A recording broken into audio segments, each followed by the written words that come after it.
wanted to talk. I'm not 100% sure if I want to, but in case, can I sign up to do that? Yes. Please use your phone and click on this and follow the directions. Who doesn't have a phone? Can you do it for him? We're ready to start. Sorry. I thought it's at 7.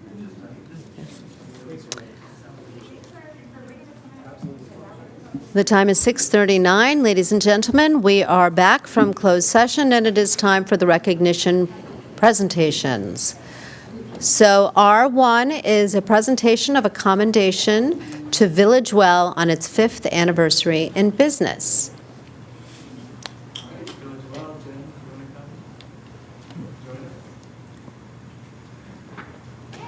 Yay, 5 years, 5 years. A commendation from the City of Culver City on the 5th anniversary of the Village Well. Whereas the Village Well opened its doors in Culver City 5 years ago with a vision of creating a welcoming, inclusive, and community-centered gathering space rooted in connection, creativity, and care. And whereas the Village Well has become a beloved neighborhood institution, serving as an independent bookstore, cafe, and cultural hub that fosters dialogue, lifelong learning, and meaningful human connection. And whereas through its thoughtfully curated books, programs, and events, the Village Well has elevated diverse voices, encouraged civic engagement, and provided a platform for community conversations that strengthen understanding and belonging. And whereas the Village Well has demonstrated a deep commitment to equity, accessibility, and community well-being, creating a space where residents of all ages and backgrounds feel seen, heard, and valued. And whereas during times of challenge and change, the Village Well has remained a steadfast gathering place and very popular, supporting local authors, artists, and educators and small businesses, and contributing to the cultural and economic vitality of Culver City. And whereas the continued success of the Village Well reflects the dedication, vision, and care of its founders, staff, partners, and patrons, whose collective efforts have helped cultivate a resilient, compassionate, and connected community. Now, therefore, be it resolved that the City Council of the City of Culver City hereby recognize and celebrate the 5th anniversary of the Village Well and extends its sincere appreciation and gratitude for its contributions to the cultural life, civic fabric, and shaped spirit of Culver City. The City Council congratulates the Village Well on this important milestone and wishes it continued success in nurturing community, amplifying voices, and serving as a welcoming space for connection and inspiration for many years to come. Dated the 9th of February, 2026, signed by the mayor and all the council members. Well, thank you so much for reading that, Bubba. Thank you to all of you for the recognition. It means so much to me. I'm so happy to be in this business for 5 years and to have it be thriving. And I love Culver City. We get so much support from the people of Culver City as our customers and from the City Council since day one. I'm so proud that I can see each of you at different times in the shop and being part of the community. It makes me feel like I'm part of something that is really connected. Culver City is a special place. And I think Culver City is a special place, and glad that we've made it 5 years and look forward to many, many more. So, thank you.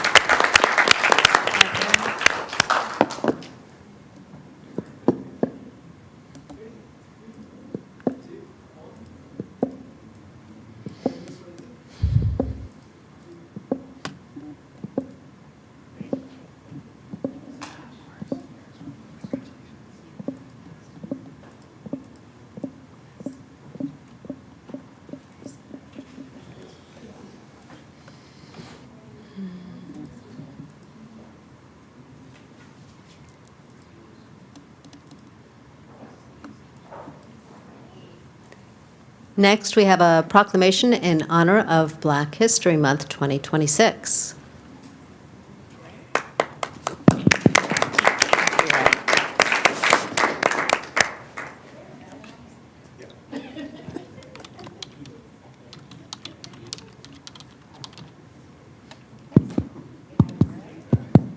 Hello? Red is hot.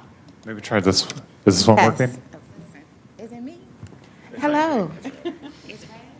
Can you hear me? This is very close. What happened to those little handheld ones that we used to have? All right, I'm sorry. Let's stay focused. Good evening and welcome to our council meeting.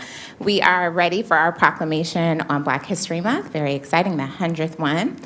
So I will start with the whereases. So whereas Black History Month, a month-long celebration of African American life, history, and culture, has been celebrated in the United States for 100 years as a way to promote, research, preserve, interpret, and disseminate information about Black life to the global community.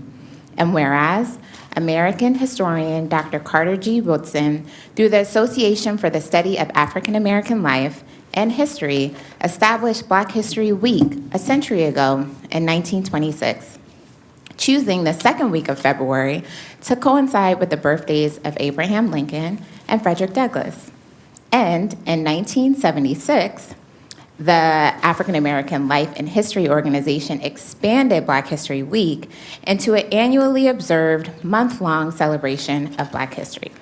And whereas the 2026 Black History Month theme is a century of Black history commemorations honoring the 100th anniversary of the first Black History Week and encouraging everyone to explore the impact and significance of Black history and life, commemorations in transforming the status of Black people in the modern world. And whereas Culver City acknowledges the importance of recognizing and commemorating milestones achieved and the ongoing struggle for freedom and equality for people of African descent. And whereas we uplift and honor celebrations such as Watch Night or Freedom's Eve, which commemorates 1862, when enslaved people awaited the Emancipation Proclamation to take place effective at midnight on January 1st, 1863. And whereas celebrations like Jubilee Day, also known as Juneteenth, marked the end of slavery in the United States on June 19, 1865, while honoring the contributions of individuals who fought against slavery, most notably Abraham Lincoln and Frederick Douglass. These events highlight the determination of Black people to reclaim and celebrate their own history and share it with the world. And whereas the city of Culver City, which has a shared history of discrimination, honors the contributions of Black residents who have enriched our community through their leadership, service, and cultural contributions, fostering a diverse environment that continuously strives to welcome individuals of various races, ethnicities, religions, and genders. And whereas during Black History Month, the City of Culver City invites the community to engage in a celebration of Black history and culture, encouraging everyone to reflect on this rich history and to recognize the progress and achievements gained as we collectively pursue equality, inclusivity, and sustainable opportunities for all. Now, therefore, be it resolved that the City Council of the City of Culver City, California, hereby proclaims this February 2026 as Black History Month and encourages community members to discover and learn more about African American history through programming, camps, book displays, and exhibitions. Dated this 19th day of February 2026, signed by the Mayor, Vice Mayor, and all council members.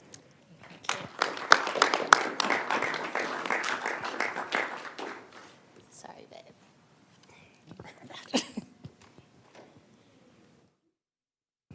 Good evening, everyone, and I thank the City of Culver City for honoring and celebrating Black History Month. And Black History Month, this proclamation for choosing to recognize the history where it lives right here in our community is so important to me. At this time, when history is being challenged, rewritten, and erased on a global scale, local recognition matters. When a city sees its people, it affirms our stories, our work, and our contributions. They belong. A few years ago, I stopped asking, what are you doing to celebrate Black History Month? I had to start asking myself, what am I doing to celebrate Black History Month? The question led me to honoring the hidden figures in our community, women who choose leadership, service, excellence, and quietly shape our history. Women like Benita, an executive account manager for UPS for over 32 years. People like Kimberly Griffin, a Black female officer and detective who served Culver City. Carol Gilley, who is building legacy through real estate when there were things known as realtors versus real estate. Also, Ann Young, the first Black LAPD retired captain. She also served along with Cheryl Dorsey, who retired as a police expert, and she retired as a sergeant. We also acknowledge Dominique Hamler, who is currently a director for the LAO outpatient and serving in that arena with compassion. Catherine Baker, who is a long-term assistant in the nonprofit arena, and Joe Cada, who helped move Motown artists from the buses to planes, changing the business of entertainment. These are stories that I have heard because these are people that I get to serve in my business within Culver City. Their stories may not enter the textbooks, but they are a blueprint for our history. Because when we support community and local business owners, we don't just read history, we make it and we invest in it. I believe God places people and communities on purpose, so let us honor that purpose by celebrating the Black leaders, supporting Black-owned businesses, and showing up for one another locally, because what we nurture here, God multiplies, and together we continue to write history. Thank you.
That concludes our recognition period. We'll reconvene at 7 p.m. for our regular session. Thank you.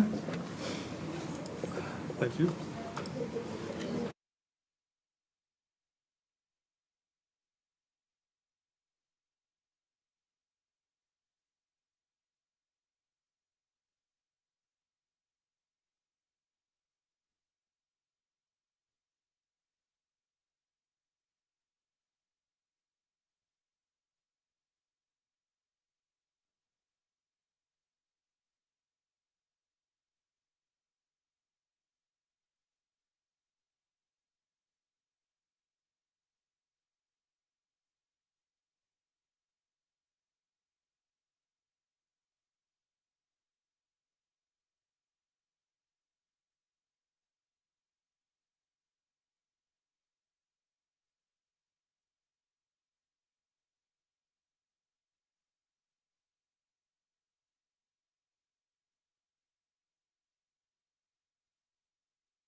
Add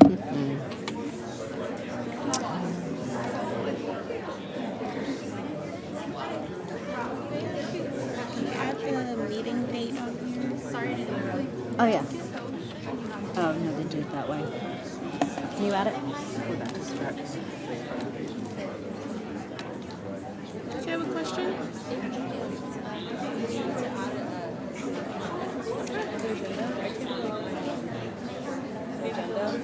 The agenda? Ladies and gentlemen, welcome back to the regular session of the City Council meeting of February 9th, 2026. We are back in session. Thank you. Mayor, take it away. Great. Welcome, everyone. If we can please rise for the Pledge of Allegiance.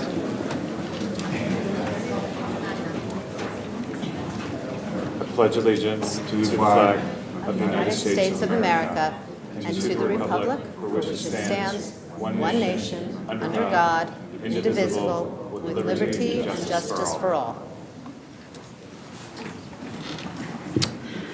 Great. Thank you. I'll now read our oral statement of land acknowledgement. The City of Culver City formally acknowledges that the land we inhabit today is the ancestral land of Indigenous peoples who have lived here for millennia. The City of Culver City honors the Gabrielino people, past, present, and future, and recognizes their enduring connection to this land as its original caretakers. We are committed to supporting and uplifting the Gabrielino people and to fostering a deeper understanding of the histories and identities of all Indigenous peoples in this region. We encourage all residents and visitors to join us in respecting and caring for this land. The city affirms its support for the rights of these Indigenous communities and for the preservation of their cultural legacies. And there was no report on actions taken in closed session, so we'll go to a community announcements from CBCs or staff.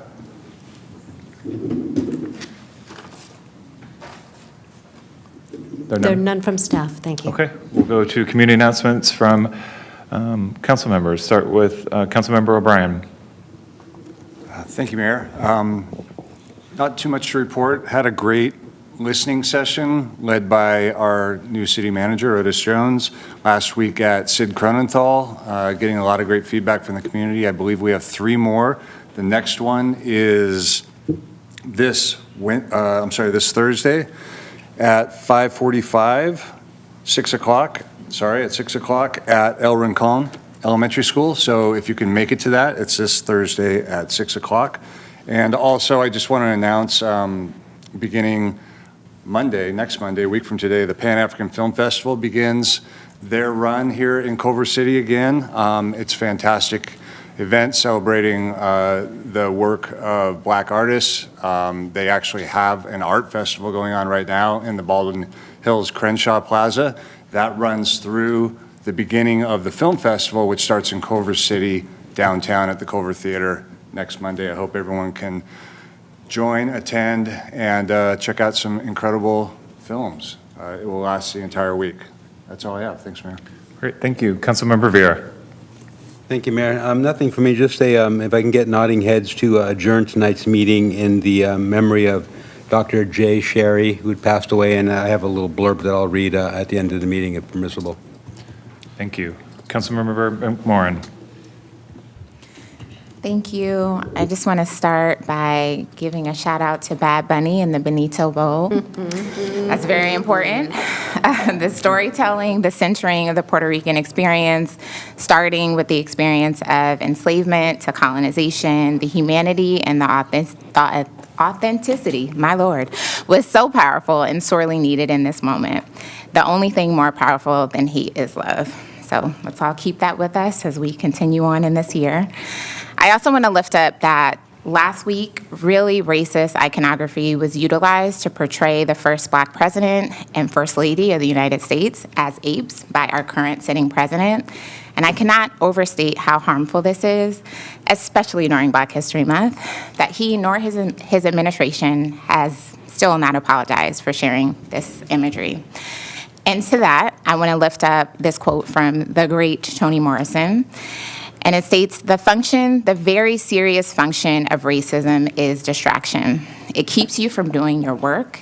It keeps you explaining over and over again your reason for being. Somebody says you have no language and you spend 20 years proving that you do. Somebody says your head isn't shaped properly, so you have scientists working on the fact that it is.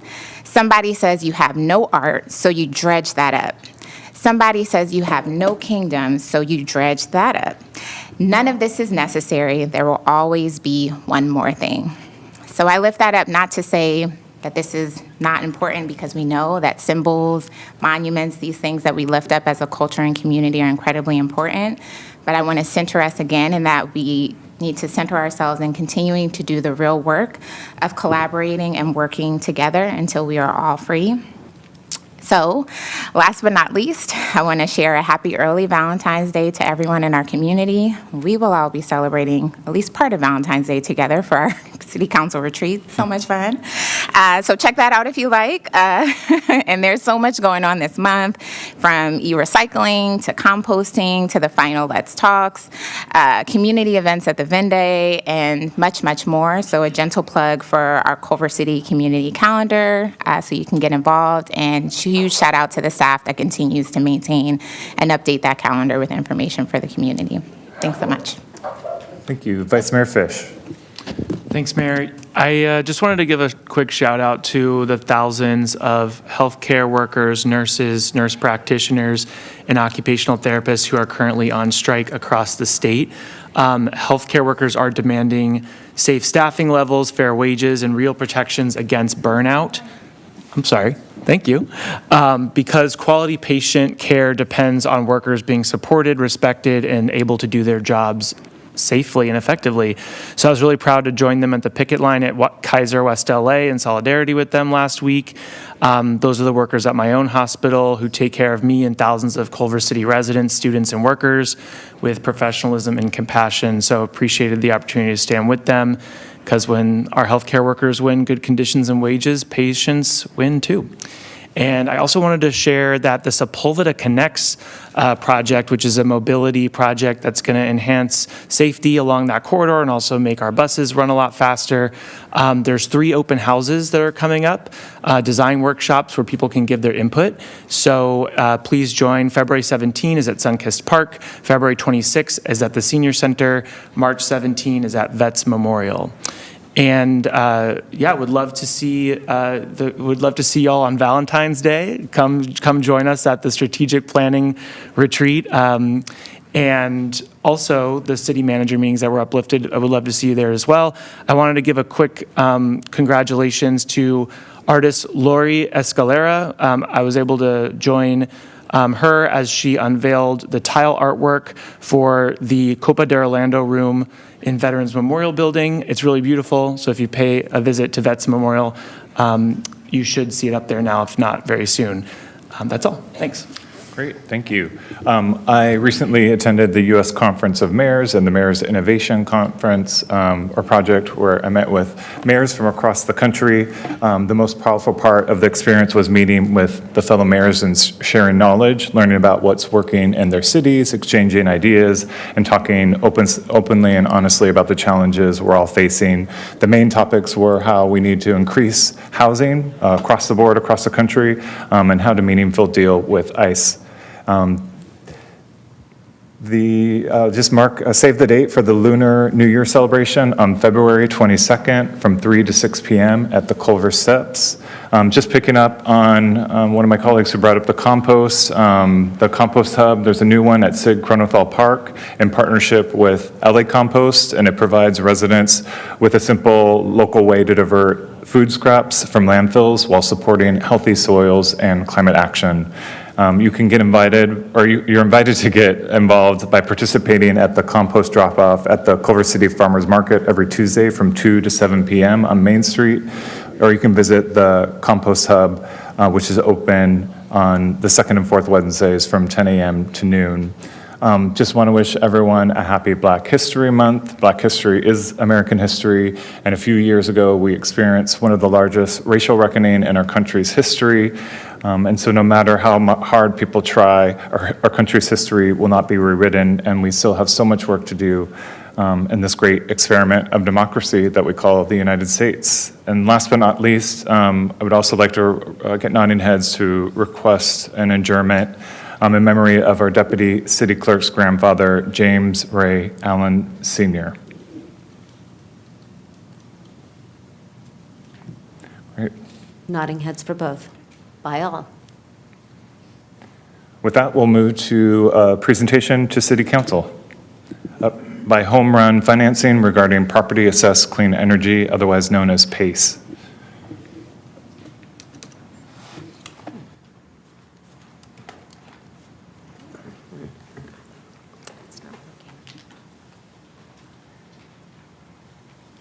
See if it is working. Good evening, Council. Thanks for the opportunity to present this evening with PACE. My name's Gabe Hulbert. I'm with the Government Affairs team at Home Run Financing. I'm also joined today in the audience by Ryan Griffin, our Chief Operating and Legal Officer. It's not working. I'll do it. Yes, so next slide, please.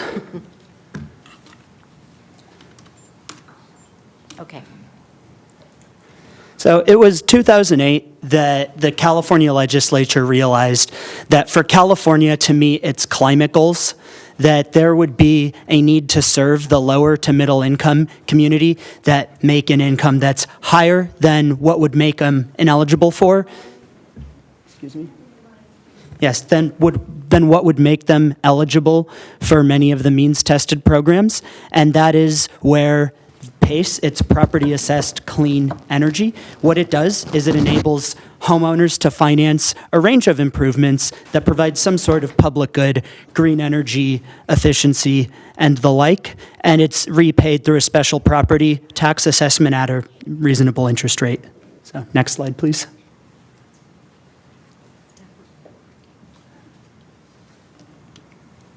The benefit for the homeowner here is that unlike other methods of financing, it's not dependent on the FICO score. It's dependent upon the equity in the property and the ability of the homeowner to be able to repay. And unlike other methods of financing that often require large down payments, the homeowner gets this for $0 down at a fully fixed and amortized rate, conveniently repaid through property taxes. Ultimately, it enables the homeowner to increase the efficiency, the comfortability, and the resiliency of their home. Next slide, please. Since PACE came to inception, there's been numerous changes and improvements to it. The big one here in 2017, AB 1284 was passed by the California legislature. It created the Department of Financial Protection and Innovation, the DFPI, as the regulator of PACE. Right now, PACE is regulated by the DFPI, just like mortgage lenders, car lenders, and the like. It also prescribed an ability to repay test that are part of the underwriting standards we follow as well. And the other thing it does, it provides comprehensive oversight to contractors, which I'll get into at a later slide. As of 2019, all the PACE administrators in California, including my company, Home Run Financing, are licensed, regulated by the DFPI. Awesome. There's numerous consumer protections that come with a PACE assessment. So any homeowner that's going to get a PACE assessment, they will get a welcome call from us where a customer service agent of ours walks them through the terms of their assessment, making sure each step of the way that they understand the terms of it. There's a 3-day right to cancel for homeowners over 65. That becomes 5 days. We also have language accessibility services in Spanish. All of our customer service reps are bilingual. We have the signed certificate of completion from the homeowner and the closing call. This is an important step because we do not pay the contractor until we confirm from the homeowner that the project was done to their satisfaction. And where necessary, we check that permits were done properly, and we also have other third-party inspection tools and technology to verify assets were completed properly. Mentioned earlier, there's contractor management any contractor that works with us is going to undergo a mandatory 6-hour training about PACE. They're also going in onboarding by us. We're going to be checking their insurances, making sure their licenses are up to date, making sure they're bonded, looking at their reviews, looking at their social medias. And then once they've been onboarded with us, we have compliance teams that do constant monitoring to make sure that they're up to our standards and the law.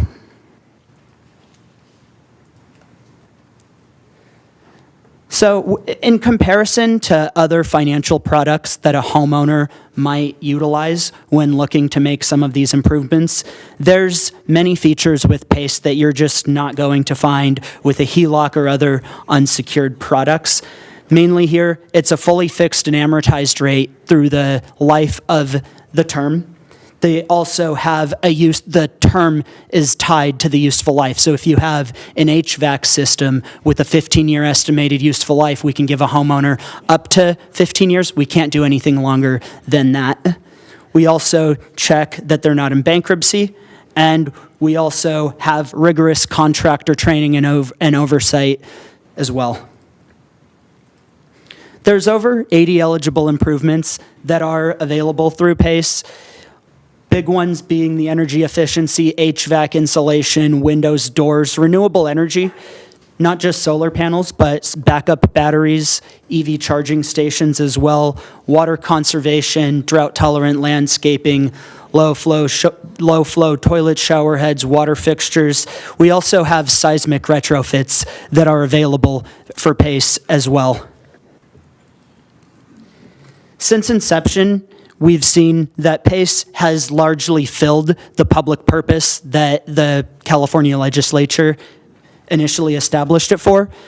You can see the millions or billions of gallons of water saved, utility bill savings. But the other thing it's also done is for the small businesses that step up to complete the PACE improvements, it helps build their book of business and encourage investment into local communities. And also should mention, all of this is available at zero cost to taxpayers.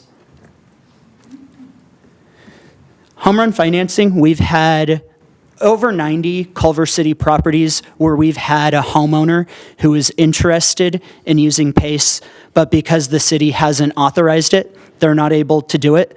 Also, in the packets that I provided to the city clerk, you'll see there's a Culver City resident who had reached out regarding interest in PACE as well, have provided the letter to all of you tonight as well.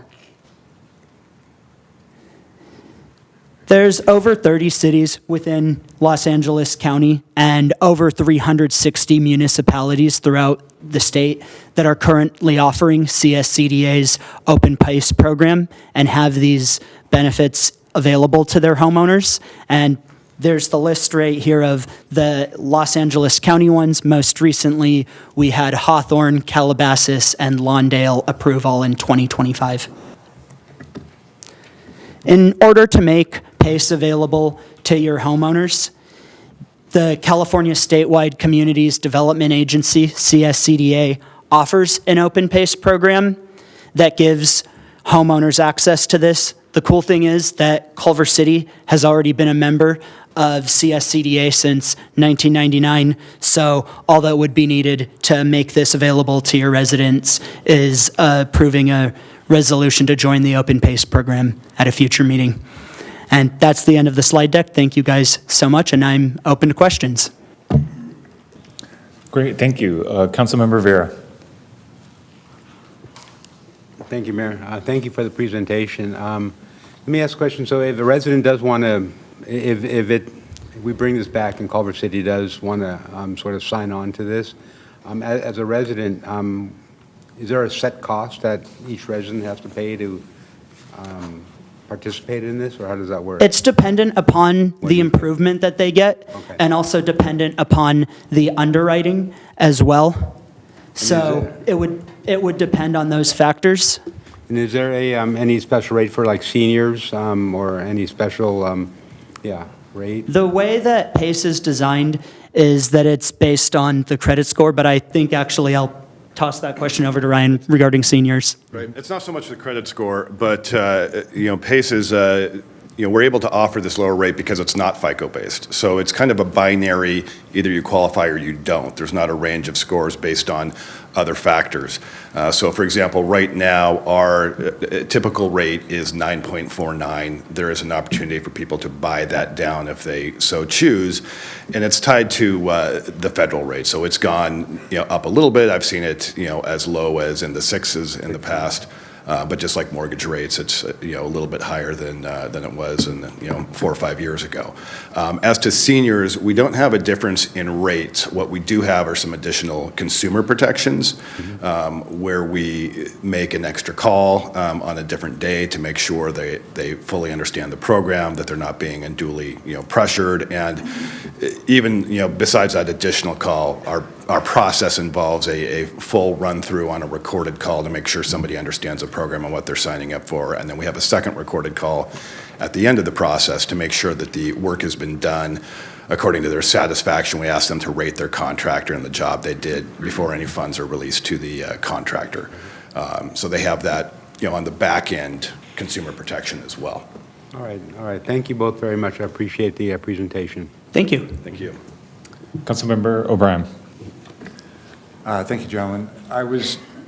What kind of piqued my interest when you're amongst many things, but the soft story retrofit that's required in Culver City, and we have a lot of mom and pop small landlords, multifamily landlords, that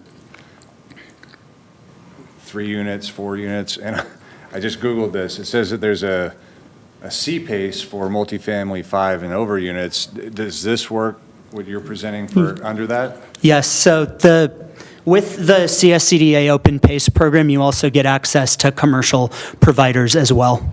Okay, great. And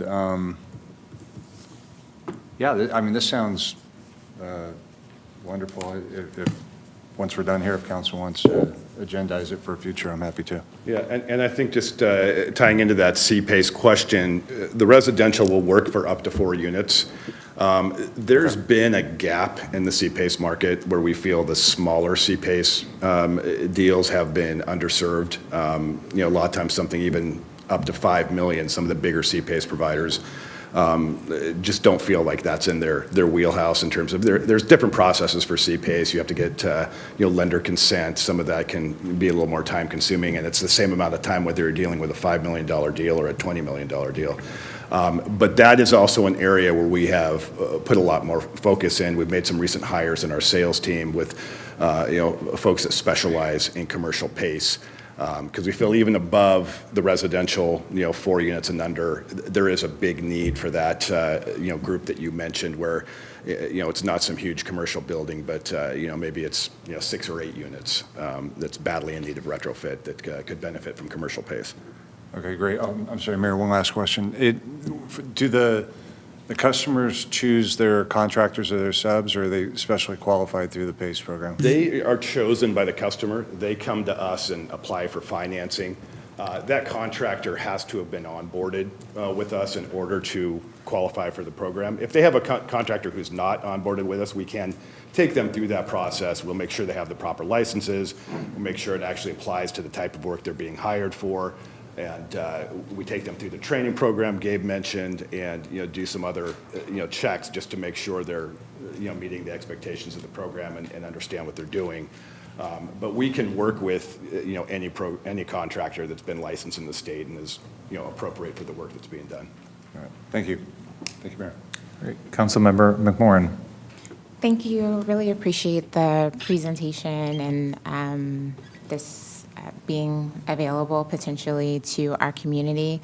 I did have a question, though. I saw that LA County did participate in this program and then rolled back their participation. With some of the, like the recordings that you mentioned at the top and at the close of the, the project, is that trying to sort of address some of the concerns that might have been raised from the county? I think they had concerns about oversight and different terms and making sure that people were aware of what they were signing up for, because the process is a little different than a traditional loan with contracting. So I'm just curious how you all, I hope, maybe address some of these concerns from the county and are just making sure that this is a good experience for families and folks who are trying to improve their homes. Right, and I was directly involved with some of that at the time. I've, Okay. I've been with Home and Financing for going on 7 years now, so I was here when LA County did end their program. And going back just a little more generally, you will find from the early days in the industry some stories of homeowners that did not have the world's best experience. And usually there are two factors in that. One, if not both of them. One, they had a PACE provider that's no longer in business because they haven't done business the right way. And two, it was prior to a lot of the regulations that had been put in place. I think when it was first brought about as a program, it was thought of with these altruistic visions of we need to get energy efficiency and home improvement available to more people, and there wasn't the awareness, I think, of some of the ways that somebody who didn't have that same kind of motivation could abuse the program. Right. So we've learned a lot from the lessons of the past. But the LA program specifically, the two main companies that were in that program, there was us, and then the larger company was a company called Renovate America. And they don't exist anymore. They've gone out of business.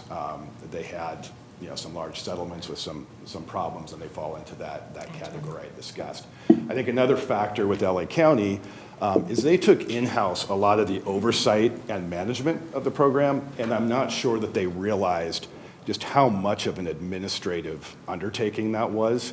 So just having the resources to properly staff that up and oversee that, I think was more than they wanted to take on, especially when one of the largest company, went out of business, and it was just down to one of us. So, since then, we've been working with, cities and municipalities individually to grow back a lot of that footprint, but it's been on more of a granular level now instead of, that sort of a county-wide issue. And, going back to the contractor oversight, my compliance team, they are constantly reporting. I just had to pull some numbers because I have a board deck later this week.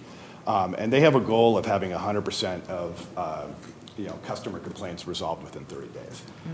This last one, they came in at 97%. Now, 3% doesn't mean those aren't getting resolved, but it means there's probably more research there. There's maybe some work to do to facilitate conversation with the contractor to get them out, to come back out and fix something that wasn't, to their liking or something like that. Right. But there is a lot of, attention to managing these contractors, overseeing the process, and the regulations that have been put in on a statewide, level to address some of the issues that came up earlier in the industry. Awesome. Thank you so much for taking the time to overview that, and I appreciate this opportunity. So I'm open to seeing this come back. Thank you. Thank you. Vice Mayor Fish. Yeah, thank you for the presentation. Really interesting. I didn't know about this program. So this is great to learn. I'm just curious. I saw that you said it saves more than $245 million on utility bills. How are there homes that actually save money even with paying for the financing or paying for these upgrades? Are there homes where long term this actually saves them money in terms of energy and water consumption? So on a granular level, that type of metric would be very hard to track. Yeah. There would be some homes where someone might get solar but also got a jacuzzi or something. So in that, it's hard to know. But overall, what we do is we have a firm that gave us methodologies for what we're saving, and we track the average energy prices through the Department of Energy to be able to come up with those statistics based on other inputs. Okay, thank you. Sounds like at least some of it, some of the costs gets recouped at least. It definitely does. Thank you. There is it's an outside firm, as Gabe mentioned, and they do both in terms of the useful life numbers on the product. So one of the things about PACE is you can only finance for up to the useful life of the product. We don't want somebody taking an AC unit that's going to last 15 years and amortizing it over 30. So they give us the numbers on that, and they also give us the numbers on savings in terms of whether it's electricity, whether it's water. So we know generally moving from this particular, HVAC unit to another one is going to save this, but like Gabe said, what, that homeowner does with that, if they, go install a pool or something else, or put in a solar or an electric vehicle charger in their garage that, pumps their usage up. It's hard to say whether they will, for certain, save more over time, but they will, on a apples to apples comparison, be more efficient and be using less. Thanks. Yeah. Great. Thank you, Mr. Holbert, for the presentation, and both of you for answering the questions. I think this program is incredible, and one of the main reasons I brought it to council's attention is because of all of it, but also the seismic retrofits, and I think that's a really important need in the city right now. So I'm also happy to support bringing it back, a resolution authorizing CSCDA's Open PACE program.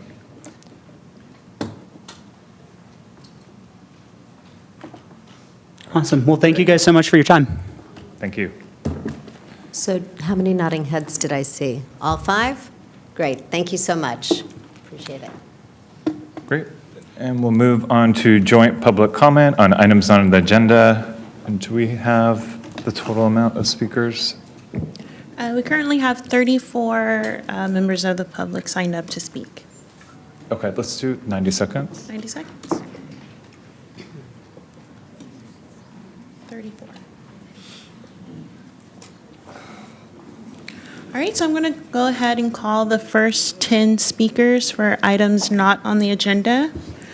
We have Kimberly Thornton, Luke Lucas, Whitney Osborne, Philip Forrester, Katie Gibbs, John Schneider, Todd Teresas, Mike Gioa, Lehman McHenry, Dulcie Arnold. Our first speaker is Kimberly Thornton, followed by Luke Lucas. Mayor, Kimberly Thornton told me she couldn't make it tonight. Perfect. Thank you. Our next speaker is Luke Lucas, followed by Whitney Osborne.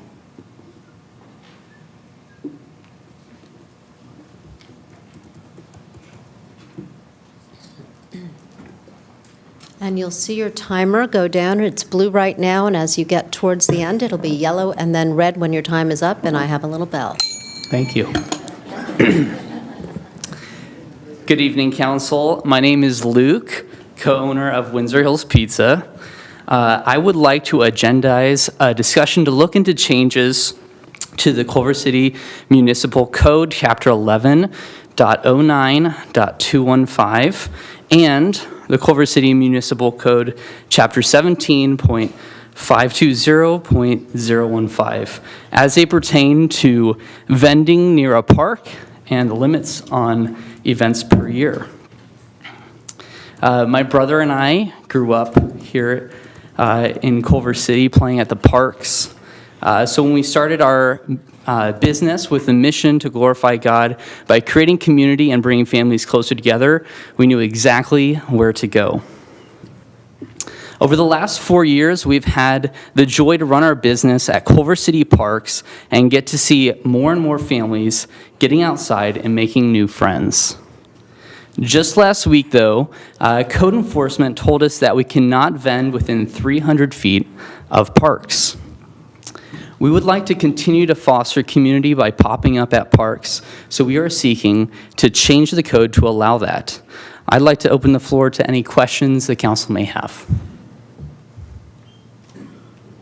This is just a one-way dialogue, Okay. or one-way? My first time. Yeah, Oh, sorry. conversation. Yep, thank you. Thank you. Thank you. And before we call the next speaker, I will read the statement regarding hate speech and decorum. Members of the public have a right to speak on matters that are within the subject matter jurisdiction of the City Council. However, this council strongly denounces hate speech and does not tolerate disruptive behavior in our meetings. Culver City prides itself on its diverse community and the inclusion of all persons. We are committed to creating a safe space in the city and in these chambers where members of our community feel included and respected. Meeting attendees are expected to observe the rules of decorum by treating others with courtesy, listening respectfully, providing fair and equal treatment for all persons and matters coming before the City Council, and allowing others to speak without interruption or intimidation. These guidelines help ensure a productive and accessible environment for all members of the public to engage in their local government process. Finally, while the council is here to listen to your comments regarding issues affecting the community, please remember that public comment is not a forum for two-way conversations with council members or other individuals in the meeting. All comments should be directed to the mayor and the city council as a whole. Thank you. Thank you. Our next speaker is Whitney Osborne, followed by Philip Forrester. And Mr. Lucas, welcome to your first council meeting. Good evening, also my first city council meeting. Good evening, Mayor and council members. My name is Whitney Osborne, and I'm here to speak in support of Windsor Hills Pizza and their request to find a workable alternative to the current city code that will not allow them to continue pizza in the park. I have lived in Culver City for the past 11 years, and I currently live in Carlson Park. I teach at After School Cornucopia at El Rincon and Linwood Howe.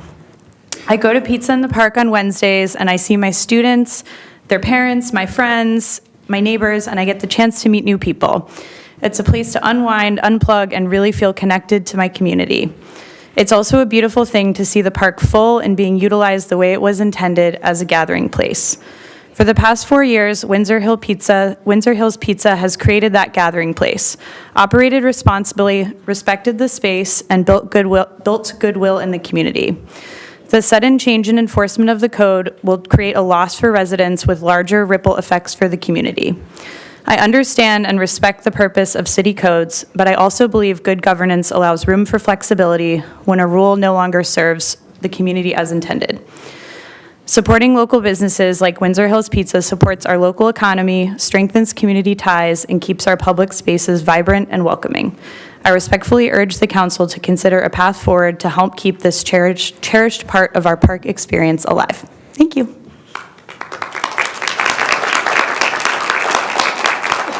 Can I request that we agendize this topic on a future meeting? And can we add just street vending, and widen it to street vending so that it can be applicable to Windsor Pizza as well as other food vendors? And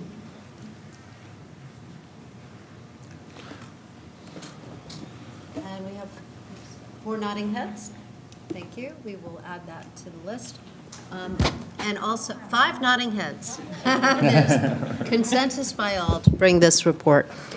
And while we're there, if any other speakers were for this item, it has been approved to be agendized for discussion at a future meeting. So if you don't want to speak on items not on the agenda anymore, you can just say, I'm good, and we'll hear you. Thank you.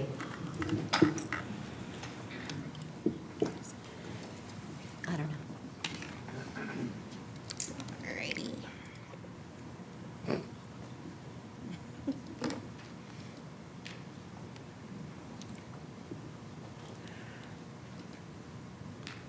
Alrighty, sorry about that. Our next speaker is Philip Forrester, followed by Katie Gibbs.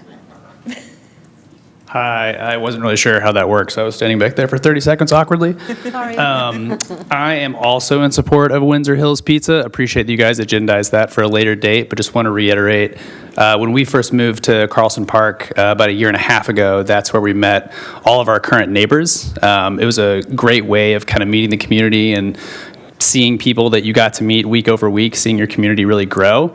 I'll say that I've lived in LA for about 17 years, and very few of my friends from other neighborhoods, both within Culver City and outside of it, have anything kind of like that. Even if it might be an exception to current enforcement, I really encourage us to make whatever exception makes reasonable sense for the neighborhood. I live around the corner. It's not a messy party. People don't leave trash everywhere. People are very considerate. It's a bunch of kids running around eating pizza. And occasionally, like, some adults have some wine, but really should be overlooking that too. So appreciate everyone's time. I support it. Go pizza.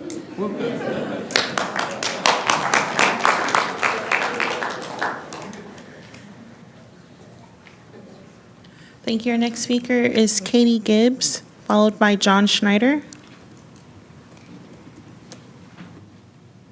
Good evening, Council. Also, my first meeting. Thanks for the opportunity to speak. Thank you for agendizing the issue of Windsor Hills Pizza. My name's Katie. I live on Motor Avenue, right down the street from Carlson Park. And Windsor Hills Pizza is such a special and important part of our lives. They bring a sort of magic to the park every Wednesday. It's a part of our weekly social calendar. It's a way to catch up with neighbors that we might not otherwise see. It's truly a part of our kids' core memories. We have a 13, 9, and 6-year-old. And because of Windsor Hills Pizza and the community they bring to the park, our kids get outside, throw the football, play laser tag, run around, and eat pizza. The pizza's delicious, and the staff is the friendliest, and it gives parents a break from cooking those weeknight dinners. Thank you for agendizing this issue. Hopefully, you guys, all of us can come to some really great solutions around the code. It'd be incredibly sad to not have this weekly experience for ourselves, our kids, and our community. Thank you. And as we get ready to call the next speaker, we're so excited to have all of you new people joining us at a city council meeting. Thank you. If you want to hear more, and especially when this item will be brought up, please go to our website, culvercity.org, and at the top right, there's something that says Contact Us. Click on that and join the emails for our city council meetings. You might be interested in more things than just this.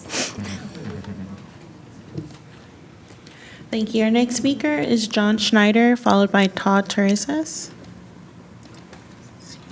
John.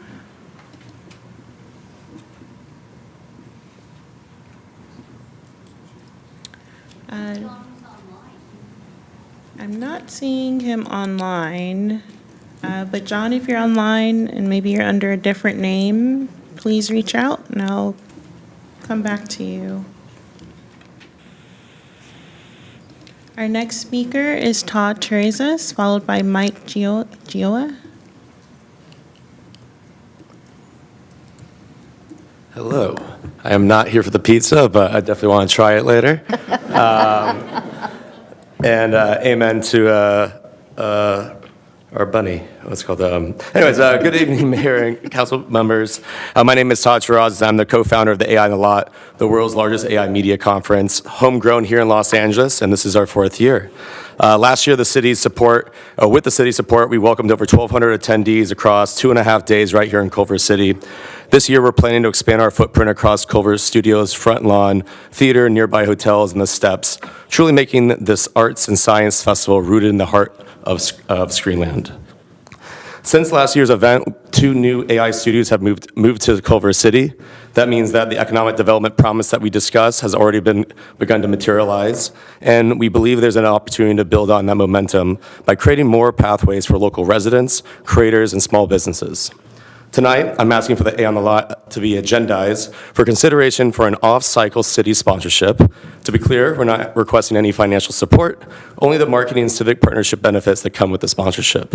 We see that AI on the Lot as a long-term economic development initiative, helping upskill the local workforce, strengthening Culver City's leadership in media and technology, and driving foot traffic to downtown businesses. Our vision is to grow the event steadily year over year in Culver City, much like South by Southwest did organically in Austin. We'll greatly appreciate your support agendizing AI on the Lot for a future council meeting, and thank you for your time and continuing to support innovation here. Mayor, yep. I asked Todd to come and give it can we agendize this future meeting? I'm seeing 4 nodding heads with Vice Mayor Fish off the dais currently. Thank you. And can I just ask Todd, where is he? When is the event? Sorry, did not say that. May 27th and May 28th. May 27th and May 28th of this year. Thank you. Thank you. Our next speaker is Mike. How do you pronounce your last name? Is it? You got it right the first time, actually. Gioia. It's an Italian last name. First time ever. Okay. I'm Todd's co-founder with AI in the Lot as well. And what I'll add is this is our 4th year doing it. The first year was in West Hollywood. The second year was in a studio lot in downtown LA. And the third year, last year, was in Culver City. And it was so awesome, we wanted to bring it back here. We want to do it in Culver City every single year. As Todd said, we had about 1,256 people at the conference. 198 of these people flew in from out of town. So they stayed in a hotel, they bought dinner, they had drinks. And when we do a rough estimate of all the economic impact that we brought into Culver City through renting venues, renting out restaurants, food, we estimate it's a little over $600,000 last year. This year we want over 2,000 people. We want to bring more economic impact into Culver City. And again, the long-term vision here is to have a conference that lives in Culver City and is something like South by Southwest and brings companies and people and tourism to Culver City every single year. So very excited to talk about it in the future. Thank you.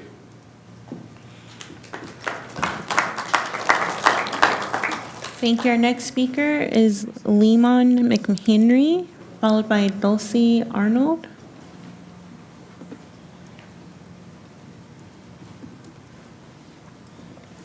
Good evening, Mayor and Council. I'm Lehman McHenry, and I live on Overland Avenue. I've been there 28 years, and I've found nothing but improvements in Culver City in the 28 years I've been here, especially the downtown area.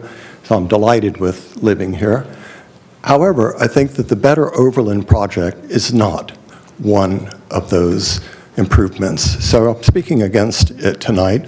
First of all, I'm a cyclist. I do about 95% of my transportation around Culver City on a bicycle, and I find the bike lanes to be perfectly adequate and safe. So I don't see any reason to spend the taxpayers' money on this project. So my message to you very briefly is, if it's not broken, don't fix it.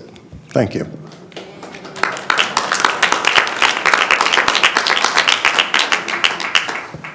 Thank you. Our next speaker is Dulcie Arnold, followed by Frida Delano.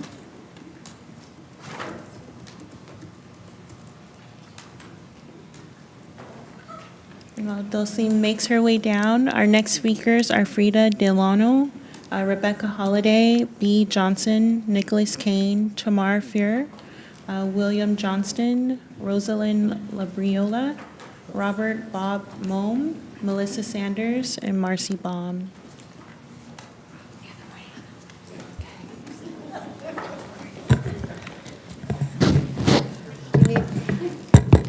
Hello, my name is Dulcie Arnold. I have been living at the same address on Overland Avenue for the past 44 years. And I just need to have the curb exactly as it is because I need Uber many, many times. Declining health is no picnic. So I just need to keep things the way they are without any changes. I hope that you just leave leave Overland the way it is, please. Thank you.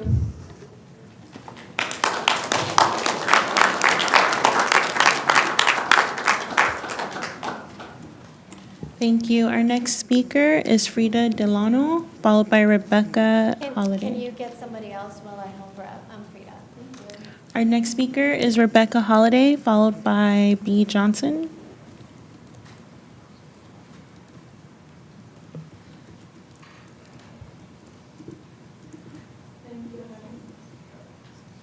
Hello? Hi, we can hear you. Wonderful. Hi, everyone. Sorry I couldn't be there in person. I won't go on long because I know the item has been agendized for Pizza in the Park, but I just wanted to, express my support for this. It is truly one of the most magical aspects of living in Culver City, and in particular in Carlson Park.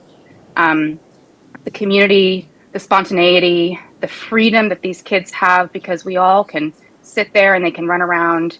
And I can tell you a Wednesday is so different from a Tuesday or a Thursday at that park, and it's all because of Windsor Hills and the way that they bring the community together. So thank you for agendizing this, and we're excited to continue to help you understand why it's such a special part of our community. Thank you so much.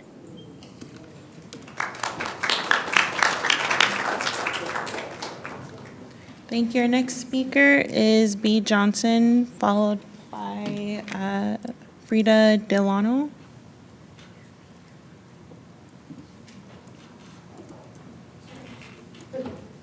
Hi, my name is Bjorn Johnson.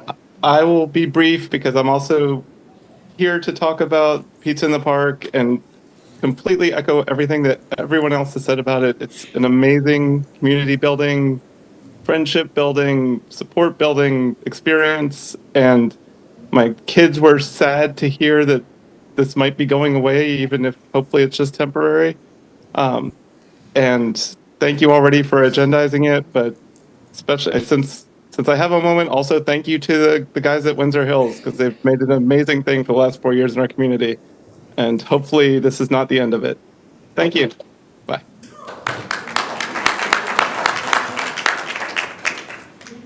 Thank you. Our next speaker is Frida Delano, followed by Nicholas Kane.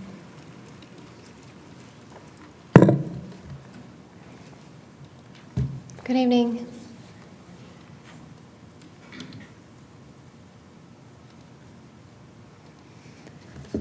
Good evening, council members. Please consider this statement as formal notice of serious legal, accessibility, and safety concerns regarding the Better Overland project, which was previously opposed by a large portion of our community in 2024. I understand my time is short, so I will cover two major issues.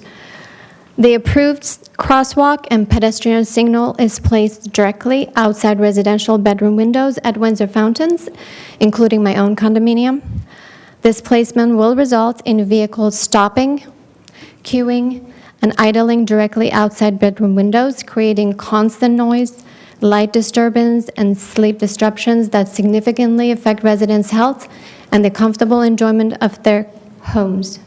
These impacts raise serious concerns under the ADA and California nuisance law. Under the California Environmental Quality Act, the city must identify and mitigate foreseeable impacts to sensitive receptors, including residences. Sleeping area effects by noise, light, traffic are considered sensitive receptors, particularly where documented medical conditions are aggravated by sudden or repetitive noise and light disturbances. Another issue would be removing curb access along Windsor Fountains. That raises serious accessibility and safety concerns and implicates obligation also under the ADA Government Code Section 11135, Nuisance Law, and CEQA. Without alley access, curb access is not convenience but a necessity, especially for elderly people. So I have the whole statement written for you to review. Thank you so much. We hope you will consider the factors.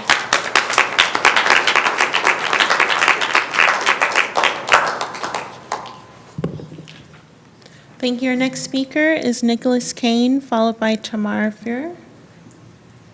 And not seeing Nicholas online or in the chamber. Our next speaker is Tamara Fuhr, followed by William Johnston. Good evening. I'm requesting that council direct staff to follow best practices around public participation, even when outreach efforts are not governed by a regulated entity. At the last council meeting, Councilmember O'Brien was promised by Public Works Director Dimitri that there would be proper outreach for the Sepulveda Connects project. And then council accepted additional grant funds that can be used towards outreach. So we know that we do have budget and resources to do substantial and robust public outreach for this project. I was really disappointed that when the next three upcoming workshops were announced, that all of them are falling on weeknights in the 6 to 8 p.m. hours and only in person. This makes it difficult for people with young children to attend and also excludes those who work weekends and those unable to attend in person. And that in turn may not represent a cross-section of the community. I reached out to Dimitri and to the project team, and I've requested that there would be a virtual option and also consider moving one of the workshops to a weekend daytime date to be able to get more of the community involved in this transformational project. The response I received was opposition to virtual options beyond email, and that they may consider weekend outreach at summer events, and at that point in the project schedule, it's already in final design and pre-construction. The council's been doing a great job at bringing in more engagement to the community, and I ask that the council also hold project teams accountable towards setting up outreach that is truly inclusive to the community. Thank you so much. Bye. Thank you. Our next speaker is William Johnston, followed by Rosalind Labriola. Mayor, I don't know if we could agendize a conversation about offering childcare for these kind of events where we'd want community members to come. I know that there needs to be a process with sign up and coordination with parks, and maybe it wouldn't be for everything, but I think it was a good point lifted up. I know it hasn't incredibly been taken advantage of, but if we can offer it, it might lower a barrier for folks to take participate in these community meetings that we'd like for them to. Great. I receive consensus by 4 of the council members, with Councilmember Mira not agreeing or agreeing. Okay, thank you. So it's all 5. So we will have that request for options provided to the departments. Thank you.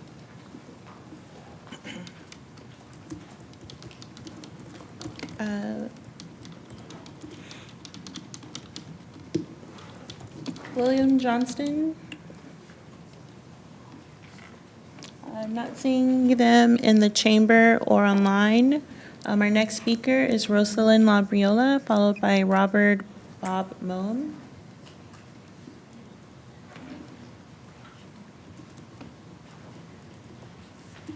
Mayor Puza and council members, I'm here concerning the plans to reduce the flow of automobile traffic on both Overland Avenue and Sepulveda Boulevard by eliminating lanes and parking in order to create designated bus and bike lanes. I caution you to remember the absolute fiasco that the similar changes made to Washington Boulevard created with the MOVE project. Overland and Sepulveda are major thoroughfares. They are often congested, and reducing the lanes will only make that worse. Please do not remove traffic lanes or parking along the Overland and Sepulveda corridors. Thank you.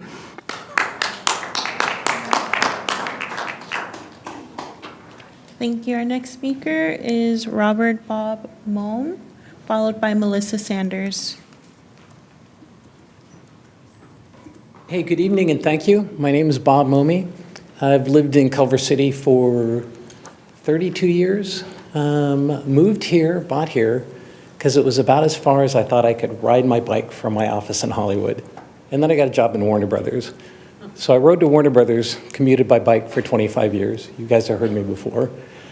And still get around most of my traveling in LA by bike since I moved here in 1980. Last 6 years, since I retired from Warner Brothers, I've been commuting down to Boyle Heights to take care of my parents most days. I can give you a really good evaluation of bike lanes all over the city. I am normally really gung-ho on bike lanes. A number of them are not well implemented. Normally, I can just pick another route. I live on Overland. The one you guys are proposing is not well implemented and is not going to make things safer. I won't ride in it. I'll probably ride out in traffic. Okay? Thank you.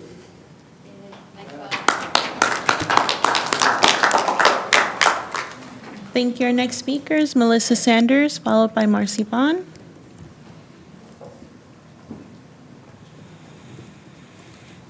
Good evening, everyone.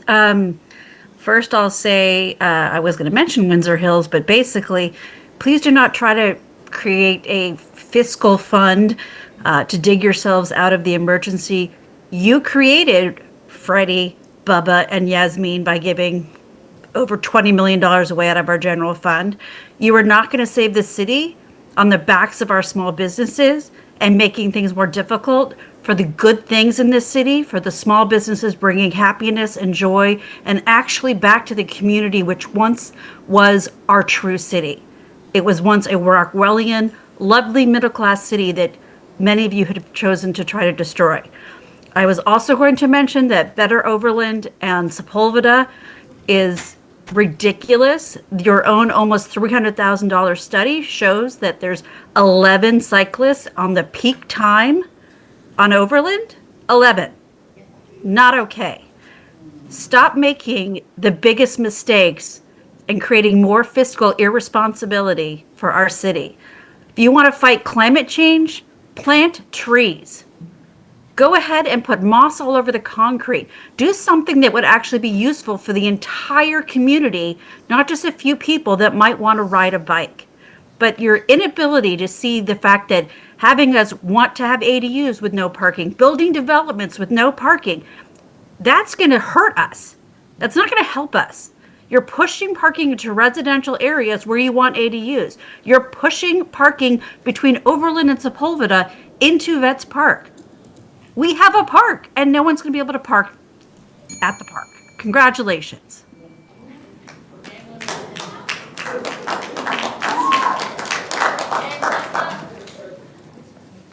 Thank you. Our next speaker is Marcy Bond, followed by Catherine Sweetster. Good evening, Mayor Puza and City Council members. My name is Marcy Bond. Although I am a Parks and Recs commissioner, these are my own opinions. I've spoken about this many, many times. At one point in my life, I was riding 4,000 miles to 6,000 miles a year, which is more than most people, although not the last guy who's been speaking. The thing is that most cyclists are going to ride where they're going to ride, and it's not going to be in those bike lanes. Because those bike lanes, I've talked about this numerous times. During the shutdowns, I was riding my bike down Venice to swim in the ocean because everything else was closed. And those protected bike lanes were scary as all get out. I didn't want to be in those bike lanes. I found other ways to get down. And then I rode back after a 2-mile swim. So this is not the place to do it. Our own data shows us that there's 15,000 cars on Overland a day and maybe 50 cyclists. That's 0.003% of everything that travels on that street. You know what? I've ridden all over the place. I used to ride from my house over by the high school to La Brea and Sunset. That's where I worked. And this is unnecessary. Thank you. Thank you. Our next 10 speakers are Catherine Sweetser, Michelle Perkins, Tim Leong, David Hyen, Marta Valdez, Nazarene Haddad, Ed Conway, El Mendoza, Kaisa Kumbler, Trevor Poetz. Our next speaker is Catherine Sweetser.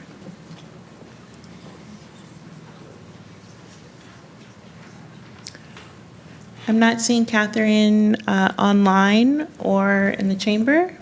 Our next speaker is Michelle Perkins, followed by Tim Leong.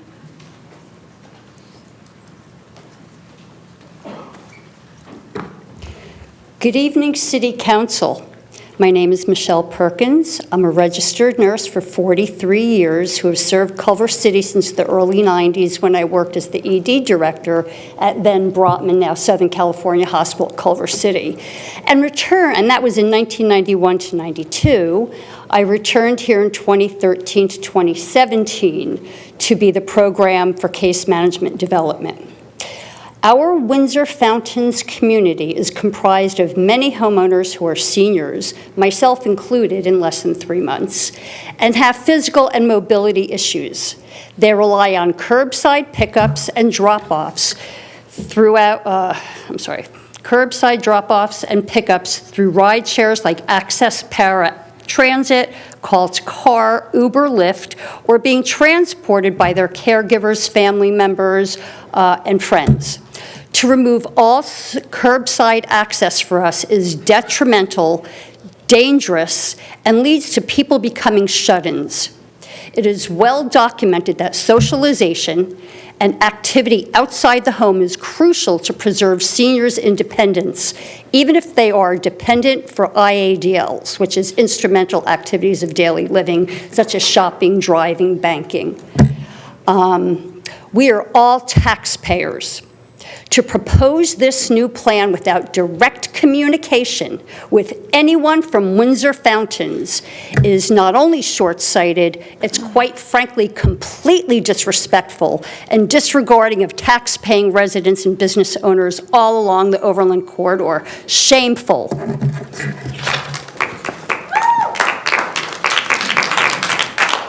Our next speaker is Tim Leong, followed by David Hyen. Hello. I don't know about you all, but this has kind of been like a crazy year, and the only way that I've been able to stay halfway sane, and that's pretty generous, is through community. And for many, that's really hard to find, but not at a pizza night in the park on a Tuesday night in Lindbergh Park. The Windsor Hills Pizza Truck brings friends and families together every week, and protecting public spaces and ensuring they remain safe, accessible, and welcoming is a goal we all share. However, I ask you to reconsider this enforcement's real-world impact on fostering community. When you go to a pizza night in the park, you can find friends, family, neighbors, colleagues, families from school, all coming together. It's even where we bring out-of-town friends. One night in September, a parent said to me that she'd met more parents there from school at that gathering that she had through school so far. One night, a friend brought figs from their tree in their yard and shared them with everyone there. My kids have met other friends there that they haven't met otherwise. Please do not let a well-intentioned policy unintentionally extinguish something so meaningful to the community. Thank you for your time, your service, and your willingness to listen, and thank you again for already agendizing this issue.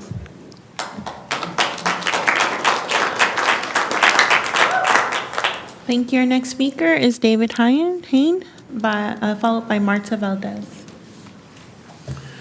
Good evening, distinguished members of the council. My name is David Hayen. I'm an attorney, and I have lived in Culver City for many years. I have lived for many years in the Windsor Fountains condo complex, and I believe that all the members of the council are familiar with the arguments. I, too, am familiar with the arguments, and I had not found a persuasive argument in favor of the project that's presently under discussion and consideration. For all I know, I have yet to find a good, sound reason for the changes that will have detrimental effects on the residents of Windsor Fountains.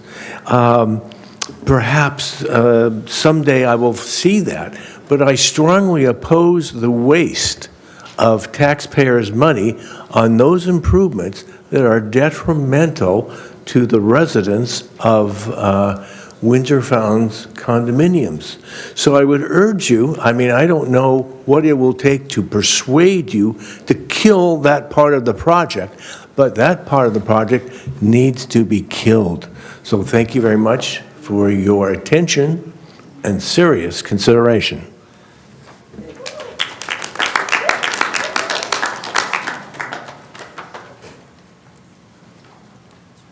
Thank you. Our next speaker is Marta Valdez, Thank you. followed by Nazreen Haddad. Okay.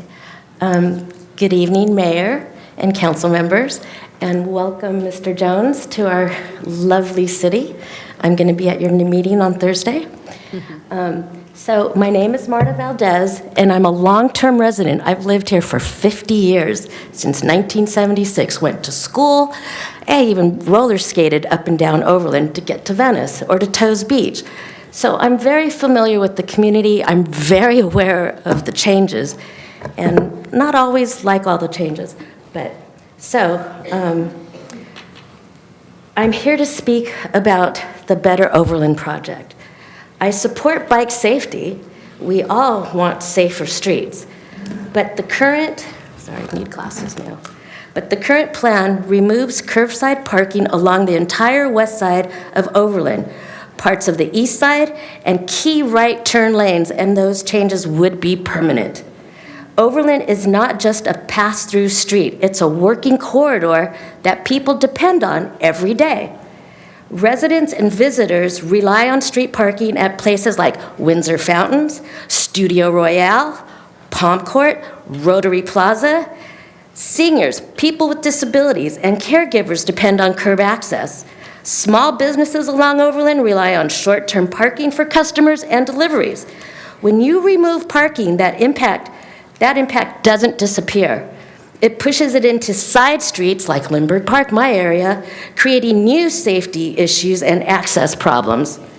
The removal of turn lanes also creates real traffic and safety concerns.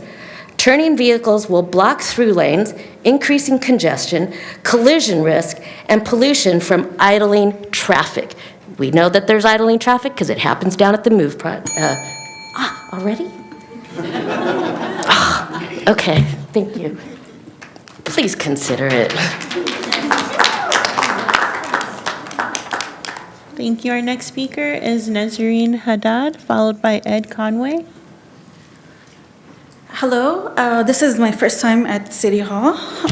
So for over 2 decades, I have been a resident at Windsor Fountains, a condo complex directly across the Culver City Library on Overland Avenue. We, the residents of Overland Avenue, understand the street more than anyone, so we want to be heard and taken seriously. Removing all parking spots on the west side and some of the east side historically relied upon by residents, visitors, vendors, emergency responders creates serious safety and accessibility concerns to limited on-site capacity, requiring residents to park blocks away and walk significant distances, often at night or while carrying groceries or medical supplies, creates foreseeable safety risk and raises concerns for neighboring areas are dangerous, especially for women at night.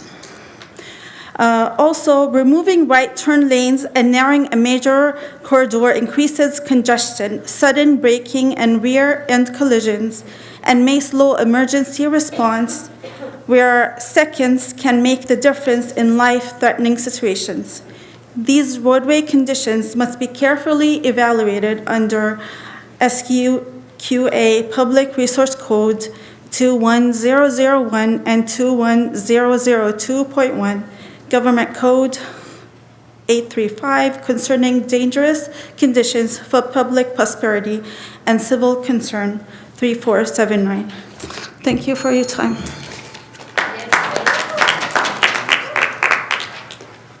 Thank you. Our next speaker is Ed Conway, followed by El Mendoza. Hi, many others have objected to any changes to Overland Avenue. I'm one of them. From what I understand, the agency or the entity that is providing the grant request, it hasn't been made available to the public. I'm requesting that I don't have internet, that I get a printout hard copy of the agency, the address, and the contact person at where the grant request is being made, so I can protest with a handwritten letter. Can you give your contact information to the city clerk, please? Thank you. Hold on one moment.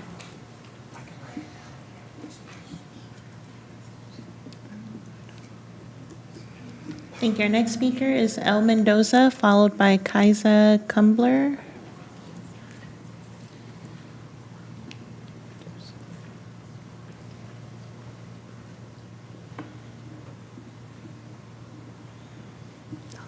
Not seeing them in the chamber or online. If you are online, please reach out and I'll come back to you. Our next speaker is Kaisa Kumbler, followed by Trevor Plutz.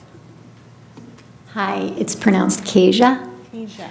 I'm here to support the pizza at the park. I'm a Culver City business owner. I own a business called The People Place. It's a support group for new families. And new moms have a lot of mental health challenges coming their way with the isolation of being a new mom. And something we're always telling all of our moms to do is go to the pizza at the park on Wednesday. You will meet friends, you will see other people, you won't have to make dinner that night. It's a place where we all find community. My daughters both go to Culver City schools, and they go and they run free and they see their friends. I have a daughter that's in Scouts, and she goes and scouts her heart out and then afterwards gets pizza. And it's just like one of the most amazing special things about Culver City. So I urge you, thank you for making the addendum or whatever it's called where you're going to see us again. But I just urge you to see the value in this community space, this third space that Windsor Hills has brought to us. That I've been in Culver City a long time and I've never seen the park like it is on Wednesday nights. It is alive, it is thriving, it is beautiful. So please preserve that for us. Thank you for your time.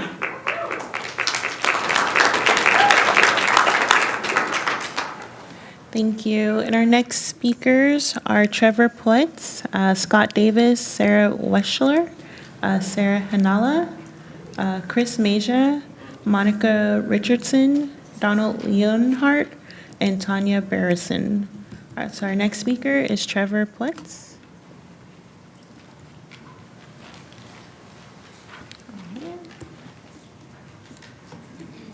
I did see Trevor online a little while ago, but I do not see him online right now. So Trevor, if you make your way back online, let me know. Our next speaker is Scott Davis, followed by Sarah Weschler. Hello, City Council members. Sorry, I have a little bit of laryngitis, so bear with me. We moved into Lindbergh Park about 8 years ago, and we didn't know anybody in the park. And one of the benefits of being able to watch these guys come and make pizzas, to meet new people, to have our kids meet new people, it's a value add. Everybody wins. Also, my daughter's schoolmates have worked for them, so they're learning the value of earning $1 and interacting with people and actually interfacing with people in a positive way. So I think seeing this go away would be a real loss to not just my park, but all the other parks as well. Also, I have a creative content company, and my partner and I, when they first started, as they were building from the small trailer to the larger, we donated our time and our effort to help give them content for their website. That's how much I believe in them, so please keep them around. Thank you.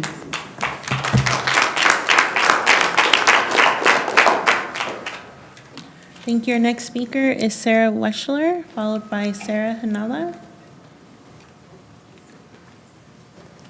Good evening, City Council. Thank you for having us here. Thank you for your service on behalf of Culver City. I have been a resident here for over 8 years, and I am a direct neighbor to Carlson Park, as we live right on the park, and it is my favorite place. I've raised my kids there, and one of the amazing things that I have been able to experience is the pizza in the parks. I am really committed to not cooking on Wednesdays. It has been a mental health Sabbath, but it has also been a way for me to get to know my neighbors. It vitalizes the park. It brings energy and community. There are lots of people getting to know each other and support each other, and it has been rhythm that is super important. So thank you for agendizing it, and thank you for taking time, and I'm really looking forward to how we can work together to ensure that Culver City parks, especially for my kids, become very excited about all the upgrades, that they become the most safe, special, energized places that my kids can grow up in an amazing community. Thank you so much. Thank you. Our next speaker is Sarah Hanala, followed by Chris Misha. Hi, I'm a longtime Culver City resident, and I want to echo everything my eloquent neighbors have said about Windsor Hills Pizza. I also want to add that in addition to being delicious, Windsor Hills Pizza directly supports the mission of our city, which is this, and I took this directly from your Parks and Recs website, which is to engage us, expand our horizons, and enhance our quality of life. Windsor Hills has done just that. They've done it in a way that is accessible, organized, and thoughtful. These weekly micro opportunities invite us to enjoy our city's designated gathering spaces, which is our beautiful parks, with no negative impacts on traffic or congestion. It's great. They come to us. I mean, I love the lighting of the tree, but we all know that traffic situation. My kids will never miss a Wednesday night in the park, and our Windsor Hills friends are entirely responsible for creating this. Finally, if you think of the fact that they've been coming every week for 4 years at 3 different Culver parks, that's over 500 opportunities for them to show you and us that they are trusted, reliable contributors to our community. They have proven their mettle. They are not just any vendor. This is our chance to continue what is good and to support a family-owned small business. In fact, I encourage all of you to come to this Wednesday at Carlson Park. They are organizing a Valentine's night for all of us who attend, and I promise you this, you will fall in love. Thank you.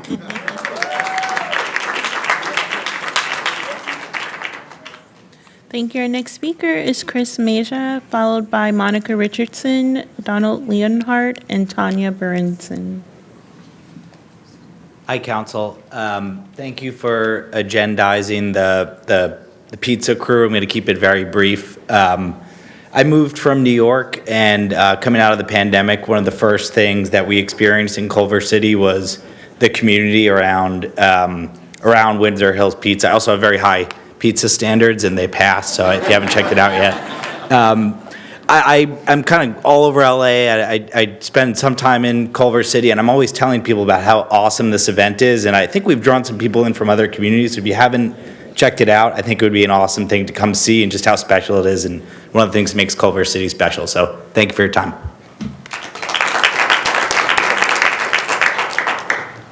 Thank you. Our next speaker is Monica Richardson, followed by Donald Leonhardt. Good evening, Mayor Puzo and council members. I've either been a resident or a homeowner since 1991. My boys went to school here, and so I wrote a lot, but I'm just going to speak. I drive from National to the pool 10 times a week, and if you're you have to stop this. You can't do this for all the reasons everybody said. But if I'm on Venice and you put that, you start that there.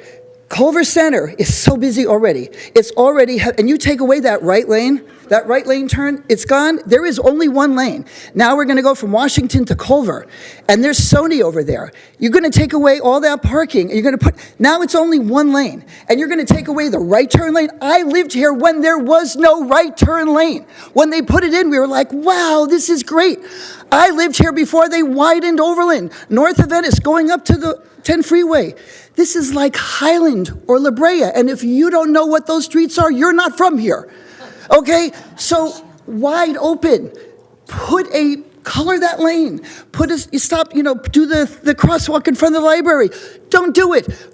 I have so many senior friends. You have to do that curb access. I think there's something not right about it anyway, legally, but I'm talking, I have anxiety now as I'm coming from National down to go to the pool at what you're doing. I drove down here and already the lights were backed up on Overland. Before you've done this to this street, you are narrowing it. Right now it's 7 lanes. It's 7 lanes with parking, 2 lanes, center lanes, 2 lanes, parking. That's what happens. And you want to do this? If you look back in the history of the streets, what you're going to do, they created those turn lanes because it makes it flow. I watched your writing. It said, you want to calm traffic? This is not a hippie movement. We're traveling in cars, guys. Thank you so much.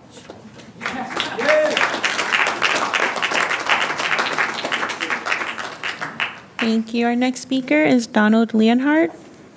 Good evening, Honorable City Council. My name is Donald Leonhardt. I am the Los Angeles City host for the Distinguished Gentleman's Ride. The Distinguished Gentleman's Ride is the largest motorcycle charity in the world that benefits men's health, both prostate cancer, testicular cancer, and men's mental health. And we partner with the Movember Foundation, which administers and delivers those funds raised as needed. We are asking that the city agendize to help us host the Distinguished Gentleman's Ride by permitting us to use public space for our start and end location for the ride this year on Sunday, May 17th. The Distinguished Gentleman's Ride raises millions of dollars, over $60 million since 2012, and the City of Los Angeles is the highest fundraising city, having raised $207,000 last year. We would like to highlight your beautiful city, which we have ridden through several years. We have a few photographs here, and to show off the city. And we believe we also have participation from your fire department, who also, there are members of your fire department and police department who will be partaking in our ride as well. So again, we would ask that the city agendize this item so that we can use this public space. Thank you. Mayor, I had met with Mr. Leonhardt last week. I'm hoping that I can get Nodding Heads to agendize a discussion about having a place. I think they're looking at Vets Park parking lot for staging this ride on May 17th. Thank you very much. Thank you very much. Thank you. I see 5 nodding heads, correct? And so we'd have to come back with a request for the use of the private right-of-way or use of? I believe it's the use of the parks or the parking lot at Vets Park as a staging place. Thank you. And then they organize their own slow ride. So I don't believe. So it's not a requirement for a street closure? No. Thank you.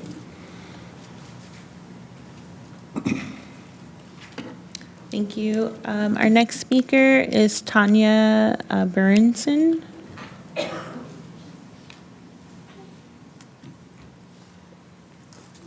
Hello. I would like to agendize the relationship with the City Council and the Corporation of Apple that's in the city of Culver City. The council may know me. I'm a 3-time former Olympian, USA Gymnastics coach. I've worked with multiple junior Olympians, also inductee to the local Sports Hall of Fame.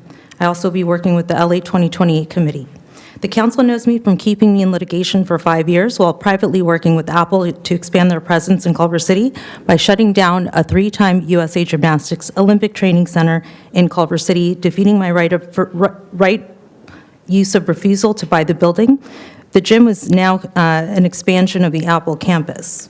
I'm here to give public notice that I'm taking legal action against the city for all of the actions taken in bad faith in violation of your fiduciary duty and other legal obligations. My lawyers, which are present, are exploring action to have the city's role in the building sale to Apple reviewed and possibly rescinded. I'd like to agendize the relationship with City Council, its members, and with Apple. It caused great harm to me as well as to the thousands of youth that participated through this gymnastics center for the purpose of expanding Apple in the city of Culver City, for whatever private benefits were intended to gain in the city. I will not stand by. I will get with all of this and make sure it's not swept under the rug, as we did when the previous court hearing. And again, I would like to agendize the relationship between the city of Culver City and Apple. Thank you.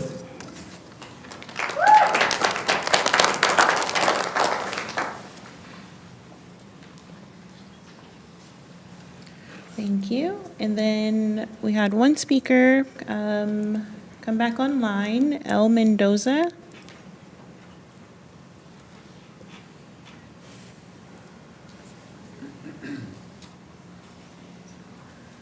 Hi, can you hear me? We can hear you. Okay. I am concerned about the decisions that the current council is making, decisions that adversely affect the many small businesses in our city. Small business owners struggle on a day-to-day basis, making sure that the rent, utilities, payroll, the effects of crime, and inventory are paid before we take home a penny. Many rental property owners in Culver City are elderly, disabled individuals that rely on the income from their investment for living and food, much like your 401k. The council targets these small business owners with continued ridiculous mandates that are not even consistent with the federal or local standards, such as redefining a small business as less than 3 units with rental property. The standard definition is 1 to 4 units as small residential. With so many 4 units in Culver City, the council made this change to target these small business owners, who, by the way, pay taxes in the city, same as T-Mobile and Toyota. Yet the council fails to moderate the amount of loans these companies charge the people of Culver City. 4-unit property owners in Culver City are not typically wealthy, but often your neighbor that saved for years to have security and a possible place nearby for their parents to spend their golden years. I myself saved for 15 years and worked 3 jobs to afford our small rental. That is not a privilege. That is the result of hard work and financial management. Our tenants drive new cars, have $1,000 cell phones, and travel. Yet the city council believes that they should be exempt to cost of living expenses. This year, our insurance increases 100% or $4,000, the cost of $100 per unit per month. Yet we are only able to increase the rent by 3% or $60 a unit overall. The council has prohibited us from charging even a meager fee toward rapidly rising insurance costs. Labor and materials have skyrocketed. Thank you. We are told by council to Thank have you. many fancy Time places, has expired. but then when they cause And that was our final speaker. Great, thank you. All right. May I get a motion to receive and file correspondence? Moving on to the next item. We have a motion from Councilmember Vera, a second from Councilmember McMorrin. Please vote. Sorry, I was logged out. Just a second. All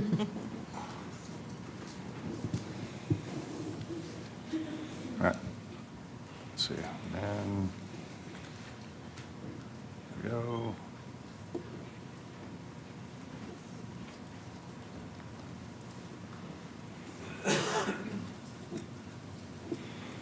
All members have voted, and that motion passes unanimously. Great, thank you. Next is order of the agenda. I am wondering if my colleagues would be okay with pushing A1 above the public hearings. We have a lot of students here tonight, and they need to get home and get prepare for the next day. Is that okay with everyone? Sure. Great, and then we'll do consent calendar and then A1.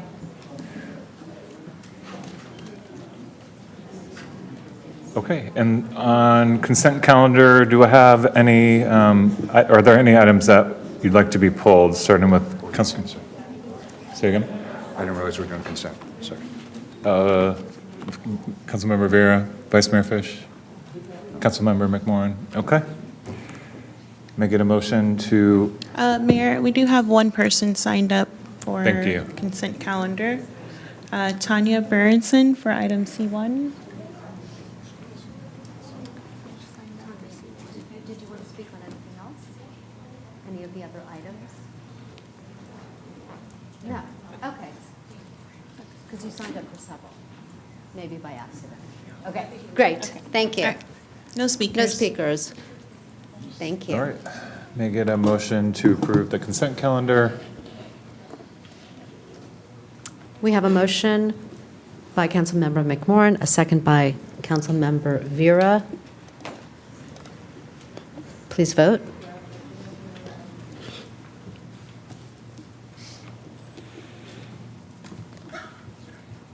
Vice Mayor?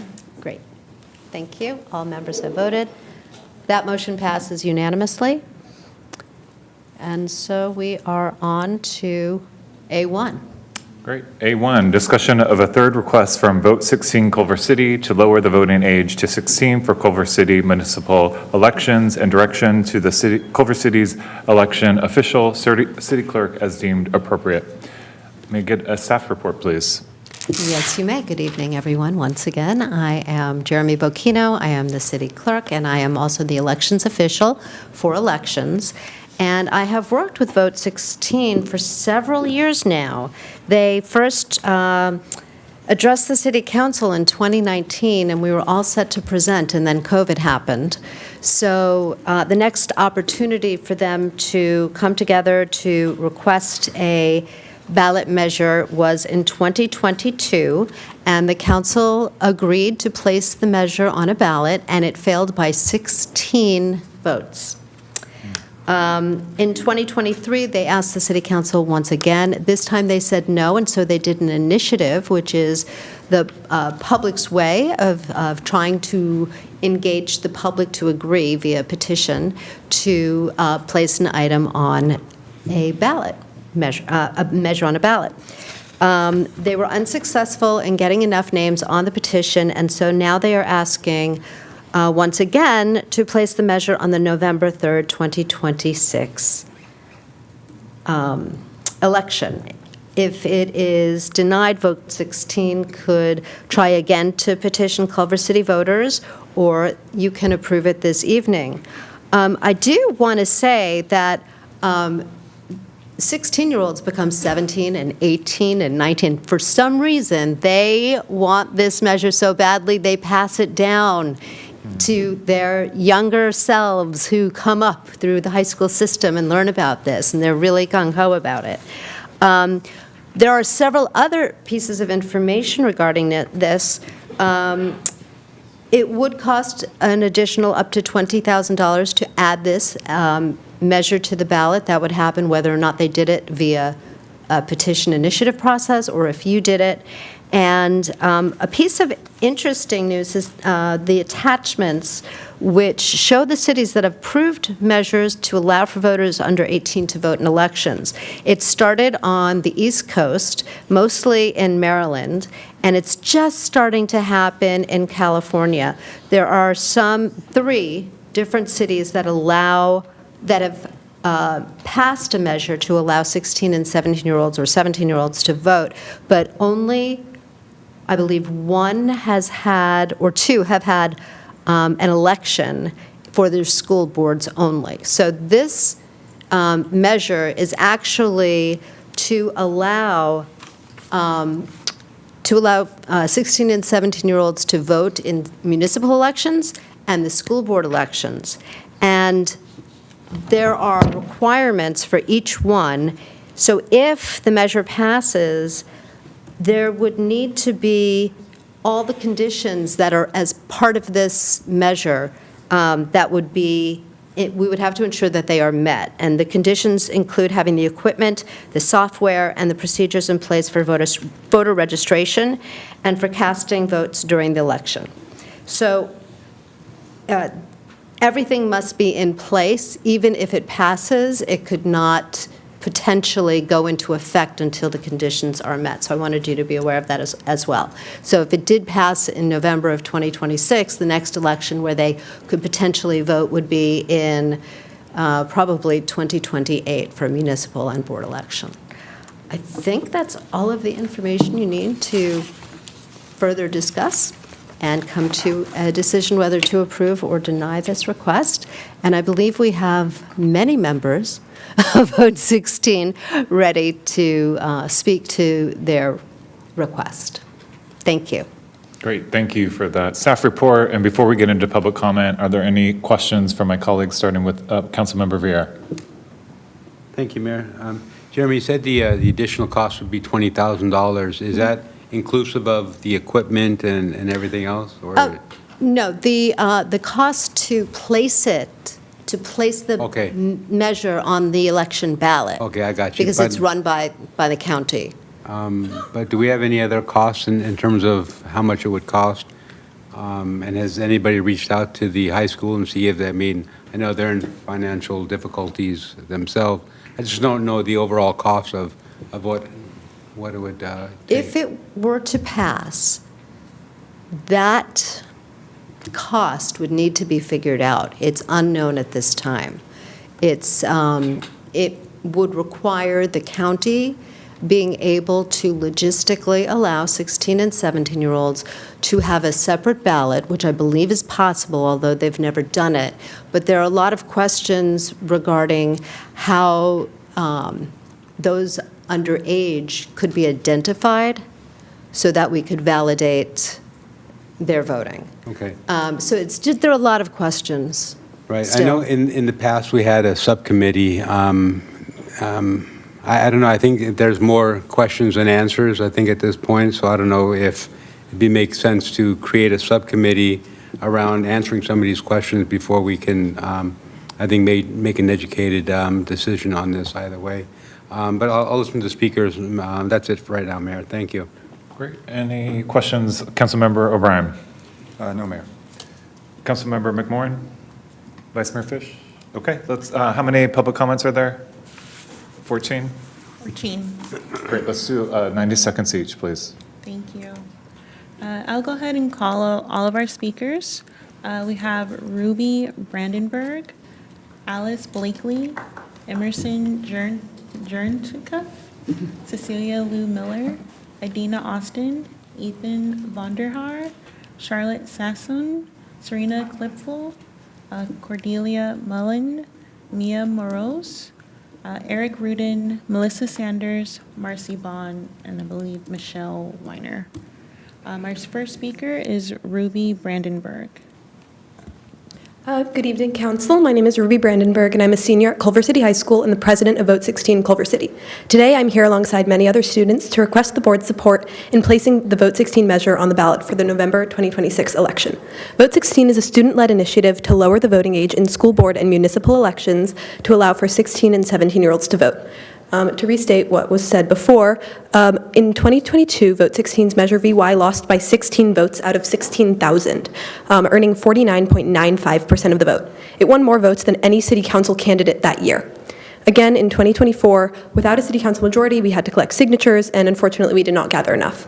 Because Measure VY lost by such a close margin, Culver City voters deserve another chance to express their opinion, and we believe that we will be able to get those 16 votes this year. Although there is much representation on behalf of teens, there is no clearer voice than from the actual group being affected. With teens being able to vote, their voices will be at the forefront, especially at school district elections. This is a necessity when urgencies such as gun control and global warming loom over teens' futures. Although crises such as global warming impact both adults and teens, kids are the only ones burdened with the future consequence of a burning world. Please support us in our mission to increase civic engagement and finally allow for an accurate reflection of the Culver City community. Thank you.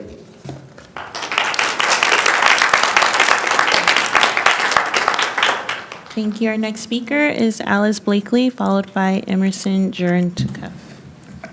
Good evening, Council. My name is Alice Blakely, and I am a sophomore at Culver City High School. Voting has always been placed on a high pedestal throughout history. It gives people a voice, a way to participate in government, and a sense of civic duty. But what you might not know is that voting hasn't always been accessible as it is now. In the 1920s, women in America finally gained their suffrage after years of fighting, and later in the 60s, black people gained their suffrage after facing tons of backlash. And in 1971, the national voting age was lowered from 21 to 18. Now we look back on these times where people of color and women were able to vote, or weren't able to vote, and now it seems so strange because it's so normalized and widely accepted. And it's amazing that we're able to vote and participate in civic duty no matter one's race or gender, and it should be the same for age. When the voting age was lowered to 18, there wasn't a ton of backlash, and it was one of the fastest ratified amendments in history, proving that the idea of lowering the voting age to 16 can be an even easier transition because it's just at a citywide level compared to the national one like in the 70s. History proves how important voting and voting rights are, and we're here today as students to prove that what we want and that we want it, and that we are ready to take on this historic civic duty. Thank you.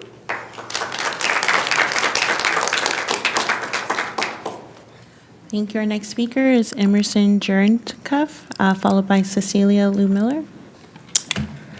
Good Good evening, council members. My name is Emerson Jurenkov, and I wanted to thank you for taking the time to listen today. As young people, our voices are often ignored, and we rarely have the chance to speak up and speak out, especially when it comes to the politics of our community. But I want to make one thing clear. My fellow speakers and I come here today not on behalf of the agenda of any political party, but as young members of our community. Vote 16 is a bipartisan effort meant to amplify the voices of all young people in our community, no matter their political affiliation. Now, I know what you might be thinking, and while it is true that we live in a more liberal city and young people are known for their more liberal views, our political affiliations should not be a deciding factor in whether or not we are deserving of suffrage. In fact, data shows that young people are more likely to be issue-driven in their voting, sticking less to party lines. Overall, our goal is to increase civic engagement for all young people in our community. We're old enough to be drivers, taxpayers, contributors to the economy, and active, engaged members of our community. We're old enough to be affected by local legislation and the decisions that our government makes. Local legislation affects all of us, and we all deserve to have a voice in those decisions. Thank you.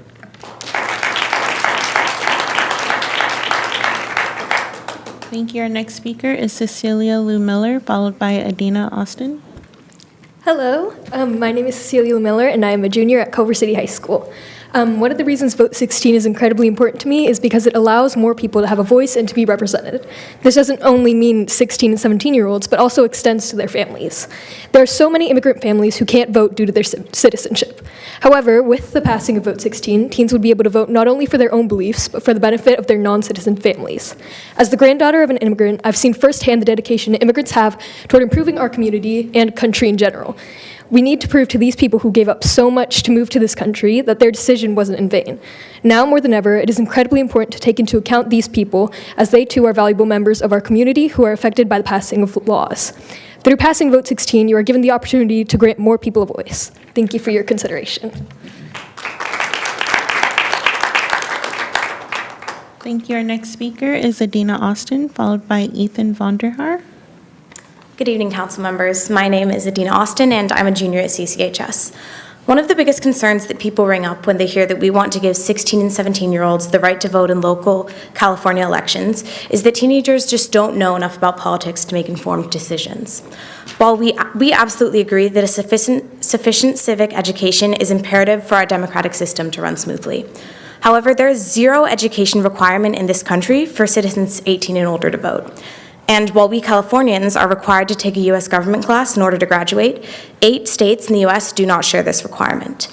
This means that there are many now adults across the country who are voting in local, state, and national elections without ever having taken a U.S. government or civics class.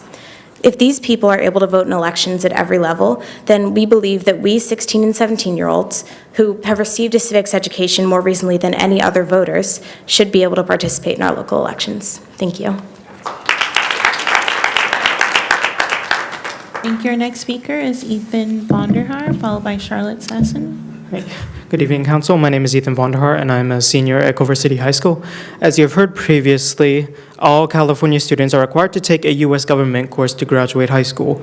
One of the terms students learn is political efficacy, which is defined as a citizen's trust in themselves to make political changes. One of the many factors that increase political efficacy is the ability to vote. The Vote 16 movement in Culver City's mission of creating a new generation of informed voters supports the long-term goal of increasing political participation. The younger someone is when they begin voting, the more likely they are to develop voting as a habit. When a teenager becomes an adult, they'll be more informed about the democratic procedures with which they are granted the right to engage. Expanding the local voting age to 16 allows politically aware students to engage in a system designed to accommodate their personal needs. A transparent and responsible administration listens to its constituents, and when the policy includes high school students, the high school students are entitled to representation like any other voter is. Thank you.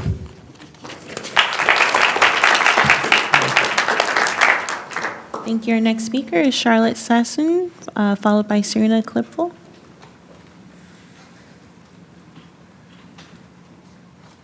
Hi everyone, my name is Charlotte Sasson and I'm a senior at Culver City High School. If there's one thing I've learned from my time at school, youth and government, and even today's current political climate, it's that the voice of this generation matters and we deserve to be heard. Studies done at Rutgers University have shown that 16 and 17-year-olds score equal to or above 18 to 23-year-olds on civic knowledge. And this doesn't surprise me because I've seen firsthand how my peers desire to be civically engaged. We are given the foundations of engagement in school, with most of us taking challenging courses in U.S. history and government. These courses have served as valuable tools not only in educating us, but also in providing a desire to stay involved in politics. I know many students like myself that have been inspired by what they've learned in class and explored these interests further, whether that be by joining activism clubs, participating in model legislators, or taking various internships with local policymakers. This generation has learned the history, dipped our toes in the present, and we are now ready to take on the future. Thank you.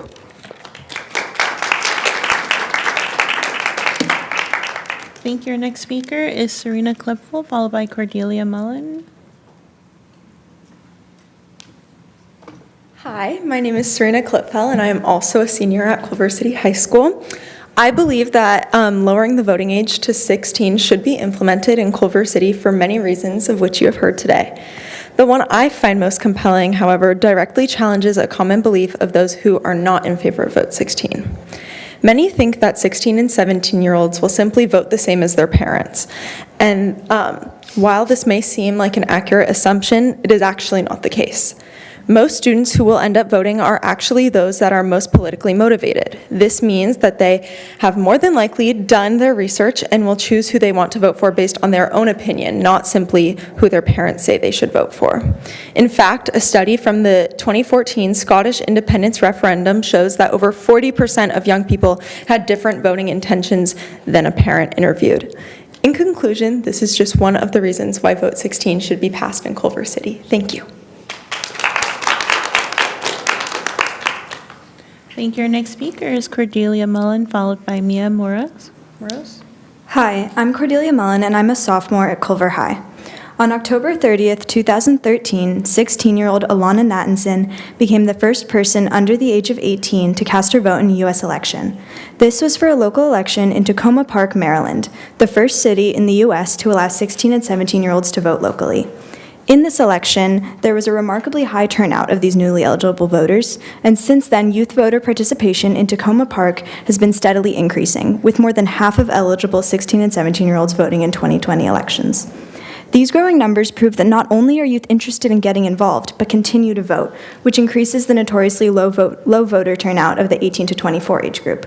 So, while some may argue that a younger generation simply wouldn't be interested in voting, this isn't true. As seen in Tacoma Park, as well as in other places where similar legislation has been passed, when given the chance to express their voice in local elections, the younger generation takes advantage of it. And in our increasingly unstable and scary political climate, I'm sure many of my classmates here can agree with me that we've observed more and more concern about politics from our peers. At this moment, youth is invested in our society's future, and it's important to encourage and capitalize on this motivation. If given the opportunity to become civically engaged at an earlier age, especially in local decisions that directly affect them, teens will use it. And having the ability to express our voices in municipal and school board elections will help more of us grow into civically minded and involved members of society. Thank you. Thank you. Our next speaker is Mia Moros, followed by Eric Rudin.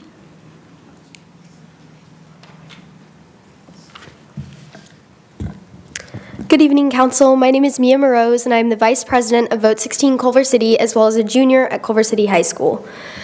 As you have heard from my fellow members, Vote 16 embodies the persistent belief in young activists that we deserve to engage in our political systems through suffrage, not only because we wish to be involved, but because many of us possess the attributes of informed and mindful voters.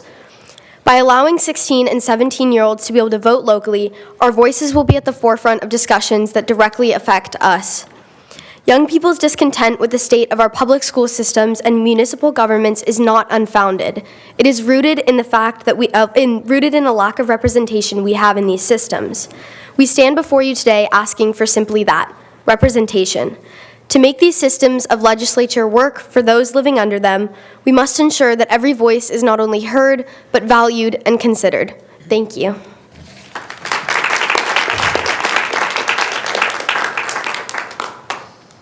Thank you. Our next speaker is Eric Rudin, followed by Melissa Sanders.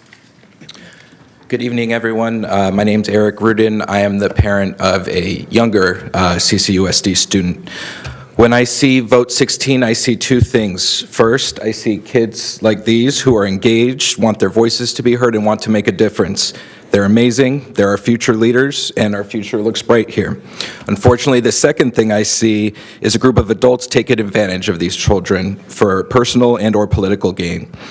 We heard about research about money, things like that, but nothing about the physical and emotional effect that this is going to have on 16 and 17-year-olds. With them, as if they didn't have enough things to worry about, now they get to be preyed upon by politicians and their allies if this goes through. Become part of the most toxic political environment of most of our lifetimes. And I hope you're paying attention to the social media trial that's going on in downtown LA. If you're not, tune in and see what's happening to 16 and 17-year-olds. I emailed you some quotes about 16 and 17-year-old victims of Epstein. I hope you read those as well. What you're doing is you're giving politicians and their allies the cloak of legitimacy when they go knock on doors before elections. Do you want someone who hasn't been fingerprinted knocking on these kids' doors? May I come in? I just don't understand how you can do this. One day you're going to have to look them in the eye because one day someone's going to use vote 16 against them. Draft them back into war, smoking cigarettes, age of majority. This is not going to go well. It's a slippery slope. Thank you. Thank you. Our next speaker is Melissa Sanders, followed by Marcy Bond.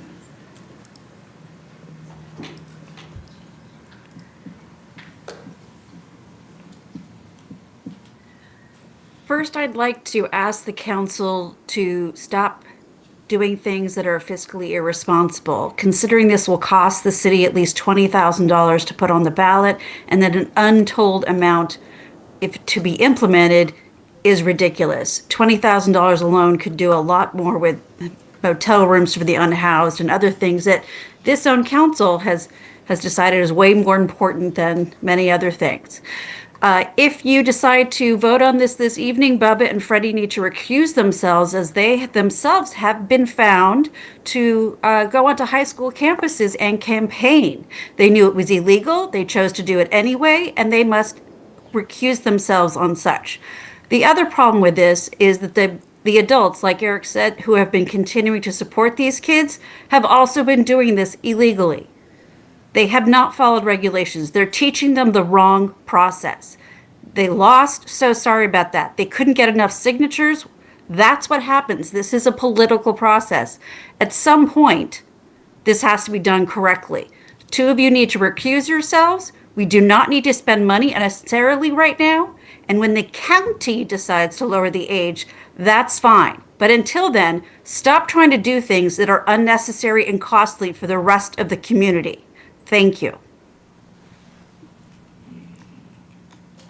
Thank you. Our next speaker is Marcy Bond, followed by Michelle Weiner. Good evening. Let's do a little history. The reason the voting age was lowered to 18 was because the young men were able to be drafted to war. That's why there was no quibbling about it. Is that really what we want to have happen?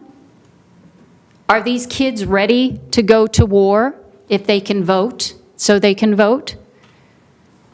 Do we want to put them on the front lines so they can vote? And one thing about women getting the right to vote, they were taxed, they were mothers, they were responsible for loans that their husbands made and left. So we need to know a little history before we start spouting this stuff. Also, I would like to bring up the fact that the YMCA Youth in Government voted on this and overwhelmingly voted against it. Overwhelmingly, the youth in Youth in Government voted against it because they really do think that they just end up voting how their parents wanted them to. Let them be kids. We don't want them taken advantage of by adults, which is what will happen. And think about when you were a kid and you went away to college and the difference between those first few months that you were in college and how much more mature you were because you had to take care of yourself, because you were paying for everything, when you came back and saw your friends and felt like, oh my God, Your they're time children. has expired. Thank you. Thank you. Our next speaker is Michelle Weiner.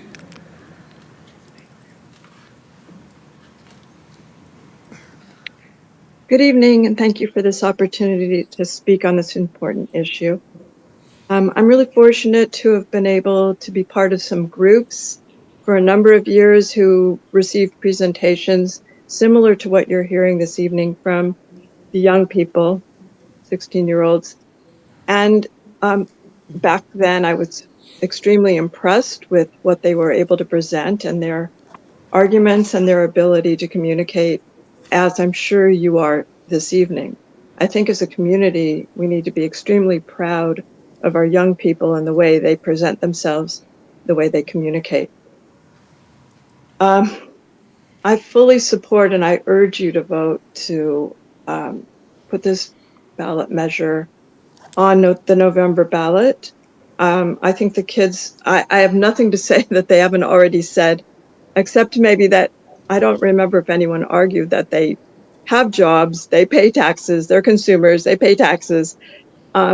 It's a minor reason compared to some of their arguments, but I do think that that is a legitimate reason why they need representation.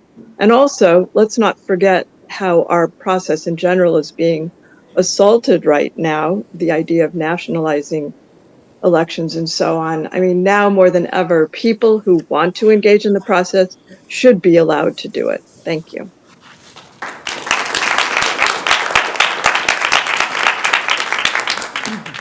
Thank you. That was our final speaker for this item. Thank you. We'll go to comments from council, starting with Councilmember O'Brien.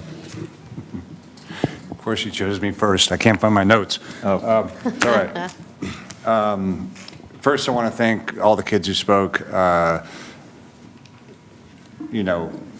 Extremely proud of the way you present, as Ms. Weiner noted. Future is definitely bright.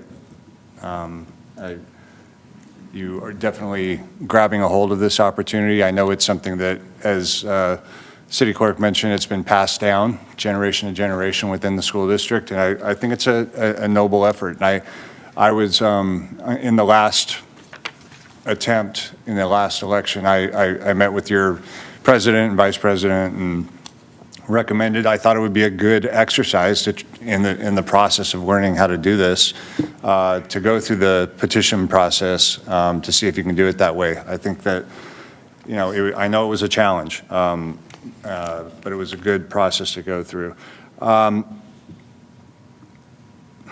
My position on this is the same as it's been, really. I do feel a lot of respect towards all of you who come here to speak. And I think that when you become voters in a couple of years, regardless of whether or not this goes on the ballot or it gets approved by the voters, if it does go on the ballot, you still won't be one of the beneficiaries as underage youth. So once you get there at 18, I know you'll do a great job and do your research and take it seriously. The concerns I have are some of the concerns that we heard tonight. I do agree with Mr.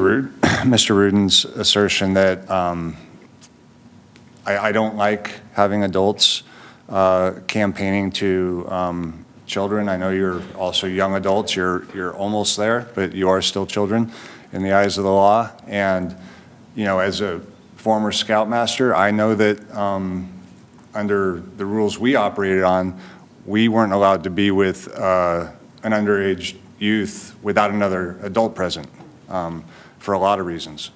And so that is a legitimate concern of mine, that adults are going to be campaigning and lobbying you.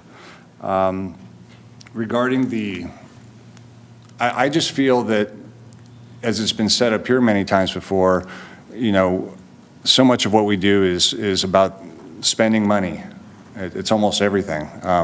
It trickles down to our values, as Councilmember McMorrin has stated many times. And because we're spending the public's money, I think it's, coming up on the ballot, I'm pretty sure this fall is going to be a parcel tax to benefit the school district, which I will support. But without you either being a renter or a property owner, where you're either paying a mortgage or paying rent, which ultimately is paying for those taxes, although as a student you receive whatever the benefit is from that, you're not, you're voting for someone else to pay for it, not you. And that's a big part that I have an issue with. I also reached out to, I had heard the rumor that the Youth in Government debated this topic, and they didn't have a ballot vote, but they had a verbal vote, ayes and nays. And so I reached out to their advisor, Ben Coombs-Perez, and he organized a Zoom call with a couple of the student leaders. I don't have their permission to say their names, so I won't. And they were amazing. These two young people were incredible, and they talked about the pros and cons, and they confirmed that it was about 2-to-1 vocal ayes and nays that were after the debate. The young people voted against it.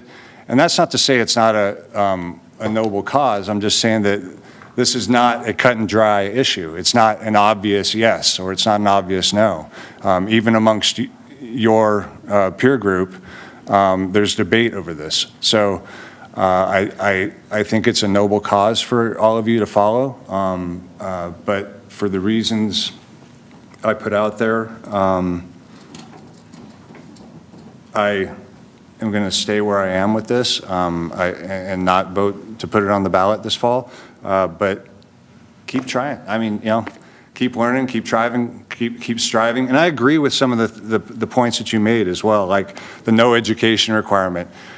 I mean, maybe I shouldn't say this as an elected, but there's some adults who I question their ability to judge. I know some of you can judge how to vote on some issues better than some adults, and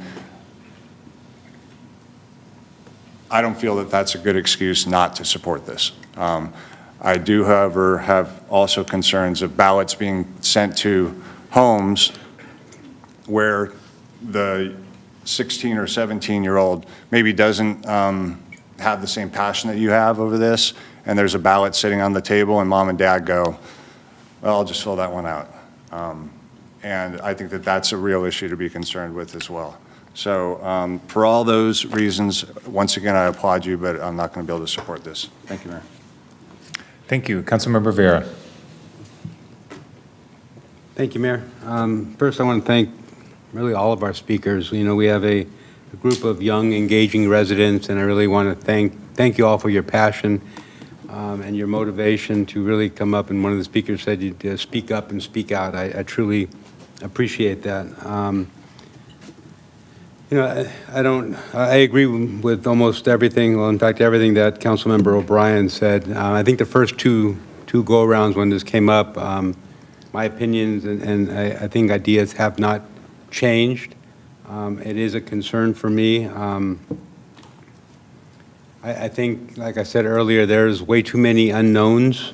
If council wants to move forward with this, I maybe suggest a subcommittee to look into it first and really determine the inner workings on how much it's going to cost. Check with the school district, find out what their financial status is, and if they're able to foot the bill for this. If we're able to foot the bill for this, and really just logistically, how does this make sense in the big picture in terms of financial stability? If I can't support putting this on the ballot, but if obviously they're more than welcome to get signatures, create an initiative, a ballot initiative, and I maybe suggest that. But in light of keeping this short and sweet, Mayor, I can't support this and putting it on the ballot. Thank you. Thank you. Councilmember McMorrin. Thank you. It's already after 9, so I'm going to be as brief as possible. Thank you so much for the comments. I'm grateful that this conversation is back before us. To the young folks that spoke this evening, I'm so proud of you. I know it's not easy to come up to that lectern and make a comment, and y'all were like pros. There are adults whose voices shake, and they're not as effective with the things that they're saying, so literally 10s across the board on that one. And I just want to share that I also know what it feels like to have people sometimes make assumptions about what they believe that you might know or what they might believe that you're ready for. So it's just something that happens. We don't need to wear imposter syndrome. Just know that like you all were so prepared and you did so great. So I wanted to sort of ground my comments in that. One of my sheroes is Shirley Chisholm. She was the first Black woman to run for president, and she was a congresswoman. And her quote that I love is that if they don't give you a seat at the table, bring a folding chair. And I remember bringing together a group of moms that I was involved in back in 2018 or 2019 together to have some of you guys, not the same you guys that are sitting here, but some of you guys at the time that were organizing for Vote 16. Long story short, I was impressed then. I'm incredibly impressed now. As a parent of a 17-year-old, I know acutely the conversations that we have at the dining room table, how the issues that are happening from ICE to housing to climate change indelibly is impacting how she looks at the world, how she's informing her future choices, and I'm sure it's probably the same with you and your loved ones as well as your community at school. So I'm excited to be a yes tonight to support this going right to the ballot. I was heartbroken when this lost by just 16 votes. I mean, that is an incredibly small margin. I think it is incredibly important to lift up that more folks voted for this item in 2022, was it, than for members that sit on this body that set policies that we are all, dealing with. And so I think you should be encouraged by that point, because that means that people are behind this idea. You just got to hit those doors a little stronger. Continue to partner with folks that believe in your leadership, that know that you all are the future and the present, and that these, what is happening right now is impacting you all more than any other group, which means that you all have the right to have a say. So thank you so much for being here. I'm excited to be a full yes for this to go to the ballot this November. Thanks. Thank you. Vice Mayor Fish. Thanks, Mayor. I also want to begin by thanking you all, student advocates who took time out of your busy lives to come to City Hall and be a part of our civic process. I didn't get everyone's names, but Ruby, Alice, Emerson, Adina, Ethan, Charlotte, Serena, Mia. Sorry for anyone that I missed there, but thank you for being here and for using your voices. I also want to acknowledge the young leaders who came before you and helped pave the way for this moment. Mimi Mervish, Rebecca, Tatiana, Audrey, Neva, Jamie, Emmy, and Julia. Just your tenacity through several generations of students shows the seriousness that you all take this issue. Each of your voices matters, and I'm just proud to share this space with you tonight. You inspire us and you give us all hope. We often hear that young people are the future. My colleague said it, you're the present. The decisions we make on this dais are already impacting you. And in many cases, they're impacting you the hardest. When it comes to affordability, you all are gonna bear the brunt of our housing crisis. When it comes to climate change, it's young people who will live the longest with the consequences of a warming planet. Y'all talked about that so more eloquently than I just did.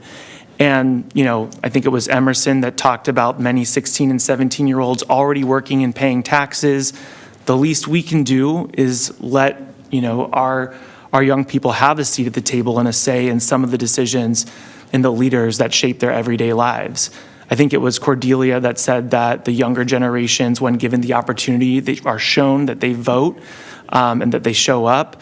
And, we often hear a lot of hand-wringing about whether young people are ready, but the research is really clear. And you all have educated me on this topic, and I've gotten to volunteer with you back in 2024. when we were trying to collect those signatures, but young people are just as capable, 16 and 17-year-olds specifically, are just as capable of cold cognition, the type of reasoning required to make voting decisions. And it's not theoretical, it's already happening. 16 and 17-year-olds can vote in 13 cities across the country in local elections, and nationally too, in dozens of nations. So this movement is taking hold here. You are a part of something really, really big and special. And I just want to thank you for all the time and effort and energy, Ruby, the whole team that you guys have put into this. At a moment when, it's taking hold also at the LA City Charter conversations. There's conversations about Vote 16 being a part of the new charter reform. So what you're doing here has huge impacts that are way bigger than Culver City, and I hope you all feel so proud of that. So especially at this moment when our democracy is under direct threat every day, when a third of Americans don't vote at all, and we are being approached by young people who are asking to participate, to engage, and to help shape their own communities. When I listen to y'all, the students, you speak with such clarity and confidence and conviction. I don't hear people who are unprepared. I hear people who are informed, passionate, and ready to be a part of our democracy. And I think we should listen. Thanks, Mayor. Thank you. City Clerk, thanks for the staff report, and thanks for all the public comments. Thank you to all the people, young people who have been involved in Vote 16, past, present, and future, and you deserve a real voice in the decisions that affect your life. As mentioned, our democratic participation is declining, and there is increased voter suppression, so we should be doing everything we can to expand civic engagement. And as mentioned, also, we know that data tells us that policies like Vote 16 increase lifelong participation and strengthen our democratic institutions. So while this might be the second time this measure has come forward, that close margin only underscores how important it is to keep engaging our young leaders and investing in their leadership. So let's let the voters decide. So I support this as well. Thank you. Mayor, can I ask a quick question, please? I'm sorry to interrupt.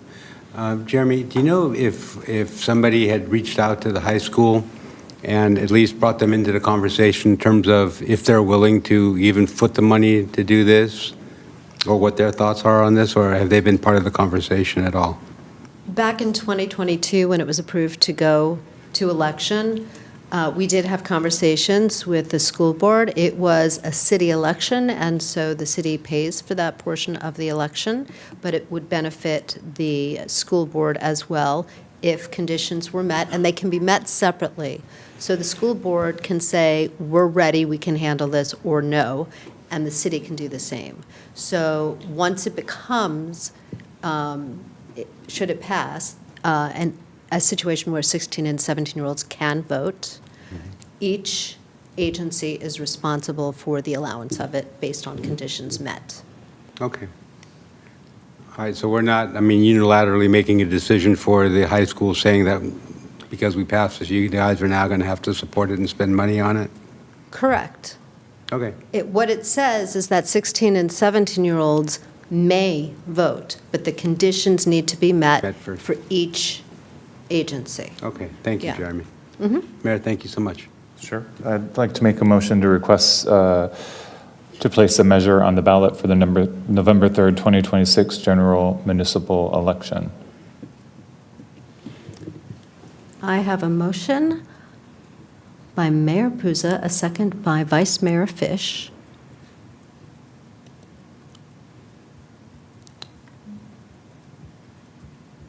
Sorry, having a moment.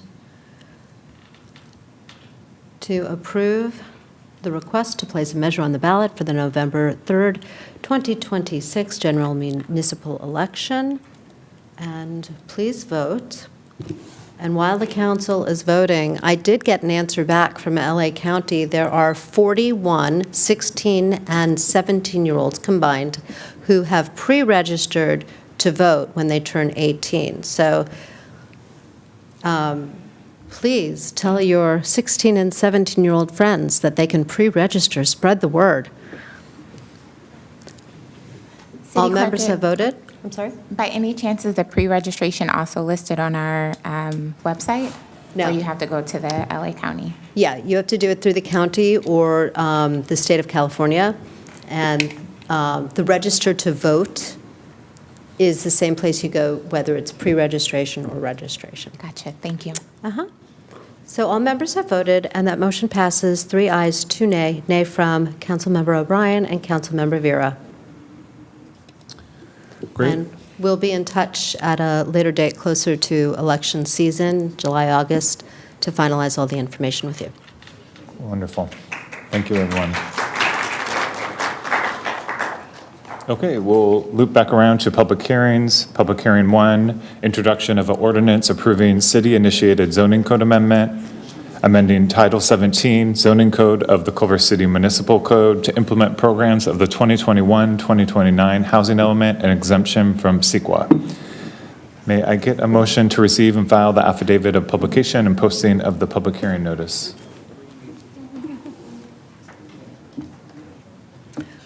I have a motion by Councilmember Vera, a second from Councilmember McMorrin. And that's to receive and file, correct? Yes. Okay.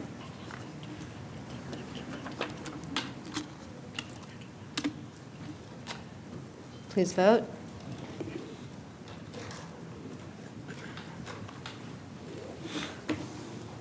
All members have voted. That motion passes unanimously. Okay, may I get a brief staff report?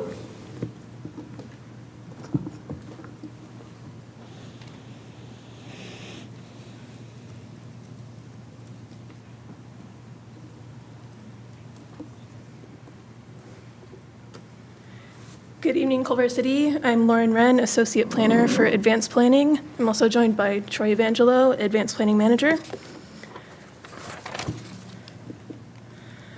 Tonight we're looking at 2 zoning code amendments to bring us into compliance with state law and implement our housing element.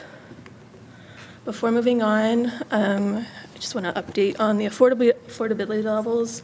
I'll be referring to lower income, so that refers to these first 3 categories up to 80% of the area median income. Our first update is for ministerial approval for 20% affordable housing projects. So state law AB 1397 already requires ministerial approval for any project that proposes 20% of units affordable to lower income households on a site identified for low income on our adequate sites inventory. Housing element measure 4B goes further and extends this ministerial approval to any project, regardless of its presence on the site's inventory, to have that ministerial approval. So this code amendment just codifies the measure from our housing element. The other update is a requirement for a minimum 50% residential square footage in mixed-use projects on sites inventory sites. So this is another requirement of AB 1397. Because our lower income housing need is mostly accommodated on mixed-use sites, we have to require a minimum of 50% residential floor area for mixed-use projects on lower income sites from the inventory. So we received a letter from HCD asking us to add this to our code, so this would bring us into compliance with that request. Our environmental analysis, because it's bringing us into compliance with state law, and because it doesn't intensify any land use development already allowed by the code, it's exempt from CEQA because it wouldn't cause any increase in environmental impacts. The Planning Commission hearing was held back in November, and it was voted 5-0 for the recommendation. And our recommendation tonight. Our recommendation tonight is to introduce the ordinance to implement programs of the 2021-2029 housing element and conform to state law and approve the exemption from CEQA.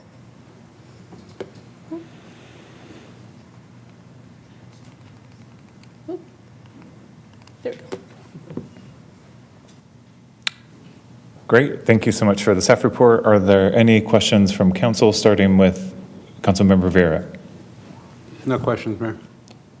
Councilmember O'Brien? No questions. Councilmember Moran? Okay. May I get a motion to declare the public hearing open and the city count? Just leave it right there.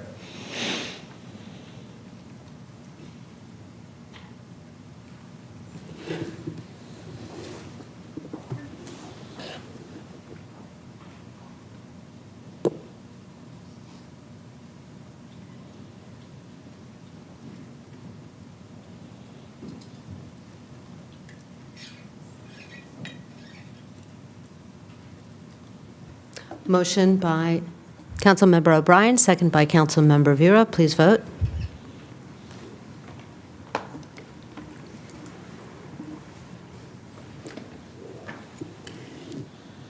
All members have voted. That passes unanimously. The public hearing is now open. All right. It looks like we have one public comment. All right, 90 seconds.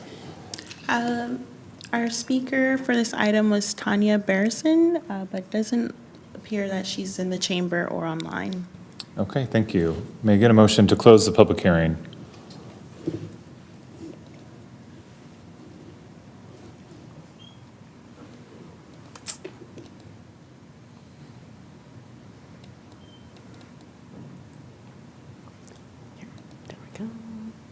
We have a motion by Councilmember Vera, a second by Councilmember O'Brien to close the public hearing. Please vote.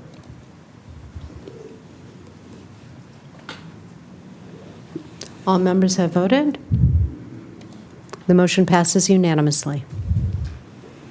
Great, thank you. Let's go to comments from council, starting with Councilmember Vera. No comments, Mayor. I'm ready to make a motion to approve this. Okay, thank you. Councilmember O'Brien? No comments. McMorrin? Councilmember McMorrin? All right.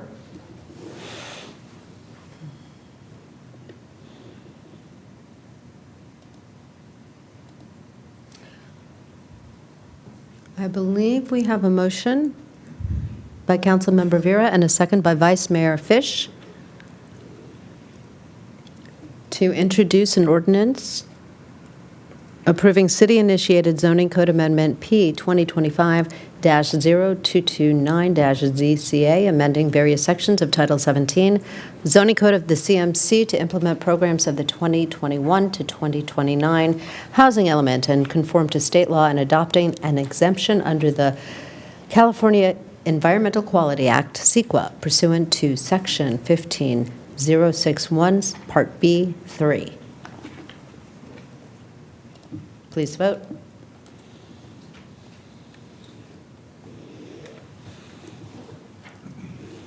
All members have voted. That motion passes unanimously. Thank you.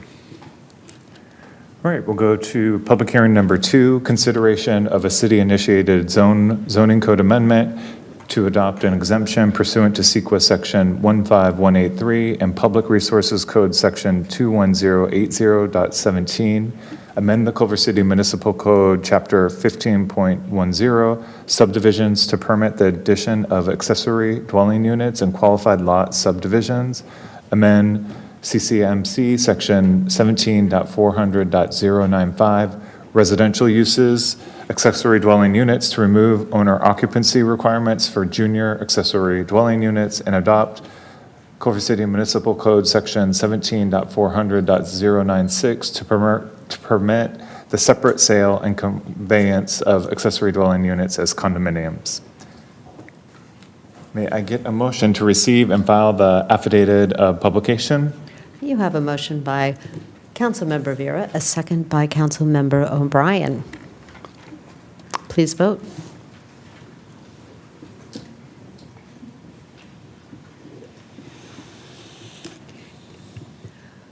All members have voted. The motion passes unanimously. And may we get a brief staff report, please? Good evening, Mayor Pusa, council members, and community members. I'm Gabriel Barreras, Senior Planner, and I'll be presenting on the proposed zoning code amendment staff has prepared and that Planning Commission has recommended for approval tonight. Why and now? Ongoing zoning code amendments are essential for maintaining consistent and effective regulations that respond to market conditions, housing needs, best planning practices, and conformance with state law. As detailed in this presentation, the proposed amendments specifically advance the city's housing element goals to promote housing production and expand homeownership opportunities while strengthening the city's ability to enforce high-quality housing standards. All of the following amendments are related to state laws that were discussed by the Standing Housing and Homelessness Committee on August 26th and September 10th of last year, and were requested to be incorporated as amendments.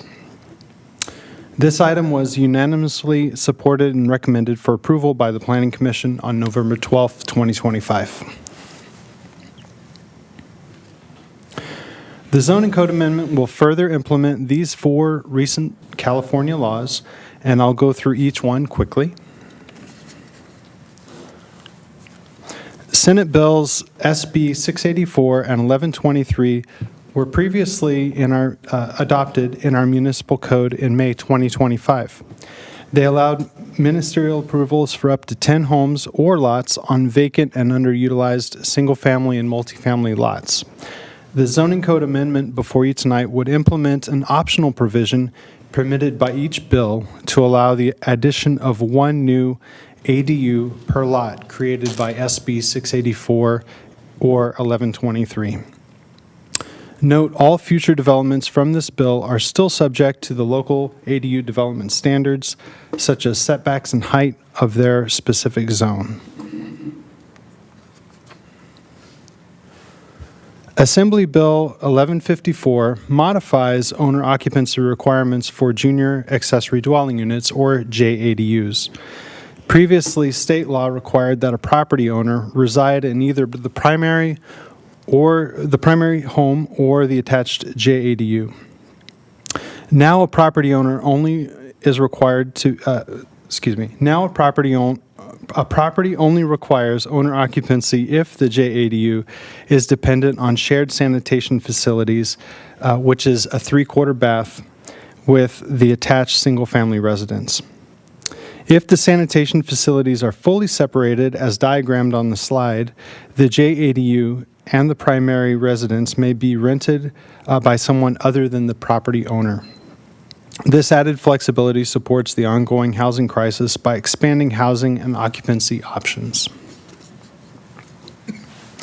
Lastly, this zoning code amendment will codify an optional provision of AB 1033 passed in 2023. This bill allows local jurisdictions to permit the sale of ADUs separate from the primary dwelling as condominiums, with the goal of further expanding homeownership opportunities at a smaller scale. The bill requires that ADUs are subdivided and sold as condos. It is applicable to attached and detached ADUs, but not JADUs. They must be served by all utilities and public amenities, and the ADUs are subject to all existing ADU development standards, the Davis-Sterling Act, and the Subdivision Map Act. If adopted, Culver City will be the 5th or 6th city in the state to do so. The proposed zoning code amendments related to the revisions of SB 684 and 1123 are considered exempt from CEQA pursuant to the California Public Resource Code, which exempts the adoption of ordinances approving ADU zoning code amendments in conformance with state law. Additionally, AB 1154 and AB 1033 are also exempt from CEQA, as neither bill increases or changes the development potential or the number of ADUs possible on a site. Therefore, the future potential development was already analyzed and addressed by the General Plan 2045 EIR, and no further environmental review is required. In closing, staff's recommendation is that the City Council introduce an ordinance to adopt CEQA exemptions and a code amendment as presented, including allowing 1 ADU per lot on eligible small lot subdivisions and lot splits, removing owner occupancy requirements for junior accessory dwelling units, and permitting the separate sale and conveyance of ADUs as condominiums. As of 3 p.m. today, we have received one letter in support from Abundant Housing LA for all of the amendments. And this concludes staff presentation. I'm happy to answer any questions. Thank you. Thank you for the presentation. Are there any questions from council? Councilmember O'Brien? No questions, Mayor. Councilmember McMorrin? Vice Mayor Fish? Yes, thank you so much, Gabe, for the presentation. And I just want to thank planning, Emily, Gabe, Mark, I don't know if he's here, but for the work on this. We have been talking about these in the Housing and Homelessness Subcommittee, and AB 1033, the ability to buy and sell ADUs, was something that I ran on because it had just been signed into law, and I was really excited about the opportunity of unlocking more homeownership opportunities for, different types of families, first-time buyers, seniors, young families, small families. So I'm really excited that this is coming to us. Just a quick question about the SB 1123, the lot splitting. I think we've been talking about potentially creating some kind of a toolkit or some way that we can get the community to understand that this is an option that they can use on their lot. So I just wanted to check in and see how we're going to be publicizing the fact that this is available to the community. Thank you. Thank you, Vice Mayor. Emily Stadnicki, current planning manager. Yes, we are creating a toolkit. We have a website, a web page now, and we're going to be updating it, making it more user-friendly with checklists and other information. And then we will do a Gov delivery once that's in its final form. And we'll also probably do a video similar to the one we did for ADUs. That's great to hear. Thanks. I have maybe another question after we hear from some public comments, but just thank you for all your work that went into this, and the fact that we might be the 5th city in the state is what I think I heard to actually allow the buying and selling of ADUs is really exciting. Thanks. Great. May I get a motion to declare the public hearing open?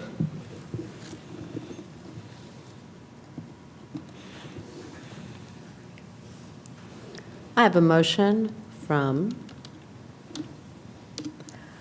Councilmember O'Brien and a second from Councilmember McMorrin. Please vote.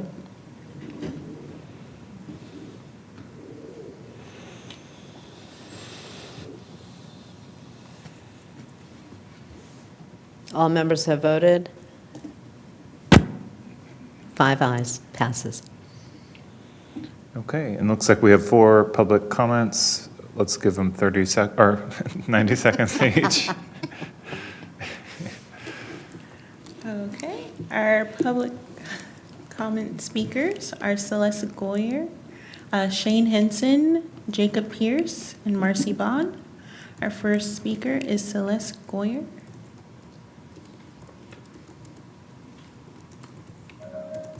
Thank you. On behalf of Casita Coalition, a multi-sector nonprofit advancing middle housing solutions to address our housing affordability crisis, I encourage you to approve the draft ordinance that will opt Culver City into the separate sale of ADUs as condominiums.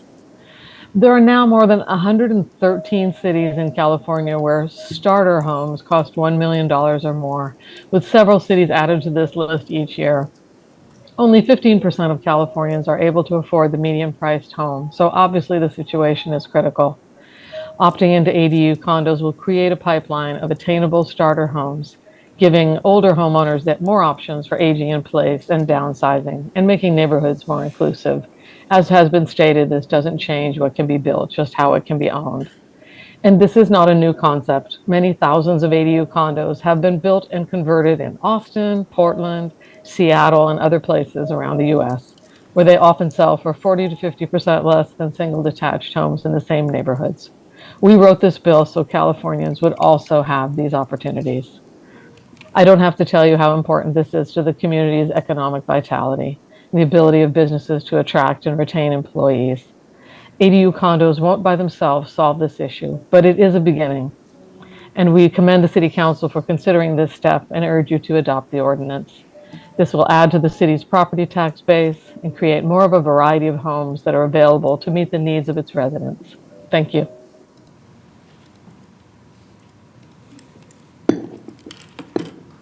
Thank you. Our next speaker is Shane Henson, followed by Jacob Pierce. Hello, Mayor Kuza, members of the council. My name is Shane Henson.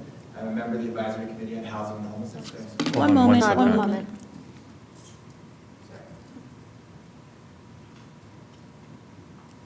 Okay, go ahead. Sorry. Again, good evening, Mayor Puza, members of the council. My name is Shane Henson. I am a member of the Advisory Committee on Housing and Homelessness, but I'm speaking today in my personal capacity. I am in strong support of these proposed zoning code amendments to incentivize home ownership in Culver City. Culver City, like all of California, is facing an affordability crisis. According to Zillow, the average cost to buy a home in our city is over $1.2 million. Without cheaper housing, young families like my own who rent here in Culver City will never be able to afford a home here. Without cheaper homes, our entire community will suffer. Families will be forced to move away, our school enrollment will continue to decline, and generations of families, grandparents, and their grandchildren will be drawn further and further apart. These three proposed items will advance affordability in our city, allowing more residents to achieve the dream of home ownership by allowing the condoization and separate sale of new ADUs.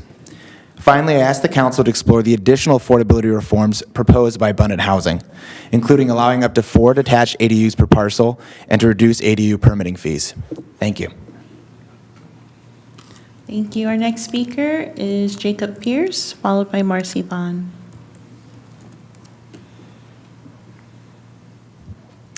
Hello, Mayor and council members. My name is Jacob Pierce. I'm a policy associate at Abundant Housing LA.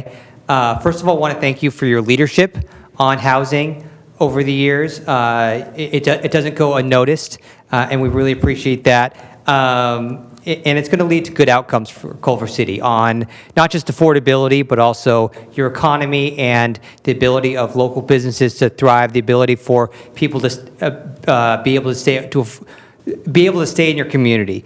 I wanted to express strong support for the three items. Junior accessory dwelling units, allowing those to be not owner-occupied will be very good for renters. The 1033 home ownership piece will be very good for home ownership.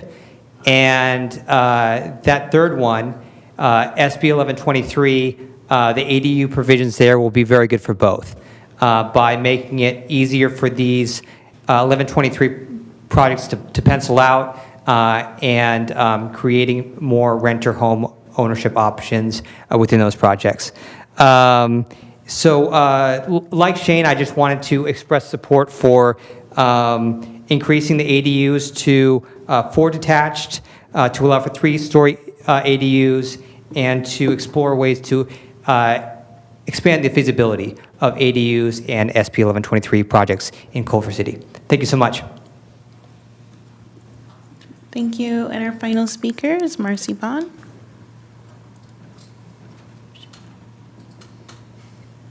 Good evening, City Council members. This just feels like a big incursion into the single-family home zoning, but I am curious, does this mean that the family that sells the ADU as a condo, just like a developer, could be sued if there are any defects in that ADU?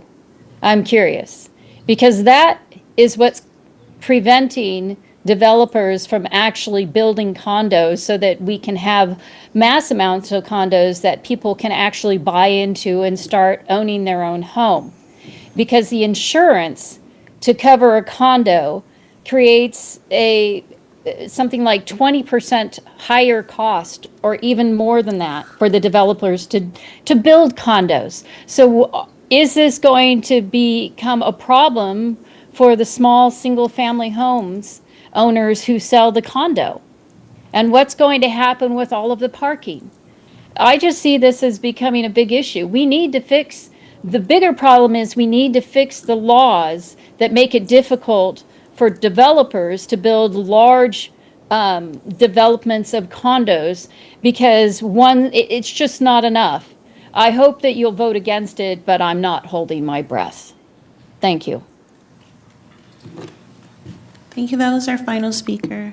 Thank you. May I get a motion to close the public hearing?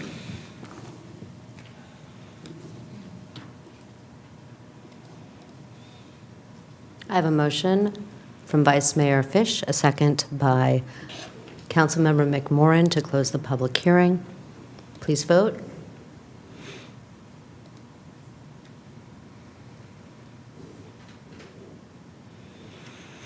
All members have voted, and that motion passes unanimously.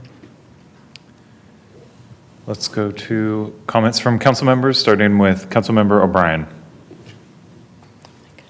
Thank you, Mayor. Thanks, staff, Gabe and Emily, for this. It's actually a question I kicked around at home. I know that there's like a 10-year look back on condo construction and warranty or something like that that makes it really difficult. I'm guessing that does not apply in this situation?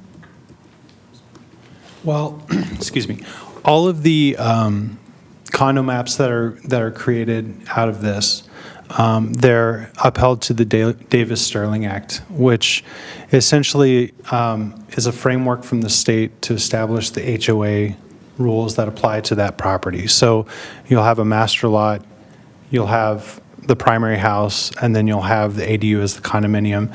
So the Davis-Sterling Act is the framework that talks about if there are maintenance issues, who's responsible, what are the responsibilities for the common open space, and who has access to what. So it is going to create a new industry here locally for lawyers to work on those HOAs at such a small level and to create those rules and regulations. But each owner of one of these ADU condominiums, they're going to have to meet the Davis-Sterling Act requirements. And if they go beyond that, within what's legally permissible, they can define maintenance, they can define responsibility, they can talk about warranties. They have responsibilities to do that. All right. Thank you. That's all, Mayor. Thank you. Councilmember Vera. I don't have any other questions right now, Mayor. Any comments or? No. Okay. Councilmember McMorrin. Thank you. I'm grateful to our speakers and to staff. I'm super excited that this is before us and the diligent work that you all have done, and I just deeply appreciate it. I know that trying to implement all of these things in the weeds is not easy. So I'm just thrilled that it's here. I'm excited that there'll be more options for housing for folks in our community who sorely need it. So I'm excited to support this moving forward this evening. Thanks again for all the hard work. Vice Mayor Fish. Thanks, Mayor.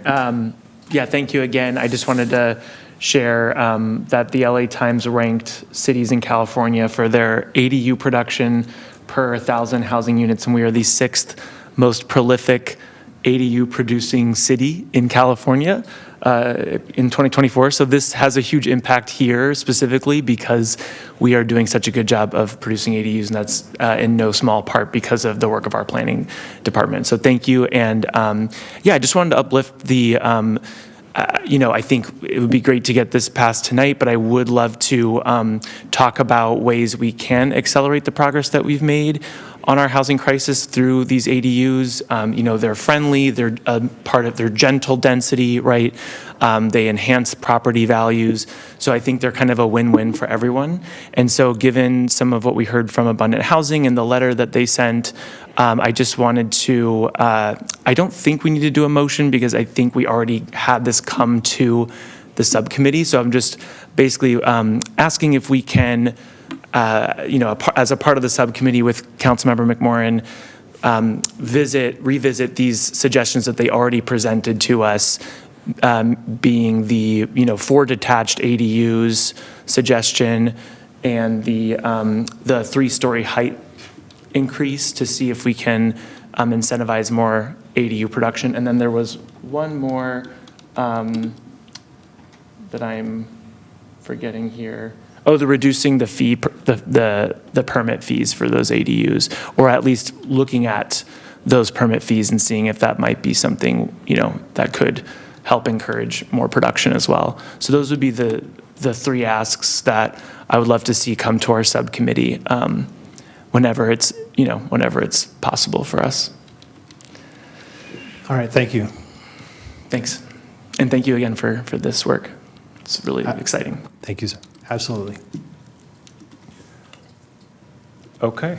Thanks for the presentation again. Thanks to the Planning Commission for the recommendation. And is there a motion on the table?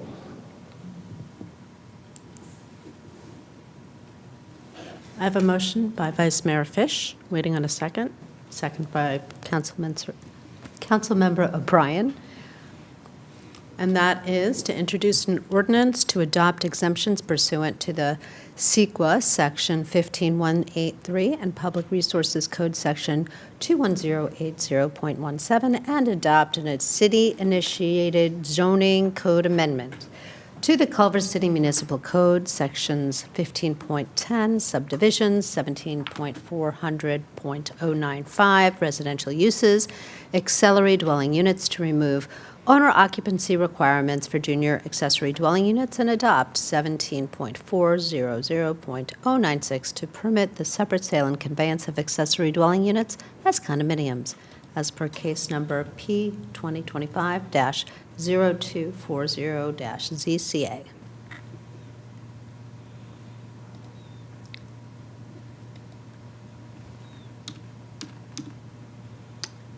Please vote.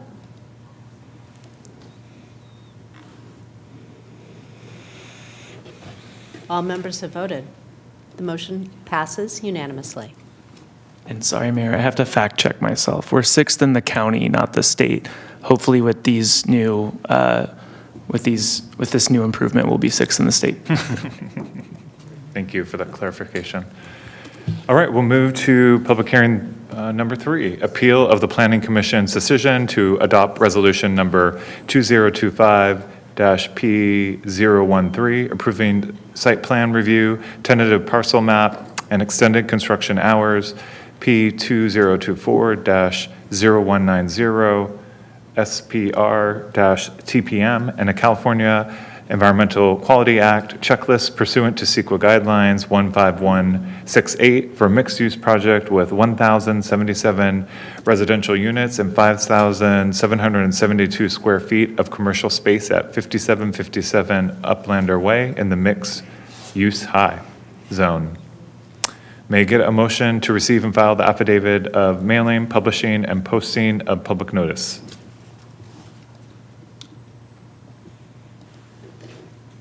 We have a motion by Councilmember Vera, a second by Councilmember O'Brien. Please vote.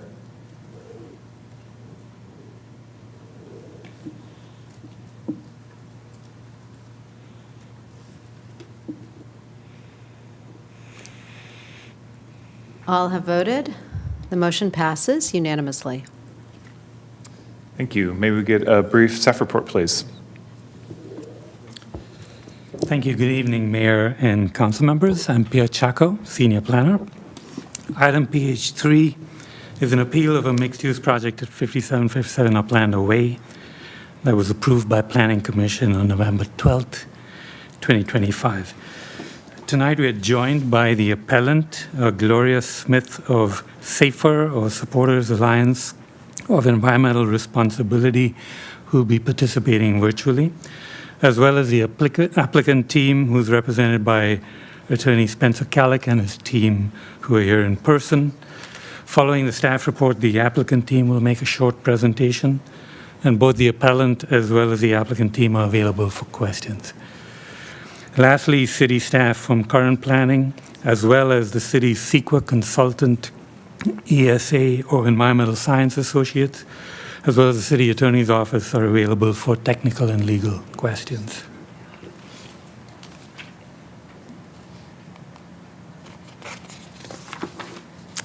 The project site's located in the Fox Hills neighborhood, and as you can see from the map, it occupies almost an entire block bounded by Hannam Avenue in the north, Bristol Parkway, and Uplander Way. Existing uses on the site consist of 1 to 2-story office buildings. The site is surrounded on the north by 6-story office in the Corporate Point campus, located in mixed-use medium zoning. There are 2-story offices to the west across Bristol Parkway, as well as the Culver City Fire Station number 3 and 2-story medical offices directly abutting the western edge of the site, all in mixed-use high zoning. On the south and west, there are 1 to 2-story offices across Uplander Way in mixed-use high-density zoning. The proposed project is to demolish the existing office buildings and construct a 7-story mixed-use building on an 8.3-acre site, which is in mixed-use high-density zoning. The proposal includes 1,077 new units, including 78 very low-income units, as well as approximately 5,700 square feet of community-serving retail. The project includes structured parking and site improvements.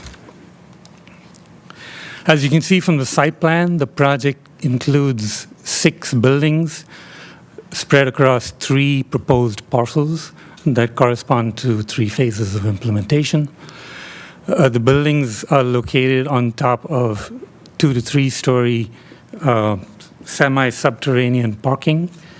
And as you can see, they're organized around a central paseo that connects north to south from Hannam Avenue to Uplander Way. The project also includes a significant amount of open space. As you can see from the images, on the top left and top right, you can see the paseo connecting north to south from Hannam Avenue on the left and Uplander on the right. And on the bottom picture, you can see the patios that are along the residential frontage to encourage pedestrian orientation. In all the pictures, you can see that the building includes some articulation with materials as well as step backs to reduce the impact of the height.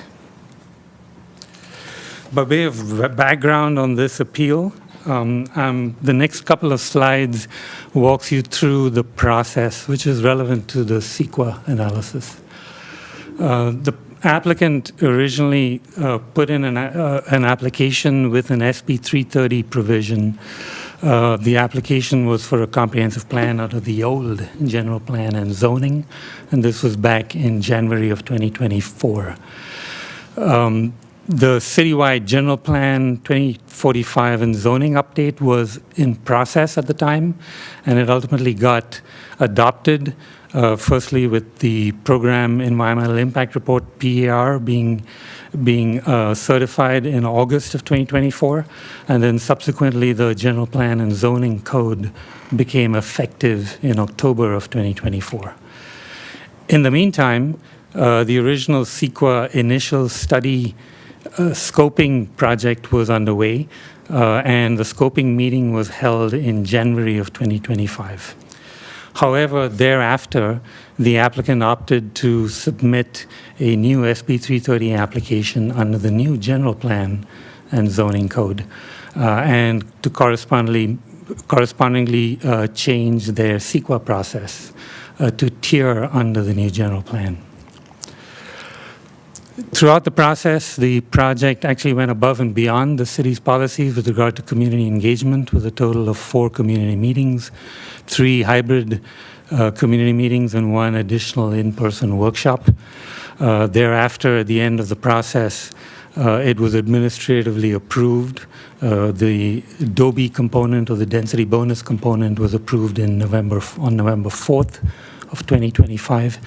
And then thereafter, at the Planning Commission hearing, it was unanimously approved for the site plan review, the tentative parcel map, and the extended construction hours, as well as the CEQA documentation. Thereafter, this appeal was filed on November 20th of 2025. The applicant objections are summarized in the next few slides, and the appeal letter is included in your attachment 3, in your agenda packet. In summary, the appellant asserts that a separate project EIR should be required, and that tiering under the program environmental impact report is not appropriate. Additionally, the appellant claims that staff issued contradictory analysis between the initial study and the CEQA clearance documentation. The appellant goes on to state that the CEQA clearance documentation relies on generalities, and additionally indicates that public had insufficient review time on the CEQA clearance documentation. The city has a three-party agreement with the applicant and Environmental Science Associates. Representatives are here available for questions. This agreement covers CEQA-related document preparation. ESA has prepared a detailed response to the appellant letter and to another comment letter that was received by the Planning Commission. And these are available in your attachments 4 and 5 in your agenda packet. The applicant actually concurs with ESA's responses and will also present their own response after this presentation. Having reviewed the appellant letter and the ESA response, staff has the following clarifications. Contrary to the appellant's claims, the project adhered to CEQA guidelines, which allows and in fact encourages subsequent projects to tier under the general plan and zoning update PEIR, thus eliminating any repetitive analysis and allowing the focus to be on the project-specific issues. The project's earlier CEQA initial study was actually prepared in the context of the old application for a comprehensive plan under the old general plan and zoning. And so this prior analysis is no longer relevant under the new general plan and zoning ordinance after the project refiled its SB 330 application.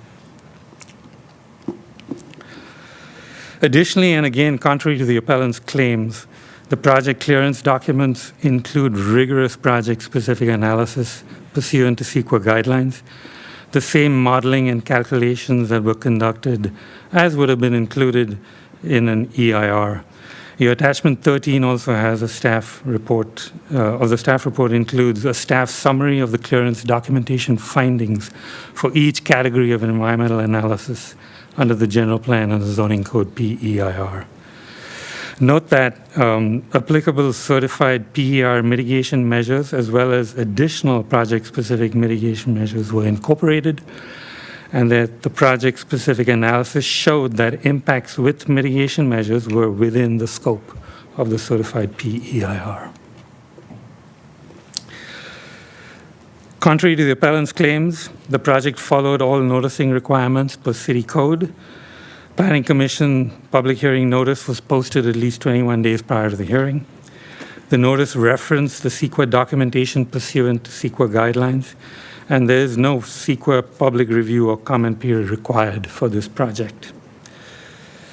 I'd like to also note that the appellant has submitted 3 additional supplemental comment letters after the agenda packet was finalized, and the city CEQA consultant prepared responses to these supplemental letters, and that packet has been handed out to you. It's also available for the public to see. Our CEQA consultant is present and available to respond to any technical questions you may have. You have 3 possible motions that you could consider.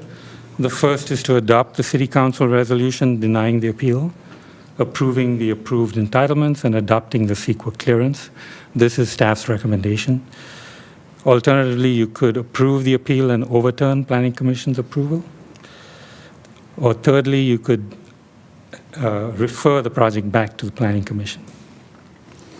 This concludes staff presentation, and we're ready to answer any questions. Thank you. Thank you for the presentation. I'll go to any questions before we go to public comment, starting with Councilmember Veer. Oh, hold on. Councilmember McMorrin. I might, I don't know, City Attorney, because I'm a little close to this project. So I don't know if it's up to me or. Yes, you are within 500, over 500, less than 1,000 feet. So we had emailed you some criteria that to take a look at to see if you felt that those would be impacted. And if you do, then you should recuse yourself. If you feel that they aren't triggered, then you could participate. So, yeah, and it is up to you. We've only, provide you with helping you evaluate it. So I'll step back for this one. So should I stay here or go to the back? You'll need to go to the back. Sorry. Thank you, Councilmember McMorrin. Councilmember O'Brien. Any Thank questions? you. I know this isn't directly related to the appeal, but Director Munzer, do you know what the impact fees on this project that we might receive in Quimby? Okay, that's fine. Thank you. I should have asked ahead of time. No questions. Vice Mayor Fish.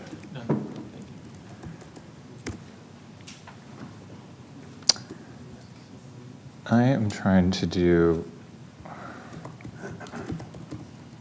I moved down the street, but I think I'm clear.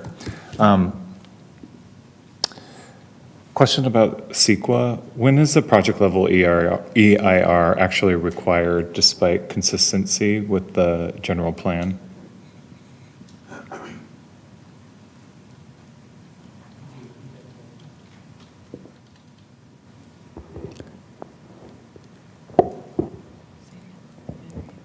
Could you repeat that question? Oh, Did you sorry, say yes. when? Under CEQA, when is a project level EIR actually required despite consistency with the general plan, EIR?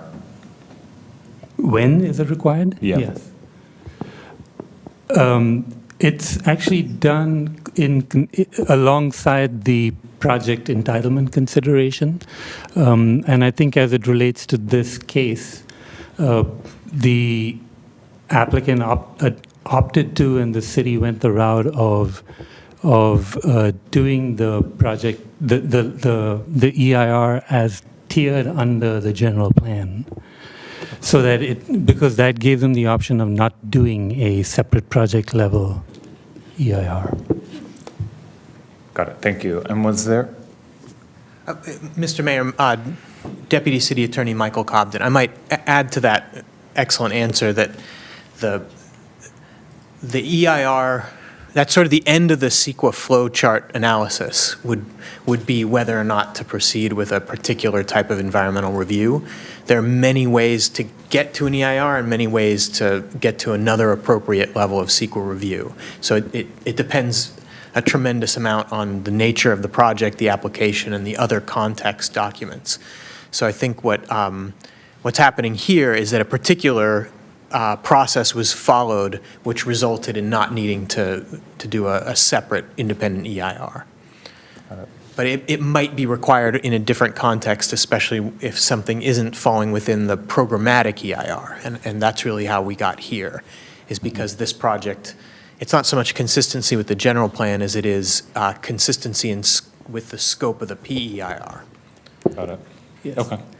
And Mayor, the city's consultant from ESA would also like to add something to that respect. Okay, thank you.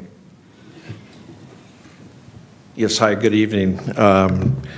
My name is Mike Harden. I'm with ESA and just wanted to follow up on Pierre's response, just as the question as to when an EIR would be required. Beyond the consistency of the project with the general plan and zoning designation. So really what we're looking for in our CEQA document is whether or not the impacts of the project are within the scope of the programmatic EIR. So the test for that is whether or not there's any new or substantially increased impacts compared to what were previously analyzed in the program EIR. So if there's something new, something is much greater of an impact, for example, if the program EIR had identified a less than significant impact. We did the project level analysis, and there was determined to be a new significant and unavoidable impact that wasn't previously analyzed or identified that could trigger the potential for an EIR. In this case, for this particular project, and if there's more questions, that was not the case. We did not find that there was any new or substantially increased in the severity of the impacts. Therefore, the environmental checklist was moved forward. Got it. Thank you. And you answered my second question. Thank you. Appreciate it. Okay, no more questions for me. May I get a motion to, nope. Yes, may I get a motion to open the public hearing?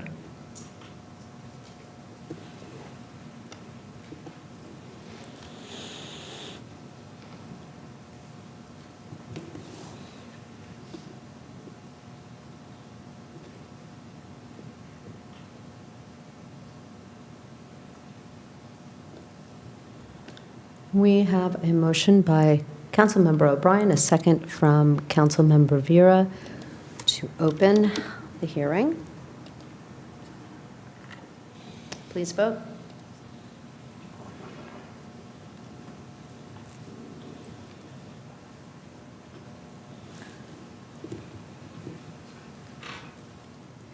All members present have voted. That motion passes 4 ayes with Councilmember McMorrin recused. Thank you. And now we'll give the appellant the first opportunity to speak.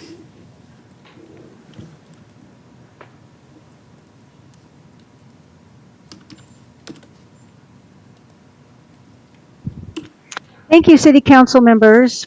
Gloria Smith on behalf of SAFER. I would like to clarify a bit of project history to underscore SAFER's concerns. In December of 2024, as you heard, staff issued its initial CEQA study calling for a full EIR for the Uplander project to analyze its numerous potentially significant impacts.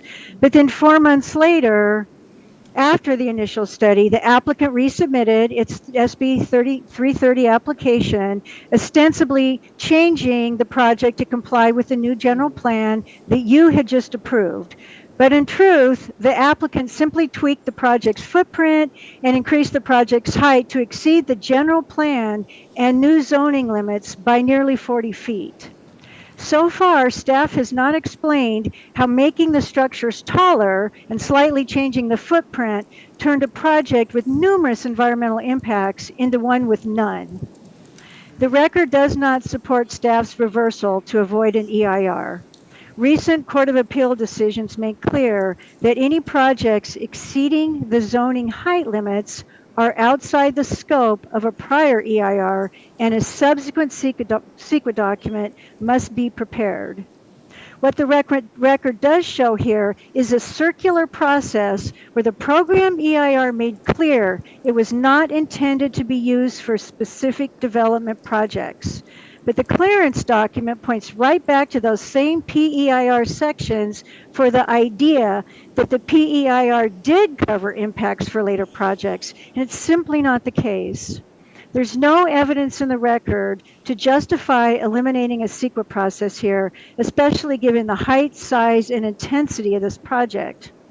And this matters because the record does indicate potentially significant impacts on air quality, human health, and greenhouse gas emissions. 2 separate experts evaluated the project for SAFER and determined the clearance document fudged the construction dates and acreage calculations to avoid mitigating construction-related impacts on human health. Just briefly, the clearance document cherry-picked the timeline for which it analyzed exposure to people off-site and on-site to diesel particulate matter during the project's 4-year construction phases. Also, the clearance document failed to disclose the project's greenhouse gas emissions. They will exceed the South Coast Air District's annual thresholds, causing a significant impact on greenhouse gas emissions. Briefly in closing, The city has not engaged in a secret process for this project. The clearance document was not provided for public comment, and all of the documentation was prepared to avoid public engagement. If staff is so confident in its analysis, why hide behind this secret clearance document? Why not just incorporate this information in an EIR and make it available to the public under the normal secret process? Thank you for your time. Thank you. Now we'll have the applicant respond.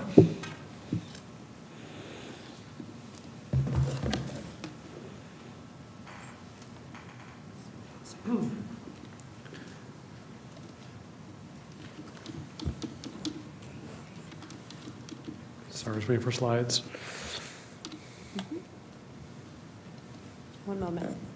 Thanks.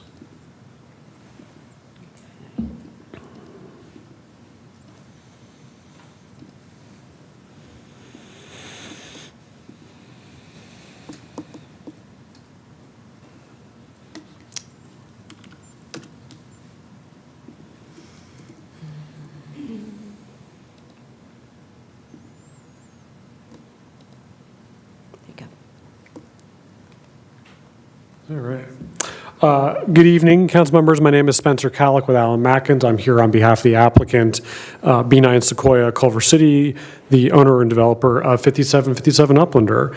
I want to start by thanking planning staff, in particular Mark and Emily and Pierre, for all their hard work on this project. As you've heard from staff's presentation, this is a mixed-use project that will bring 1,077 residential units to the city. In November, your planning commission unanimously approved the project along with the corresponding CEQA document, and we're here today because a labor unit has filed an appeal of the project. I think you've already heard where the project is located, 8.34 acres in the heart of Fox Hills, currently developed with 4 dated office buildings and about 4 acres of surface parking. And I believe you also are aware that the city rezoned the property to mixed-use high. The project is designed to comply with these development standards and state density bonus law. It is not seeking any variances. Again, some project summary highlights. I will repeat again, 1,077 residential units, and importantly, 78 very low-income units, which are really the hardest units to get. I know we're all trying to achieve our RHNA goals. The heart of the project is a public paseo that creates nearly an acre of new accessible public open space. It adds new neighborhood-serving commercial uses. It will incorporate vehicle parking, including nearly half of which will be EV-ready. And since we submitted our application over 2 years ago, we have consistently engaged with our community. We went above and beyond city requirements, held 3 formal community meetings, and a project design workshop, and countless one-on-one stakeholder meetings. This led to our project objectives, which came directly from those community conversations. We wanted the project to establish a sense of place to reflect the local community, replace the outdated uses, reflect the neighborhood design, improve the pedestrian experience, create new open spaces and retail opportunities, and finally provide much-needed housing for Culver City. And we thank the project for getting Planning Commission approval, and we believe this project meets those objectives. I want to shift now to the appeal, and I apologize in advance because I am a lawyer, and because if there are lawyers involved, I have to play a lawyer here this evening and use some legal jargon and drone on for a few minutes, so apologies in advance. As you're likely aware, recent changes to state law have bolstered the push to ensure housing projects are approved across the state. In particular, the Housing Accountability Act protects, quote, housing development projects from frivolous appeals like this one before you. The Housing Accountability Act states a project is protected if at least 2/3 of its area includes residential uses and if it complies with objective development standards, except for any density bonus incentives or waivers. A city can only disapprove a housing development project if it finds, based on evidence, that both 1, the project would have specific adverse impact on public health or safety, and 2, the impact cannot feasibly be mitigated. Simply put, this project qualifies as a housing development project. This means the city cannot deny the project unless it can make findings of a specific adverse impact to health or safety that cannot be mitigated. Indeed, when the Planning Commission approved this project, it already made findings that no such health or safety impacts exist here. If anything, this creates evidence on the record showing there are no health or safety impacts. The appeal does not raise any concerns related to the project or its design. Rather, it makes one argument under the California Environmental Quality Act, or CEQA. The appeal states that the city should have prepared a separate EIR for the project because the project requested a general plan amendment, zone change, and comprehensive plan. However, that was not required for many reasons. First, the appeal misunderstands the project's entitlement history. As staff noted, we submitted the project before the city approved its new general plan and zoning code. After the city approved these updates, we amended our application because the project was fully compliant with the new regulations. It no longer needed the general plan amendment, zone change, and comprehensive plan. But to be clear, the project itself has not changed in terms of density, height, or any of the other items that were discussed earlier. Second, the CEQA guidelines encourage the city to tier off of their existing CEQA analysis. In 2024, the city prepared and this city council certified the General Plan 2045 and Zoning Code Update Program EIR. The program EIR looked at all the potential environmental impacts of development in keeping with the city's general plan and zoning code update, including those for this project. Per CEQA guidelines section 15168C, the city is encouraged to utilize its existing program EIR and use written checklist document its evaluation of any specific site and determine whether the environmental effects of the project were within the scope of the program EIR. And that is exactly what city staff has done here. City staff prepared a checklist that tiered off the program EIR and looked specifically at the environmental effects of the proposed project before you in the context of the program EIR. Again, city staff found no significant environmental impacts beyond the scope of the program EIR. So let's talk about your role tonight. It's respectfully to deny this appeal and approve much-needed housing for Culver City. In the state law context is important because this is a housing development project. The council should only look to whether the project causes a specific adverse impact that cannot be mitigated. Appellants have not met this high bar. In addition, the CEQA analysis for this project has been comprehensive and in keeping with state law. City staff and your planning commission have agreed as well. Appellant last week and earlier today provided some last-minute supplemental materials. City staff and its CEQA consultant reviewed these supplemental materials, and as you heard in short, were not persuaded. The materials contain several flaws, and I'll name a few. They claim the general plan EIR does not analyze additional height awarded through density bonus, but it does in multiple places. They quote a scientist, but they don't provide her study or even her resume. They say the city neglected to analyze the environmental impacts of fireplaces in the project. Guess what? There are no fireplaces in this project. They spend a paragraph discussing a case that includes hallucinated quotes that center around a CEQA guidelines provision that no longer exists. I could go on, but I don't want to keep you here all night. For these reasons, the City Council should respectfully reject the appeal. I want to end with some important moments on this project. Putting in context what is at stake here. This is a really good project. It will replace outdated office buildings with community center design and new landscaping. It will bring significant new landscaped, high-quality public spaces and a new commercial space to the neighborhood. The applicant will also make several street improvements and connectivity improvements to enhance the pedestrian experience and will contribute millions of parkland and mobility improvement fees. Finally, we're also bringing 1,077 new homes to Culver City, including importantly 78 units to very low-income households. We truly appreciate your time this evening and are here to answer any questions. Thank you. Now we'll go to public comment before we hear the applicant and appellant rebuttals. And let's do 90 seconds each. Thank you. We currently have 5 speakers signed up. We have Judy Sherman, Alan Lulu, Tom O'Neill, Eric Shabisis, and Jacob Pierce. Our first speaker is Judy Sherman.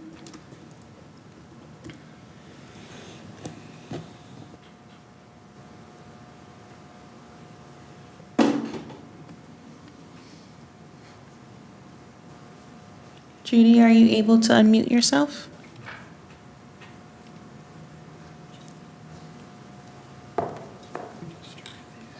I think I just did. Did I do that? We can hear you. Cool. Thank you so much. Good evening, City Council. My name is Judy Sherman. I live in Fox Hills. I'm also part of the Fox Hill Neighborhood Association. First off, I want to thank SAFER for bringing this appeal that is warranted to the city. The city deserves to be called out for their irresponsible and hypocritical behavior demonstrated with their continued assault on Fox Hills by their overdevelopment plans. When it comes to Fox Hills, environmental justice is a catchphrase that they love to pontificate about. Remember, we are a threshold priority neighborhood. The city tried to skirt the impact of such overdevelopment cannot be overstated, with almost 3,000 units being planned for our area. Talking to City Council, the planners, and the Planning Commission is like talking to a brick wall. I will be pleasantly surprised if you grant this appeal. The specific Fox Hill plan was done after the city decided for us that we will have a massive change. Speaking of massive changes, there's a lot of targeted meetings for the Sepulveda project, but there was none for Fox Hills. They've had 3 years also to put it on their agenda, which they have not. Oh, yes, there are plenty of supporters, including the Chamber of Commerce. They consistently want all this high development in Fox Hills. Now that Councilperson Dan O'Brien is the CEO and president of Chamber, is there any room to do anything right? In addition, the Planning Commission's Mr. Jones voices deep concern about increased car trips should Costco expand their gas station, but increase car trips in Fox Hills, not even a pout.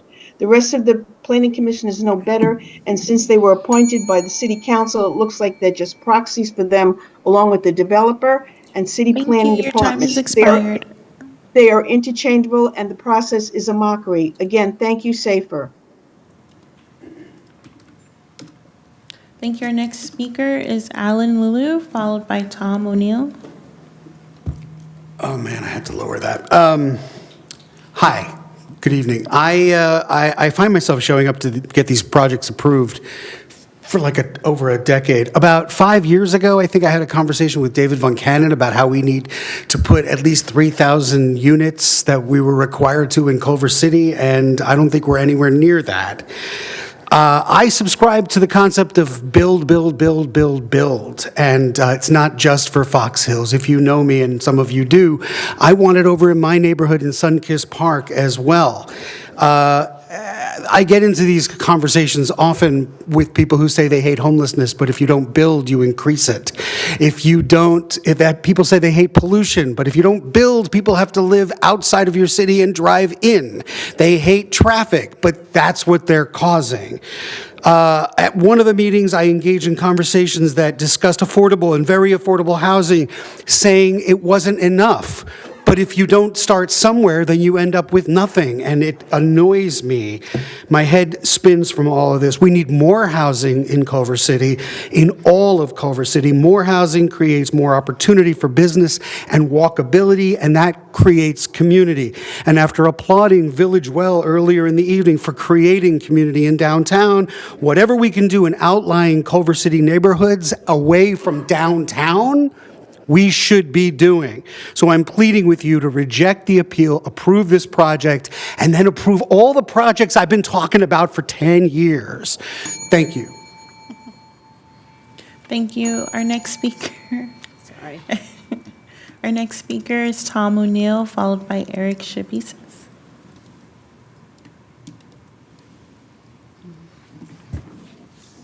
Good evening, council members. We're in the 6th year of an outgoing out-migration from California, and there's no end in sight if governance in the state continues as it has, controlled by one party, and in the last several years fronted by one man. All this to say that the state's mandate to build high-rise, no-owner developments are another scam perpetrated on a city like ours. When SCAG drew the lines years ago, they pushed all the development to the west into places that were already well-developed. There was the ideological side, the green planners who wanted to get people out of their cars into the smallest areas possible, as many people as possible. And then that was hand in glove with those who stood to gain most by the governor's high-rise, low-income master plans to replace decades-old communities of single-family homes passed down through families, black and white, in Eaton and Pacific Palisades, and in long-established quiet communities like Fox Hills. Our little corner of the world has to decide how we want to live. It has been said that the entire population of the world could fit in the state of Texas if Texas had the population density of Manhattan. But who wants to live that way? People used to come to California in hopes of owning their own home, and they drove here in their cars to do it. That dream is dying. It's on life support. We have to decide, you have to decide, whether this patient is worth saving. And if so, what are you willing to do to save it? Thank you. Thank you. Our next speaker is Eric Shabisas, followed by Jacob Pierce. Eric Shapsis on behalf of the applicant. Just a few things. I wanted to make note that the Culver City Chamber of Commerce very early on took support of this project, or voted to support this project unanimously. And when this project went to the Planning Commission as well, the project was supported unanimously by that diverse body. I think it was Councilmember O'Brien who asked about the fees, and just let me highlight a few of them to answer your question. $7.99 million to Parks and Recreations and Parkland fees. The applicant did not ask for a reduction of those fees, and $3.5 million to the Mobility Improvement Fund. Thank you. Thank you. And our final speaker is Jacob Pierce.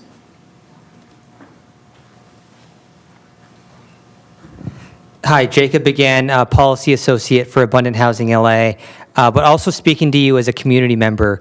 My sister and her husband used to live in the Fox Hills neighborhood on Canterbury Drive, and they were priced out and ended up moving out of state to be able to afford to stay in there to start a family. So I think of my sister Hannah and her husband Tyler all the time, and if they had been able to afford to stay in Culver City. First of all, this project would have helped, and then also they would have benefited from all the improvements that this project is bringing. The $8 million in Parks and Rec revenue, the $3.5 for mobility, also the 78 low-income units are such a huge asset to a community like Culver City where so many folks are in rent burden.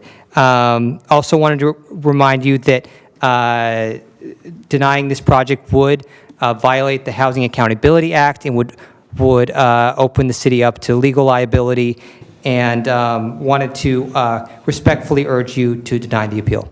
Thank you so much. Thank you. That was our final speaker for this item.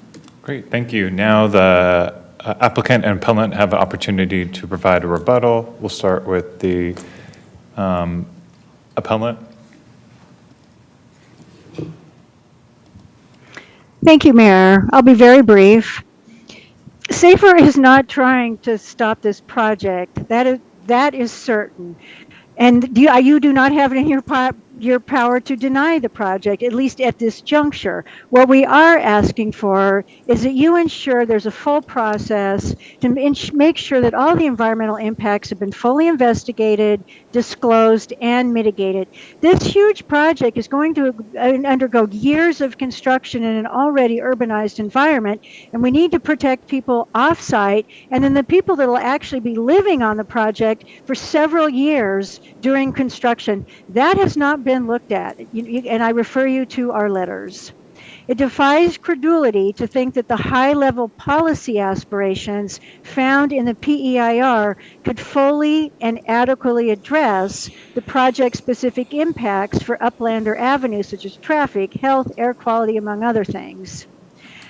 I'm sorry to say, but staff is engaged in process contortions in an attempt to show the PEIR fully analyzed this project. It did not. The council should ensure that it complies with CEQA before issuing project entitlements. And again, I thank you for your time. All right. And the applicant. Council members, I know this is somewhat new to you all of having an appeal not of a project but from a labor union.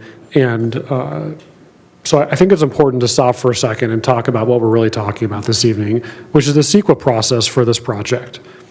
The CEQA process for this project was fully compliant with state law, fully compliant with the CEQA guidelines. What your staff did is spent years analyzing not just all development that was a part of the general plan update and the zoning code update, but also of this project. There were countless community meetings, at least 3 or 4 that I went to. There was a voluminous project-specific CEQA checklist that was done. And when we say checklist, I don't think about like a checklist that I make when I go to the grocery store of what I'm going to buy. We're talking about a very voluminous checklist with voluminous technical reports that would be exactly the same as if a project-specific EIR was done. But there was no requirement for project-specific EIR. The reason that this city has been a leader in providing and planning for housing is because you've done exactly what the state has asked you to do. You put together a housing element that planned for the housing. You did robust planning as a result of that, and you adopted and certified a programmatic EIR to allow you to implement your housing element. And this is exactly what this project does. We're not asking for anything special. We're not asking to change the process. The whole idea of a programmatic EIR is to study everything at a high level and then to have project-specific analysis, which is exactly what was done here. And your city staff, your planning commission, your CEQA consultant have found that even despite all of the spaghetti that's been thrown up against the wall by the appellant, that none of that is accurate, that the CEQA analysis done for this project was complete and thorough, and that you all have before you all the facts necessary to deny the appeal and approve this project and bring much-needed housing to Culver City. Thank you. Thank you. May I get a motion to close the public hearing?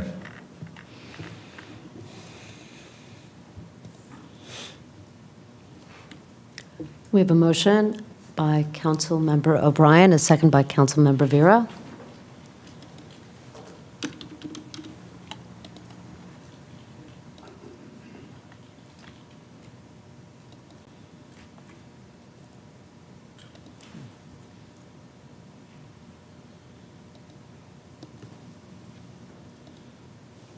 Please vote.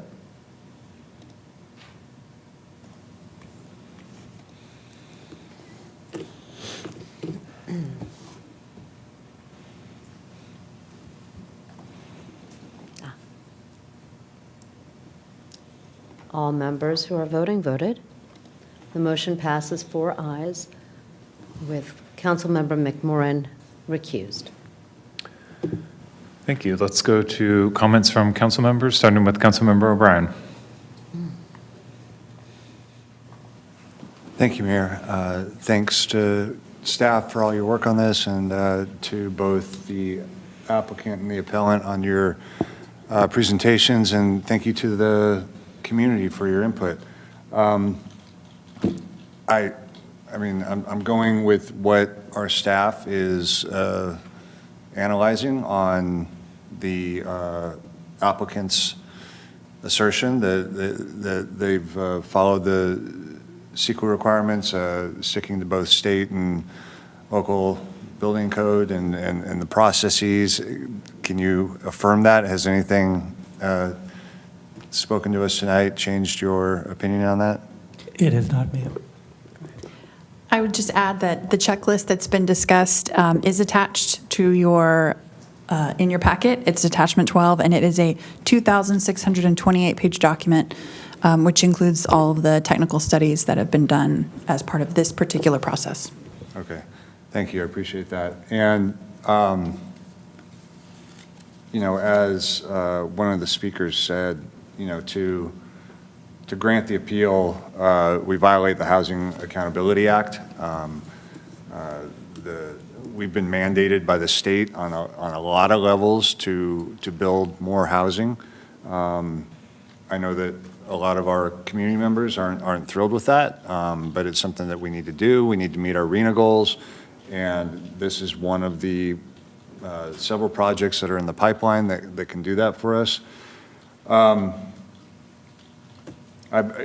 prior iterations of these types of hearings, I was a single-family homeowner. I no longer am. I now live in a multifamily rental complex and live in a dense area with a giant Apple campus going up across my street. I have a 100-foot crane overlooking me, and I don't really notice it. That's my perspective. I know that my experience is not necessarily that of others, but there's a lot of activity going on around there, and it's a really vibrant place to live. I really enjoy walking around to all the restaurants and places to visit. I look at this project, I mean, what's there right now is, as stated, some single-story, maybe two-story business park buildings and 4 acres of asphalt. To me, it's a uninviting space. I don't know what the occupancy rate of those buildings are post-COVID, but I imagine they are lower. It's a giant block. It's probably about a mile in circumference. And now we've got a project coming in here looking at the photos, and it breaks, or the renderings, and it breaks it up into like 6 quadrants where the public can walk through it. It's 36,000 square feet of open space that's available to the public, and then another about 100,000 square feet of open space that's available to the residents there. You see a lot of green where right now is blacktop. I think that's incredible. The surrounding property, we talk about the importance of pedestrian safety, especially in Fox Hills. There's 8-foot wide sidewalks there, lined with trees. There's now activation with potential restaurant and retail. I think it's about 6,000 square feet of that. And then, clearly the 78 very low income affordable housing units is really important to us. And thank you, Mr. Shapsis, for responding to the money that we desperately need for our infrastructure. Almost $8 million for our parks, and another $3.5 million for mobility projects, which I know in that neighborhood, we are making plans for those and need money to build them. This is going to be a great reinvigorator of that entire area. And I mean, this is just, my armchair analysis. I clearly don't have any engineering or environmental expertise here, but this entire project's surrounded by industrial businesses. So there is a buffer zone from the construction standpoint to the neighboring residential areas, I think mostly to the southeast. It'll be contained inside of Uplander and I think Bristol. So I think it's a really great project. And I think in 4 years, hopefully when it's done, it's going to make that a better place for everyone to live, not just the people that move into those units and enjoy what's there before them, but for the surrounding residents on the other streets. They're going to be able to walk to restaurants in that area. They're going to be able to enjoy the green space that's there. I'm hopeful that we can make a connection to Fox Hills Park somehow between those 4 or 5 industrial buildings that sit between this project and the park. That would be incredible. And I would love with that, this is my opinion, to take that $8 million and buy or build a new community center in that area for our parks. So I'm in favor of this project for many, many, many reasons, and I don't see that the appellant has provided a case to go with them. So thank you, Mayor. Thank you. Councilmember Vera. Thank you, Mayor. Just a quick question for staff. In terms of the parkland fees and the mobility fees, are they area-specific in terms of the monies that is received, or that just goes into a pot and then distributed through the city? They are not area-specific at this time. All right. I think it'd be a great opportunity really to show the Fox Hills community that, yeah, we're putting a lot of housing in the area, but also we're committing that money specifically to the area. I don't know if that's something possible, if not all of it, maybe a good portion of it to that area specifically. I think would be a great idea moving forward. And I'd be remiss if I didn't say we feel very honored to have Mr. Lulu here in our presence tonight. So blessed for you, Alan. Yes, sir. You know, this is a great project. What better way to bring 1,077 units and then 78 very low units to our city to meet these RENA numbers? And Mr. Lulu says, build, build, build. We're going to build in your backyard next, Alan. I'll keep it really brief and short. I see there's no evidence based in the findings. I support staff's recommendation about adopting a resolution denying the appeal and affirming the Planning Commission's adoption, so on and so forth. I'll let the mayor continue reading the rest of it. But thank you all so much. And you know, the project, Eric and Spencer, you guys all were extremely responsive and really brought this project forward. So I'm looking forward to see it completed. Thank you, Mayor. Thank you. Vice Mayor Fish. Thanks, Mayor. I'll keep it short too, and just say thank you to Gloria for expressing concerns about the project and in going through the process. Also to Eric, Shabsis, Spencer, and the developers for the information presented and the engagement and the information you all shared with us, and to staff for all your work preparing that and presenting it to us. I agree, we haven't, I don't think, seen enough evidence of specific issues that the project brings about that aren't really applicable to, you know, other large housing or mixed-use projects. So I don't think that evidentiary threshold has been met. And I do share the very real feeling that some folks in Fox Hills have about the intense amount of density that has been placed there. You know, I brought those issues up when the housing element was passed in 2024, but I do just want to share that I am continue to be committed to bringing, like Alan was saying, we need to build all over the city, and I've continued to fight for policies that, you know, bring more housing to all neighborhoods of the city. We supported SB 79 this council, which is a state law that's going to bring thousands of units to new neighborhoods that have not had increased density and height limits for, you know, many years. So that's going to be something that is coming soon to this council. So you know, I share that feeling of, you know, Fox Hills having sort of had the density, you know, dumped on them, but that is going to be shared, and that burden is going to be shared by other neighborhoods. But it's also something that I think enhances the quality of life of other neighborhoods, because you can have, you know, your relatives, people, your friends also be able to afford homes hopefully near you. So, you know, one thing that really did strike me was how many years, I asked the developers how many years it took in addition, due to the fact that this project was discretionary, and they said they estimated 2.5 extra years, and said it would cost several $1 million more due to the fact that this was a discretionary project. So, you know, our current threshold is 25 units for discretionary projects. They become ministerial over 25, or excuse me, they become ministerial under 25 units and become discretionary over 25.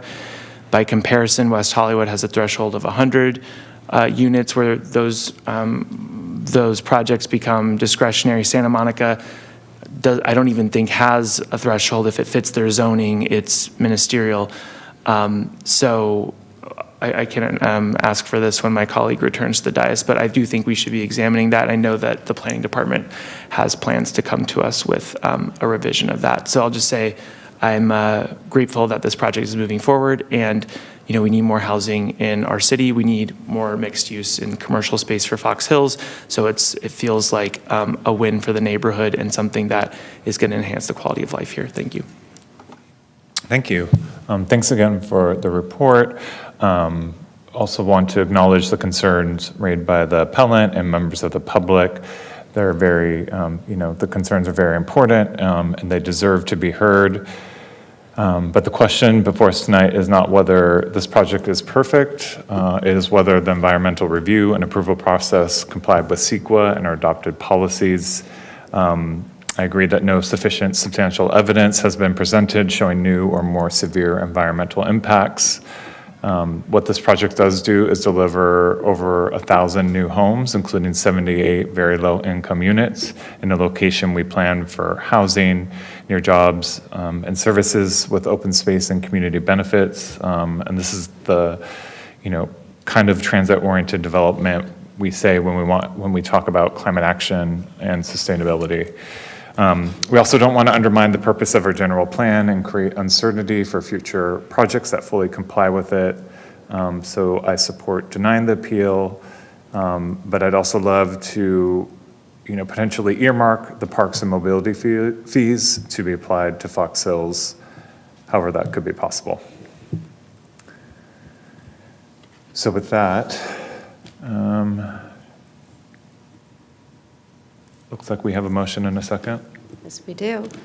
We have a motion from Councilmember O'Brien, a second from Vice Mayor Fish, to adopt a resolution denying the appeal and affirming the Planning Commission's adoption of resolution number 2025-P013, approving site plan review, tentative parcel map, and extended construction hours, P 2024-0190-SPR/TMP, and clearance pursuant to CEQA guidelines section 15168 for a mixed-use project with 1,077 residential units and 5,772 square feet of use at 5757 Uplander Way.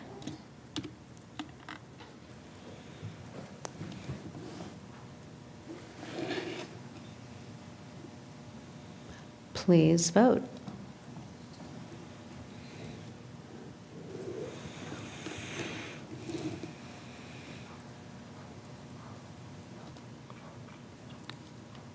All present members have voted.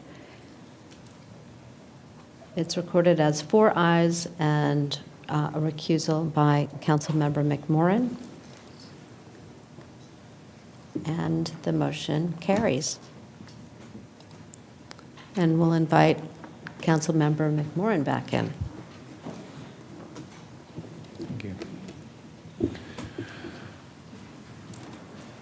All right, while Councilmember McMorrin is making her way back, we'll move to public hearing number 4, appeal of the Planning Commission's decision to adopt resolution number 2025-P015, approving site plan review and administrative use permit, P 2024-0246, an addendum to a mitigated negative declaration to allow a new 147-room hotel with ground floor coffee shop and restaurant spaces at 11469 Jefferson Boulevard. May I get a motion to receive and file the affidavit of mailing, publishing, and posting of public notice. Mayor, can I make a quick statement while we're doing, so I just wanted to disclose that I do own property just under 1,000 feet from this project, site boundaries. In consulting with the city attorney's office, I've evaluated any potential conflict of interest, and I have determined that I do not have a conflict that would preclude me from participating in the appeal. Thank you. Thank you, Councilmember Vera.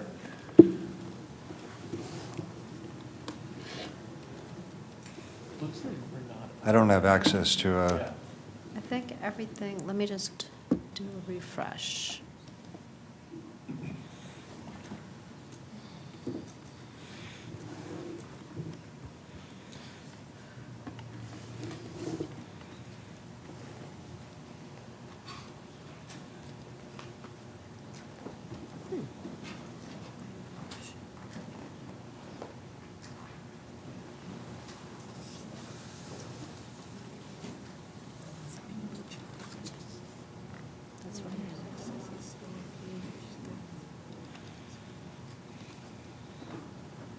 Oh, let's see if it works.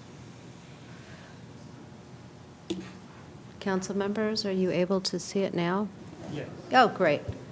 I see a motion by Councilmember Vera and a second by Councilmember O'Brien.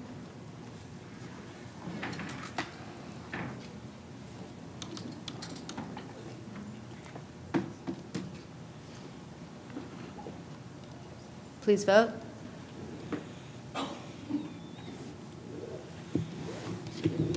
All members have voted, and that motion passes, 5 ayes. Thank you. May we get a brief staff report, please? Good evening, Mayor Puza and council members. My name is Julian Cavadas, Assistant Planner. The item is an appeal of the site plan review and administrative use permit approved by Planning Commission on November 12th, 2026 to permit a 147-room hotel project at 11469 Jefferson Boulevard. We are joined here tonight by the appellant, Unite Here Local 11, represented by Jamie Hall, and the applicant team, including Ahmed Kadakia, Managing Principal of Greens Development LLC, their legal team, and their technical team. Both the appellant and the applicant team will have a brief presentation following the staff report.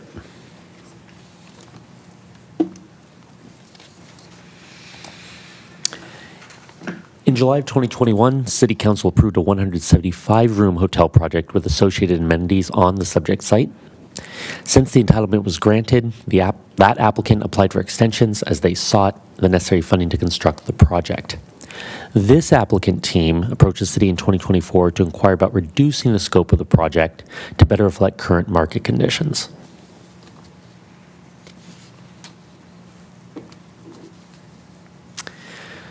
The reduced scope as proposed includes a 147 guest rooms, a ground floor restaurant and coffee shop space, one level of below-grade parking, and one level of at-grade parking.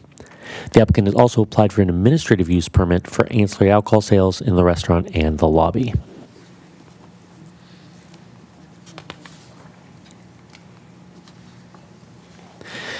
The subject site is a 33,800 square foot parcel at the intersection of Jefferson Boulevard and Slauson Avenue, currently occupied by a single-story, 13,000 square foot shopping center.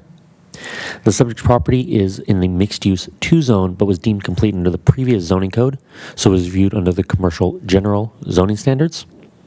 Hotel uses are permitted by right in both the CG zone and the MU2 zone.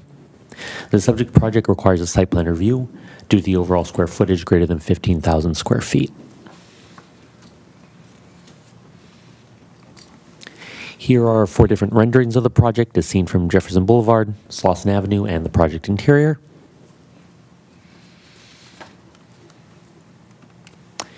And here's the proposed site plan. The left image is of the first floor with the lobby in the center, the restaurant space to the bottom right, and the coffee shop in the upper left. And parking access to the rear of the site.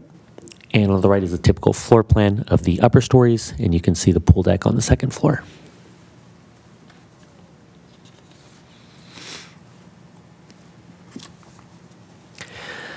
Leading up to tonight's hearing, the applicant team held 2 community meetings, the first in in October of 2024 and the second in June of 2025. Concerns included construction and operational noise impacts, parking and traffic impacts on residential neighborhoods, and maintaining privacy for adjacent residences. Planning Commission unanimously approved the site plan review and administrative use permit application, affirming the following.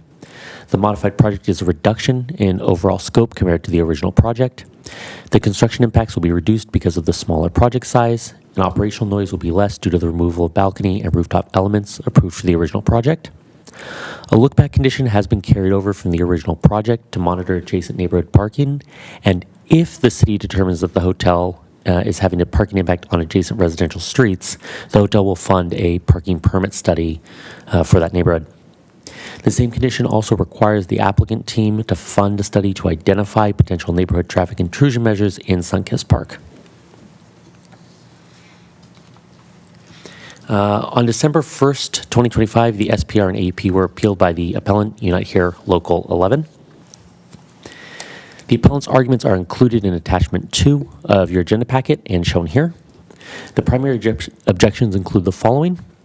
The delay in the project construction has resulted in a proposal that runs contrary to newly adopted zoning regulations that prioritize mixed-use housing along major corridors. There's a maximum 5-year entitlement timeline per the code. The project is a continuation of a previously approved hotel project. And lastly, that input from staff and applicant team led the Planning Commission to believe that imposing time limits on extension timeframes was infeasible or unprecedented.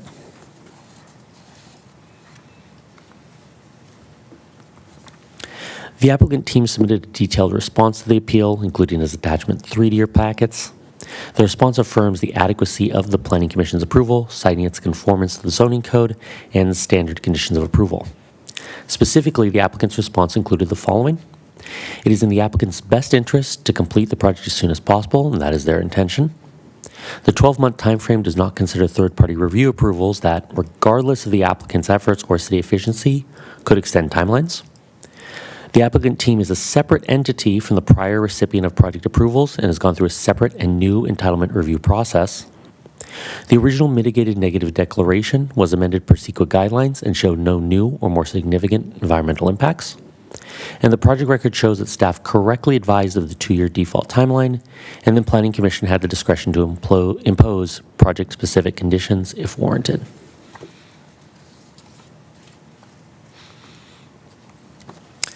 Following review of the appellant letter and the applicant response, city staff has provided clarifications of the existing site and project's intended use and operations.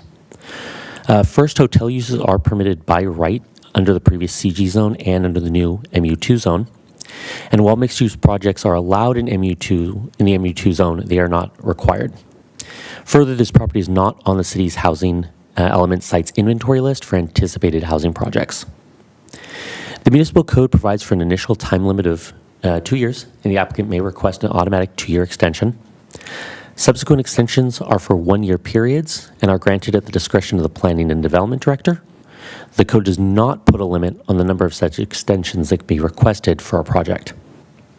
Regarding any relation to the previous project, the subject project is under new ownership and was required to go through a new entitlement review process, including holding community meetings, preliminary plan reviews, and entitlement reviews. Regarding alleged misrepresentation, city staff informed Planning Commission that it was neither division policy nor standard practice to impose a reduced expiration date on a project. Discussion amongst planning commissioners at the November 12th hearing made it clear that they understood they could impose stricter timeframes, and one commissioner did propose implementing a 1-year expiration date, but the other commissioners chose to move forward with the original motion, and the project was approved unanimously. Staff concurs that the Planning Commission did not make an error in approving the project or the addendum to the certified MND, and the appeal should be denied.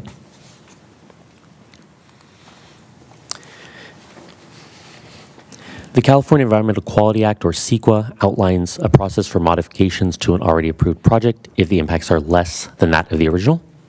The original project completed an initial study and mitigated negative declaration, or M&D, which determined the potential environmental impacts would be less than significant with mitigations incorporated. For this project, technical studies and an addendum to the originally certified M&D determined that the revised project falls below the thresholds, scale, and built area of the original M&D. All previous mitigation measures will be implemented. An environmental impact report, or EIR, is only required when environmental impacts cannot be mitigated to less than significant levels.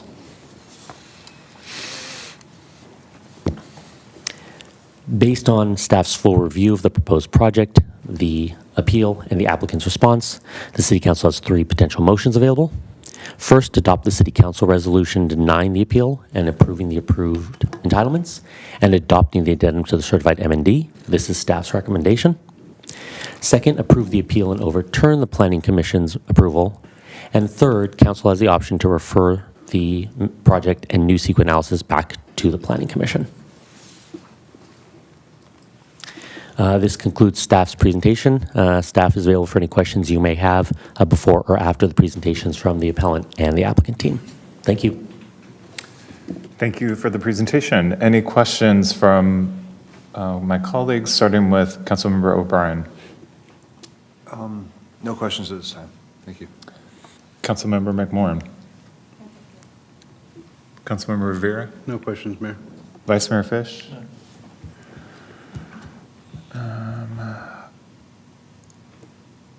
I have a question. Did the city approve a new site plan review and a new administrative use permit with a new case number and new conditions of approval for the applicant? And if so, does that mean that the clock resets with this developer? Yes, a new project number was given to the new project, and the most recent extension for the old project would automatically sunset if this new project were to be approved. Got it, thank you. And then did the applicant acquire the property, and if so, when? That, the new property owner obtained the land in December of last year. Great. Those are my questions for now. And may I get a motion to open the public hearing?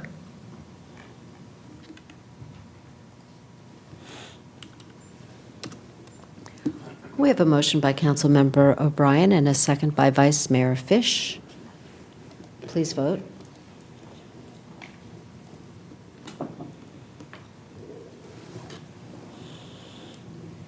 All members have voted. That motion passes unanimously. Okay, now we'll have an opportunity for the appellant to have the first opportunity to speak.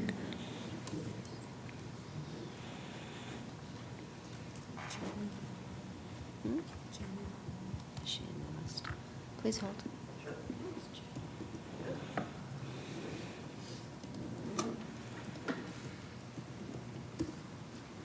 What's your name, sir? Jamie Hall. Jamie Hall. Okay, great. Is there like a clicker or something?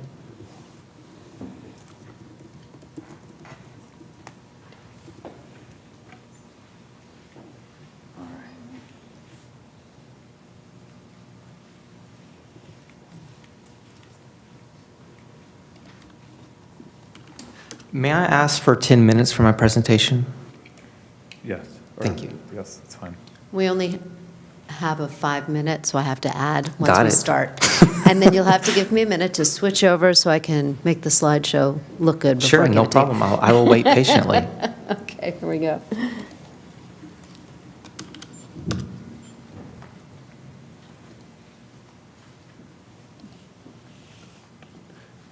Mayor, quick correction while we're waiting.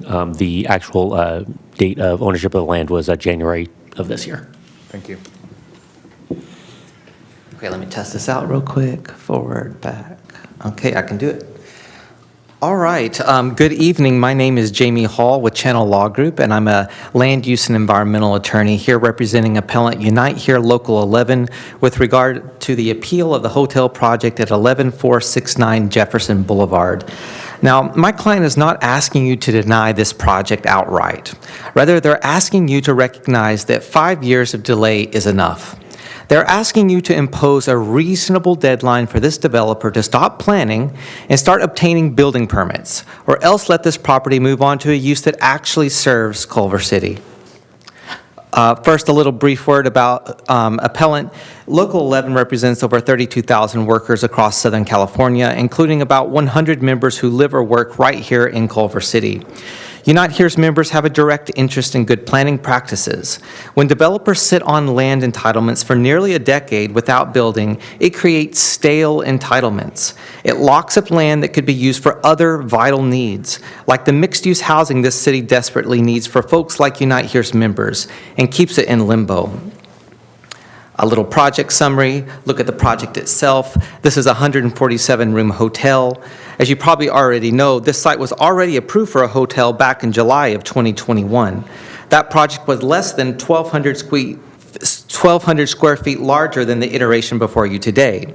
Since then, the project has received 4 separate time extensions. This is a critical issue before you tonight. The staff report and the Planning Commission's approval treat this as a brand new start. They suggest that because this is a new applicant entity, the clock should reset. But under the condition approved by the Planning Commission, this project could potentially drag on for another 4 to 5 years or more before a single shovel even hits the ground. This is because under the current code, the project gets 2 years automatically.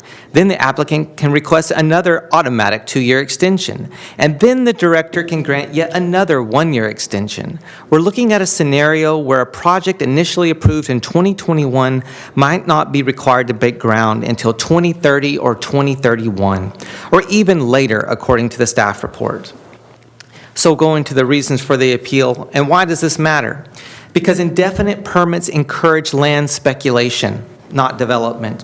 The site is zoned mixed-use corridor 2. Under your current general plan, this area is intended for mixed-use projects, specifically those that include housing. However, because this hotel project has been kept alive through extensions since 2021, it is effectively grandfathered under the old commercial general standards. Every year this site sits with a zombie hotel permit is a year that it isn't being used for its highest and best use, which is housing. This is a massive opportunity cost to the city here. My client believes that the developer should have 1 additional year to obtain their building permits. If they're serious about building, that should be sufficient. But if they're just speculating on the land value, the city shouldn't be aiding them. This slide shows the condition the Planning Commission approved, condition number 2. It looks standard, but look closely at the highlight. It ties the expiration to section 17.595.030 of the municipal code. That section allows for an automatic 2-year extension upon request, plus discretionary extensions after that. And here's a screenshot of section 17.595.030 with those 2 provisions highlighted. This effectively gives the developer a blank check for delay. The staff report argues this is because it's a new applicant. They're starting from scratch. But the law is clear. Land use entitlements run with the land, not the person. This applicant stands in the shoes of the previous owner. They acquired the rights of the 2021 approval, but they also acquired the history of the site. And the history of the site is 5 years of inaction. My client is proposing a compromise. They're simply asking you to modify 1 condition. If you look at the blue text on the screen, my client's proposal is simple. The applicant can have their extension only if they have applied for and issued construction permits within 12 months of this approval. This isn't an arbitrary deadline. In the Planning Commission hearing, the applicant's own representative stated that they could be permit ready in 12 to 17 months. They said that they could submit initial permits in 6 months if they were, quote, laser focused. If they are truly laser focused, as they claim, this condition is feasible. It holds them to their word. If they fail to secure permits in a year, the entitlements expire, and the city can look at new proposals for the site, proposals that might actually include housing. And here's a screenshot of the applicant's representative at the Planning Commission hearing confirming that they could have building permits in hand within 12 months. It doesn't actually. To be clear, the City Council has the authority to impose such a condition. Here you see a screenshot of several sections of the municipal code. Section 17.530.025 authorized the reviewing authority, in other words, the Planning Commission, or the planning director in the case of a site plan review to impose, quote, all reasonable and necessary conditions of approval. And section 17.595.030 of the code entitled Time Limits and Extensions specifically states that any default time limits can be, quote, otherwise specified in the permit, end quote.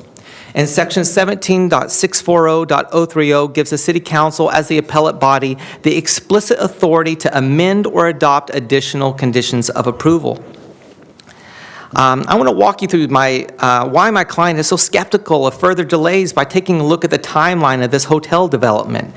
In July of 2021, the original hotel was approved. Construction was supposed to start in early 2022. And then in July of 2022, they got their first 1-year extension, citing COVID-19. And then in April in 2023, the bank acquired the project. And then in July of 2023, a second extension was granted. And then in July of 2024, a third extension was granted, and the bank's representative claimed they were, quote, determined to bring this project to the neighborhood. And in July of 2025, a, quote, final extension was granted through July 2026. Here you see a screenshot of the letter submitted by the architect of record and the owner dated July 2024, seeking a second extension of the entitlements to July 2025. And here you see a letter from Verdant Culver City LLC from 2025, seeking an extension of the entitlements to July 2026. Now, the staff report claims this is a new project because Verdant Culver City LLC is involved. But Verdant has been involved since at least 2024. They filed for the current approvals just one day before the new zoning update went into effect. They have already benefited from years of extensions granted to this site.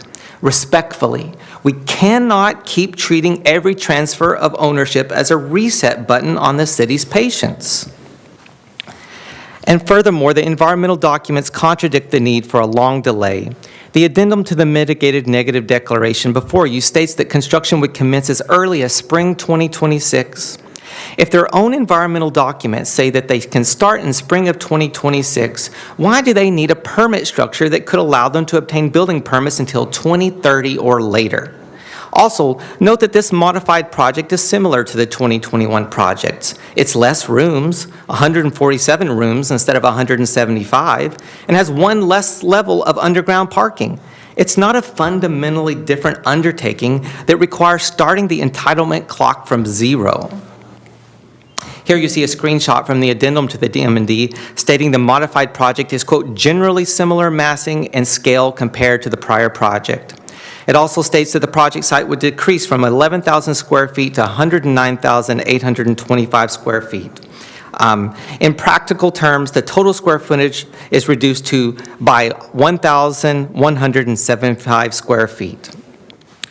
The City Council has the full authority to impose reasonable conditions, and there's precedent for this. In 2018, in the Points Warner project parking structure case, the city's planning commission did exactly what we are asking. After repeated delays, they granted an extension with conditions. They required a status report in 6 months and stripped the ability to get future administrative extensions. In fact, you don't need to have to look back to 2018. You can look at this specific project just last year. When the extension was granted in July of 2025, it came with a specific condition, condition number 1, shown here, that said the approval remains in effect unless and until a new entitlement is approved. City planning staff wrote that condition. It was a project-specific condition tailored to the history of the site. We're simply asking you to do the same thing tonight. Tailor a condition to ensure the project actually moves forward. In conclusion, the City Council reviews this matter de novo. You have the authority under the municipal code to amend or adopt additional conditions of approval. My client has shown, number 1, 5 years is long enough. The community has waited too long. Number 2, the deadline is feasible. The applicant admitted they can get the permits within this time frame. And number 3, you have the authority. Precedent exists in the Points Warner case and in the code itself. We respectfully request that you grant the appeal and modify condition number 2 to require the construction permits be issued within 12 months.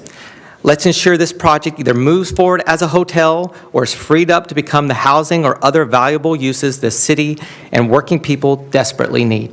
Thank you. Thank you. Now the applicant has a chance to speak as well.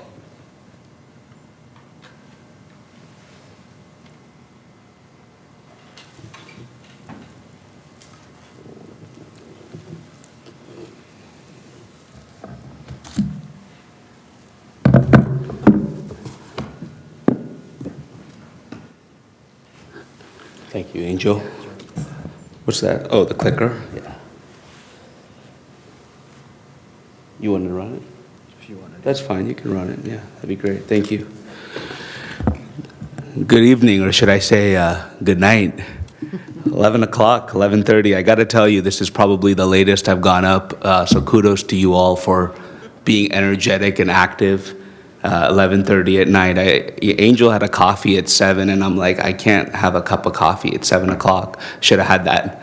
So anyway, my name's Atman Kadakia, and I wanted to thank you all here for taking the time to listen to the appellant as well as ourselves. Honorable Mayor, City Council members, city staff, members of the public. Once again, my name is Atman Kadakia. I'm the managing principal here at Greens Development. I want to thank you all again for your time tonight. I want to, echo what was said earlier. We're not here really to seek an approval on the hotel, right? The hotel was unanimously approved at the Planning Commission, but we're here to respond to the appeal, which if granted would effectively kill our project.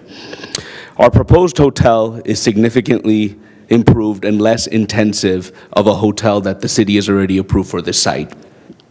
Additionally, our hotel is expected to generate over $2 million a year directly to the city's general fund. Initial one-time fees are calculated to be over $3 million at the beginning of the project. We're based in Irvine, California. We have 25 operating hotels across the western United States, and we're franchisees of all the major brands, including Hilton, Marriott, IHG, and Hyatt hotels. One of the things that makes us different is that we're vertically integrated. I know there's been a lot of dialogue and connection to the previous applicant whom we do not know whatsoever. We did acquire the property from the bank who foreclosed on the property. My understanding from the bank is that that applicant has had no experience building a hotel, has never developed a hotel, and this was a project that basically didn't make any financial sense. Ultimately, they took the property back. We are a developer who's developed in many markets across the western United States, and we understand the undertaking that we're engaging in here. We develop in-house, we design in-house, we're general contractors, we finance in-house, and we operate, once again, all of our hotels. Very rarely do we sell, we're long-term, and we deeply care about the quality of our hotels, the circulation, all aspects of the asset, and really, most importantly, the long-term relationships that we build in the communities that we serve. As you know, and as mentioned earlier by staff, this hotel was previously approved at 175 rooms, known as the Jeff Hotel. Once again, we have no affiliation with the private developer. Our hotel is materially smaller, quieter, and more neighborhood compatible than the previously approved project. Our environmental team prepared an addendum to the certified M&D confirming that all impacts are reduced or equal, and this was reviewed by staff and approved unanimously at Planning Commission in November of last year. Our hotel is 147 rooms instead of 175. Square footage is slightly lower because the room sizes are a little bit larger. We have amenities in the rooms, including kitchens, washer, dryers in many rooms, living room spaces, and they really serve as a longer-term stay, shorter than 28 days, but a longer-term stay hotel, a type of hotel that Culver City just doesn't have today. We use the same ingress and egress as the previously designed hotels, and we meet all of the zoning codes without asking for any variances or concessions. In many hotel projects throughout the western United States, in order to get a development deal to pencil, cities chip in subsidies, TOT rebates, and all kinds of incentives to encourage these developments because of the types of tax revenues that they generate in perpetuity for the city. Our proposed project has no city subsidy of any kind, no request for city subsidy, and no request for any transient occupancy tax rebates. The site today is a deteriorated, underutilized strip center from the 1980s. It's 50% vacant.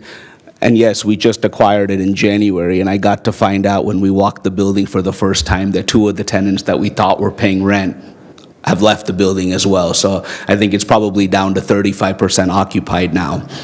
Underutilized, built in the 1980s, and in our view has outlived its useful life. Our project replaces it with a clean, modern, well-lit, professionally managed hotel that significantly will improve the safety, aesthetics, and activity on this corner.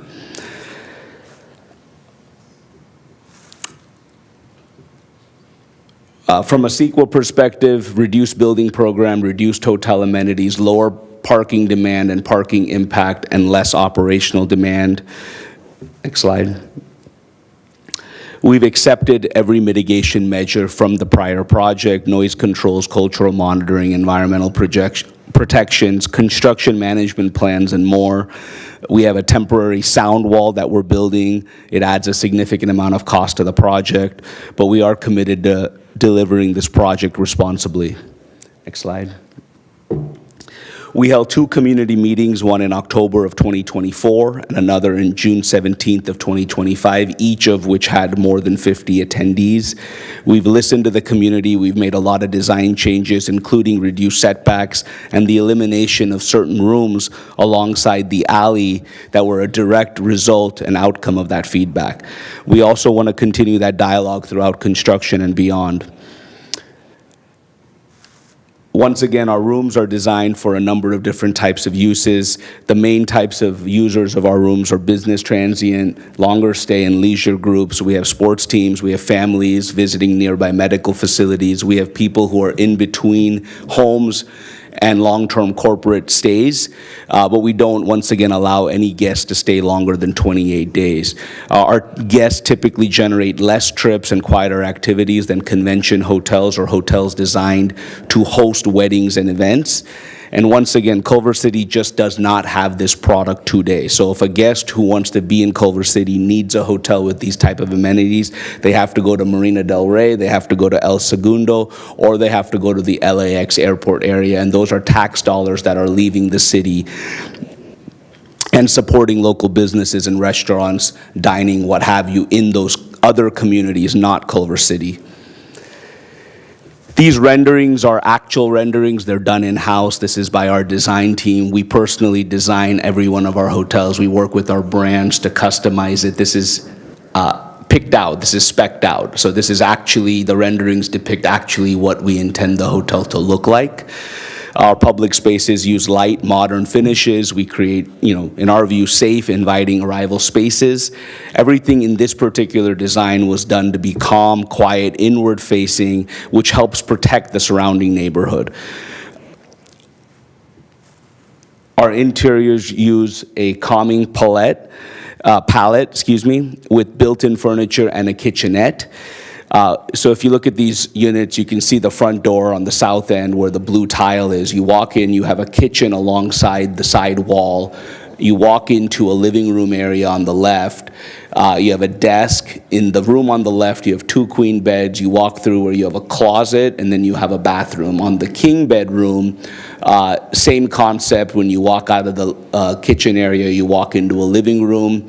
There's a sofa that turns into a sofa bed. The TV swivels between both the bed and the sofa and the kitchen, and then you have a desk that faces outward, looking out the window. This is renderings of the guest room. Again, we went with that gray, blue, and white theme in this particular hotel. Next slide. We were unanimously approved November 12th by Planning Commission. That Planning Commission asked a lot of thoughtful questions, and the same appellant who's here before you tonight requested the same appeal. And after hearing our explanation, our understanding is that Planning Commission approved the project as per the city's code.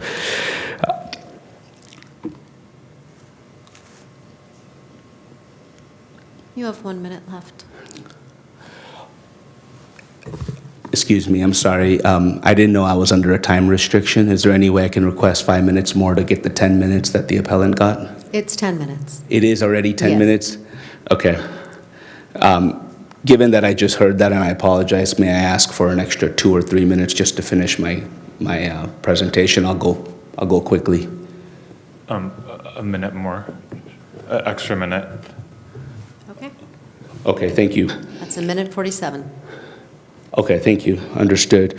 Let's move forward from this slide here. Let's just talk about the reason this is infeasible. The timeline that it takes us to do this project, if we get approved today, we have a 1-month appeal period for CEQA. After that, it takes us about 8 months to prepare construction documents, structural, mechanical, electrical, plumbing, civil. We have to do shoring design. We have to do interior design formally. And we have to get all of this approved through the city process. Generally, the city process of going through that plan check process on a project of this complexity takes us about 6 months. From that period, it takes us about 90 days to bid the project out and obtain all of our construction bids. Once we have final pricing, what we call our guaranteed maximum price or GMP, it takes us about 90 days to obtain financing. And from that point, it takes us about 30 days to mobilize and break ground. The total duration is about 22 months, and 12 months is simply just infeasible. It just cannot happen. Let's fly forward. I think obviously I'm running out of time here, so I just wanted to say a few things in closing. I wanted to be very clear again. We have no affiliation with the private party previously that's been referenced. We're not related, we're not partnered, we're not sharing economics. This is a brand new applicant with a brand new application. The idea that this is the same developer or that the planning clock should somehow continue from someone else's history is simply just not accurate. If the city treats independent applicants as one continuous entity, in our view, it sets a dangerous precedent. Anyone's prior proposal could be permanently burden the future unrelated applicants. Second, the appellant's framing suggests that there is some material benefit to us if this project is delayed, as if a strategy. You'll have an opportunity to have a Sure. rebuttal as well as the appellant, but before we do that, we'll go to public comment. But Perfect, thank you. Yeah, sorry about that. I didn't, I should have timed that better. I apologize. No worries. And let's do 90 seconds each for public comment. Thank you. We currently have 6 speakers signed up. We have Eliana Murdianto, Vinay Chikala, Juan Munoz, Brittany Williams, Miguel Corona, and Alan Lulu. Our first speaker is Eliana Murdianto.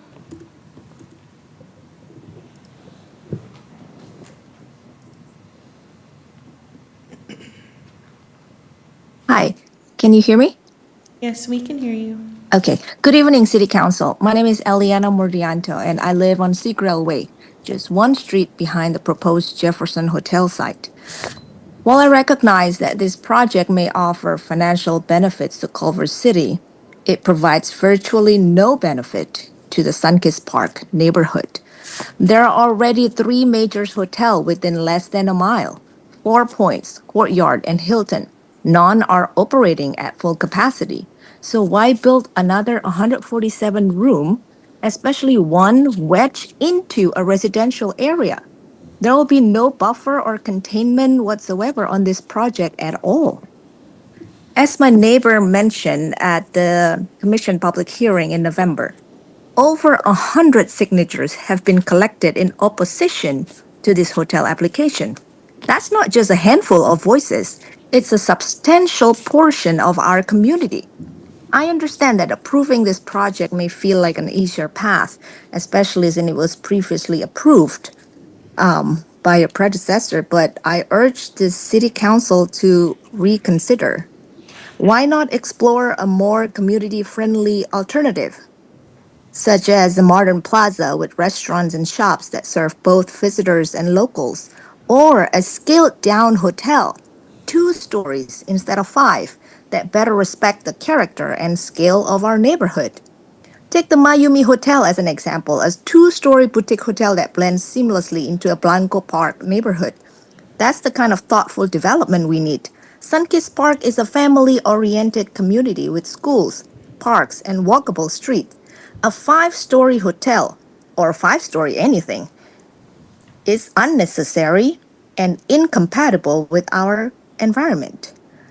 Please prioritize development that benefits both the city and the community, not just its revenue stream.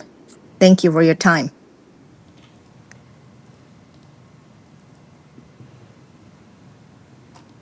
Thank you. Our next speaker is Vinay Chikala.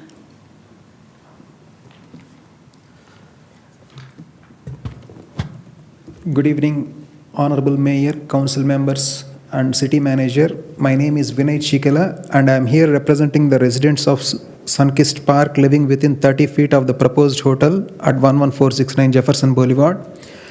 We are here to demand that the city honor a good faith agreement that was the sole reason residents did not oppose earlier phases of this project. The broken agreement. The previous developer, Sandstone Properties, committed to funding pre- and post-construction damage inspections and remediation for the homes directly behind the site. The late Greg Lane, a longtime resident, documented this agreement before his passing, stating clearly that his lack of protest was contingent on this guarantee. A change in ownership to Verdant Culver City LLC does not erase the city's moral and legal obligation to protect its residents. Allowing these protections to vanish sets a dangerous precedent that developers can strip residents of their rights. Our 4 non-negotiable demands: independent structural surveys. A third-party city-approved engineer must conduct high-resolution crack mapping and foundational surveys of all homes within 100 feet before any dirt is moved. Recorded liability agreement. This must be recorded against the property deed. If Verdant sells the project again, the responsibility to repair our foundations must run with the land. We should not have to prove negligence for damage caused by their excavation. Real-time vibration and health mitigations. We require continuous real-time vibration monitoring with immediate stop work triggers. Furthermore, for residents with chronic asthma, the developer must fund weekly professional cleaning to mitigate the massive influx of construction dust and particulates. Thank you. Thank you. Our next speaker is Juan Munoz, followed by Brittany Williams. Good evening. My name is Juan Munoz, and I'm here as a political coordinator with Unite Here Local 11. I urge you to support our union's appeal and impose a reasonable one-year deadline for the project to obtain building permits. We're not asking you to stop this project. We're asking for accountability. This site has already received 4 entitlement extensions. While permits generally run with the land, all parties have requested, received, and benefited from those extensions. As the M&D addendum makes clear, the modified project remains a hotel of similar massing and scale to what was approved in 2021, with a net reduction of just 1,100 square feet. This is not a fundamentally different project that warrants resetting the entitlement timeline. The applicant has acknowledged that a one-year timeline to obtain permits is feasible. There is no justification for granting a 2-year extension followed by potentially unlimited 1-year discretionary extensions by the Planning and Development Director. This elected council has the power to condition this project so long as there is a nexus, which we maintain there is.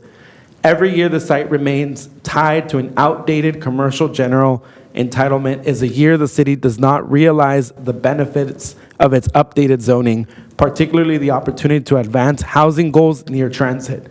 Just today, the council took steps to further advance housing goals. This is no different. Upholding this appeal and setting a 1-year deadline is consistent with that direction and with the council's responsibility to make a land use policy decisions that reflect current community priorities. I respectfully ask you to uphold the appeal and impose a 1-year condition to obtain building permits. Thank you. Thank you. Our next speaker is Brittany Williams, followed by Miguel Corona. Hello, my name is Brittany Williams, and I am a proud member of Unite Here Local 11. I work over at the Shea Hotel right here in Culver City on National and Washington.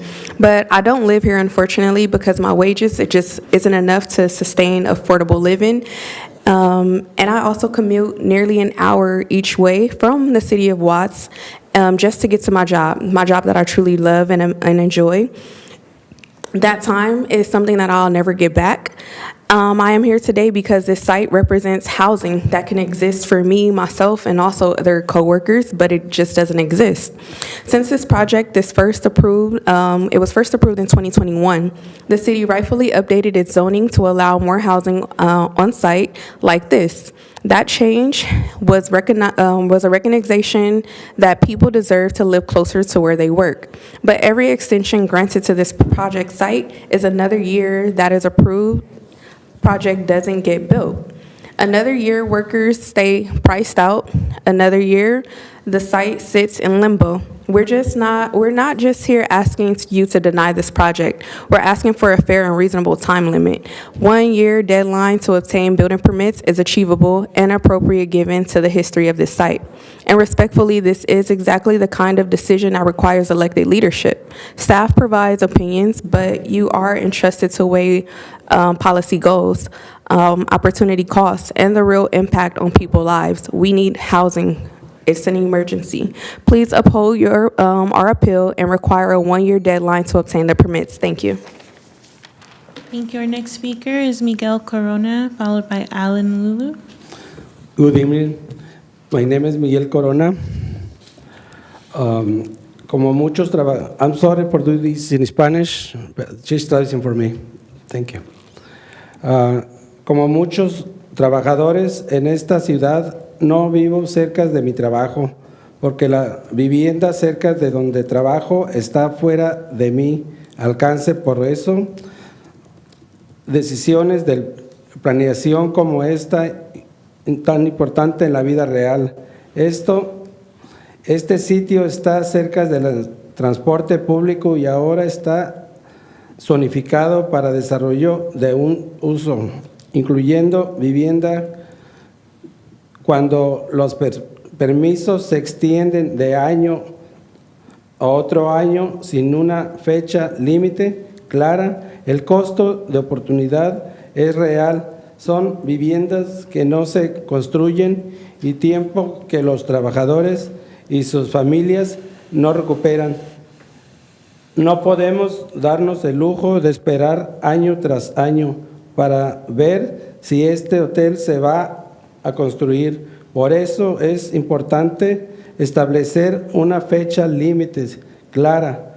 Mientras más tiempo pasa, la ciudad pierde la oportunidad de que alguien presente un proyecto real que puede incluir vivienda. La oportunidad de vivienda que se retrasa es una oportunidad de vivienda que se pierde.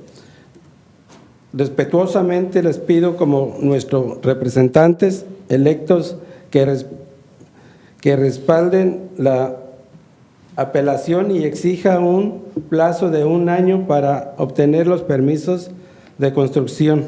Muchas gracias. Hi, my name is Miguel Corona, and I am a member of Unite Here Local 11. Like many workers in this city, I don't live near my job because housing close to where I work is out of reach anywhere near here. That's why planning decisions like this is one matter in real life. This site is near transit and is now zoned for mixed-use development, including housing. When permits are extended year after year without a clear deadline, the opportunity cost is real. It's housing that doesn't get built and time that workers and families don't get back. We cannot afford to wait year after year to see if this hotel will be built. This is why a clear deadline matters. As more time passes, the city loses the opportunity for someone to bring forward a real project that can include housing. Housing is important. Delayed is housing opportunity lost. I respectfully ask you, as our elected representatives, to uphold the appeal and require a 1 year deadline to obtain the building permit. Thank you. Thank you. And our final speaker is Alan Lulu. Hi again. I was the Sunkist Park Neighborhood Association president when this early days of this project. I connected the neighbors to Sandstone, the neighbors that are directly affected, and the most important thing to me was that those affected neighbors were protected from damage and sound, and to my knowledge, those neighbors were satisfied. So I'm glad to hear that the owner is putting up sound buffers. I'd like them to continue the process that Mr. Chikala spoke about before. However, when the appellant talks about the potential of building housing, as much as I would love that, I'm not sure that's anything more than an attempt to just kind of stop this whole process, because when we had those meetings, the community wasn't saying they wanted housing. They were saying they didn't want anything built there. And they gave reasons like someone on the upper floor will be able to see into the back of the school. And this was stated by somebody who had built a 2-story house that could actually see into the back of the school. This hotel could be a cornerstone of the amenity effect in our neighborhood, which I would prefer not look like Van Nuys Boulevard. Sunkist Park should be walkable as downtown Culver City, and a boutique hotel and housing developments are precisely the kind of things that are needed to effectuate that change. And I've been noticing that these changes are beginning. We have a mattress store that's gone and a butcher that's taken its place, and it's walkable. You can go there and walk down to Sorrento and get everything you need for whatever it is you're going to do in your backyard. This, when you build something like this, it encourages other businesses to come in and build more. So I implore you to just approve this under the timeline that they say they need. Thank you. That was our final speaker for this item. All right, thank you for the public comments, and now it's opportunity for the appellant and the applicant to provide rebuttal comments. We'll give them 5 minutes each.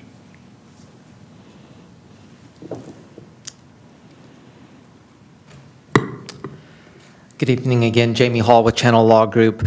So I want to start off with responding to kind of an unsubstantiated statement. The applicant's representative started off by saying that this condition would effectively kill this project. But why? The previous testimony at the Planning Commission, I wasn't able to show the video, but I listened to them, and it's clear as a bell. The applicant's representative said that if they were laser focused, they could get these building permits in 12 months. Period. That's what he said. And then there was some additional testimony. He said, well, but there were some other contingencies, maybe at worst case, 17 months. And now we hear 22 months. That doesn't seem right. And I don't think that that testimony is reliable, and it seems self-serving. The other thing I want to point out here is that it's not credible that the applicant is somehow new to this this process. If you go and I showed it in the PowerPoint presentation, but you can see that they've been involved in this project since at least 2024. In fact, they filed paperwork with the city in July 2025, seeking an extension of the prior entitlements to July 2026. So there is a relationship with those prior permits, and they're continuing to seek extensions of those permits. They also conducted a community meeting in 2024. So you can't pretend like this is just completely new. They have nothing to do with the old permits.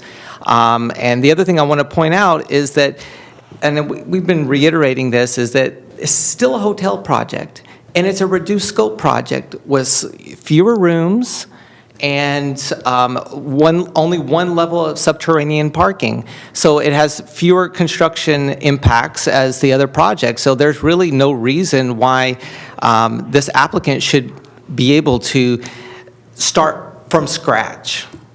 And the whole point, like, you have to kind of get down to the why do we even have these rules? Why do we have them?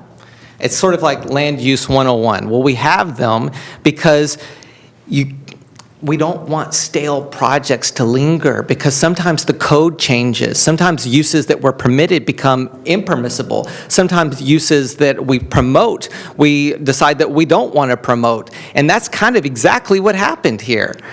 And so we have this project that is just lingering along, and we're at the moment where the applicant needs to either build it, or the city needs to reassess what the highest and best use is for this property. And it is feasible for this applicant to obtain their building permits within 12 months. And the most important thing from a legal perspective is you have the authority to require this. You do. 17.530.025 highlighted conditions of approval. It says, in approving an administrative use permit or conditional use permit, the review authority may impose reasonable and necessary specific design, locational, and operational conditions. You have the authority. As a catch-all condition, And you can modify the otherwise 2-year automatic extension in the code if you believe that there's reasonable nexus, that there's some rationale for doing so. And here we have a fact scenario where this hotel is just kind of, nothing's happening. And you have an urgent and clear critical need to analyze whether or not there's a higher and better use for this property. So we're not asking for you to kill this project. We're not here to talk about the environmental impacts. We're not here to talk about the design of the project. We're not here to talk about the sufficiency of the mitigated negative declaration. We're here to talk about whether or not they should be able to potentially string this out to 2030 or 2031. So we ask for you to just thoughtfully consider the condition of approval that we believe is very reasonable and in perfect alignment with what the applicant previously stated at the Planning Commission they could achieve. Thank you. Thank you. And now it's time for the applicant to provide a rebuttal. Thank you. So I have a few comments I want to make. I also, obviously I ran out of time. I'd also like to bring my CEQA counsel who's on the line as well to say a few words. So if I may start with bringing Amanda on. She's on the line. She's with BB&K, and BB&K represents a number of cities around Southern California. All right, good evening. Honorable Mayor and City Council, my name is Amanda Doms of Best Pest and Krieger, here on behalf of the applicant, Verdant Culver City, LLC. So as you've heard this evening, we are here discussing the site of the previously approved Jeff Hotel. However, the project before you tonight is not the Jeff Hotel. The applicant before you tonight is not Sandstone Property, Inc., who was the applicant that entitled the Jeff Hotel.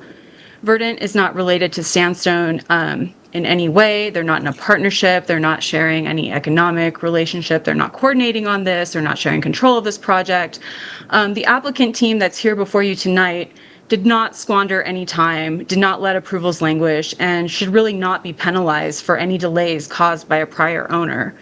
Rather, since becoming involved with this site, Verdant Culver City has diligently pursued this 147-room hotel project, all while addressing concerns of city staff, the Planning Commission, and members of the public. However, despite a project that is less environmentally impactful and more responsive to the concerns of the neighbors of the site, this project has been appealed solely upon the basis of allowable permit extensions. The appellant here is requesting that the council deviate from its standard conditions, which exactly mirror municipal code requirements, and mandate that building permits be pulled for this project within 1 year. And while there's discretion, nothing in the law requires such a deviation. Nothing that this applicant has done requires such a deviation. In fact, this applicant team has pursued this application, including preparing environmental studies and addressing staff and neighborhood concerns, in just slightly over a year from submittal of the application to the Planning Commission hearing. We've expended significant resources and are fully committed to developing this project as expeditiously as possible. However, there are some third-party approvals that are outside the applicant's control, including requiring clearance from the State Water Resources Control Board. These processes can involve additional review periods, revisions, and approvals that are not predictable and can't be expedited by the applicant or city staff. So imposing a strict 12-month cutoff would penalize the applicant for these uncontrollable factors and potentially derail the project. Verdant should not be made to stand in the shoes of Sandstone Properties. This applicant is proposing a new project in terms of the entitlement process, which is evidenced by the fact that the Planning Commission approved a new site plan review and administrative use permit for the project. To hold otherwise would unduly penalize this applicant for prior ownership delays. And I believe the appellant also brought this up in the condition of approval for the permit extension that was granted previously. The approved conditions of approval are, and the permit shall be extended and remain in effect until July 3rd of 2026, unless and until a new entitlement for the property is approved by the Planning Commission and or City Council. That's exactly what has been done here. This project seeks a new site plan review and administrative use permit, which are new entitlements subject to a new set of conditions of approval. And this requires a separate and distinct timeline. We're really not asking for any special treatment here. We're really only asking that the council impose conditions that relate to permit extensions consistent with its municipal code and that apply to all applicants in the city. Specifically, that 2-year default time limit subject to the one automatic 2-year extension, and then anything after that is discretionary. And the applicant is required to establish a good faith effort to establish the permit and provide substantial evidence why that should be extended. So there really is a check here. Those are discretionary approvals, and we have the burden of proof to provide evidence as to why that should be extended. This condition is perfectly reasonable, and the provision and the Culver City Municipal Code 17.595.030, that's been on the books since 2005. So this is about 20 years of city policy. So the city knows kind of how this process works and what may be needed and what kind of time frame should be there for an applicant to receive its approvals. It's a good, well-vetted policy, and it really should be applied here. The appellant is just speculating that Verdant will delay project implementation, and that's really unfounded and not borne out by the evidence. They're really talking about Sandstone's issues, not Verdant's issues. The way Verdant has processed this project has been very expeditious. They're very committed to the project, and there's no reason to impose a more restrictive condition and ignore the city's longstanding policy. Accordingly, we respectfully request that the appeal be denied and that the standard conditions of approval regarding permit time limits and extensions be imposed on this project.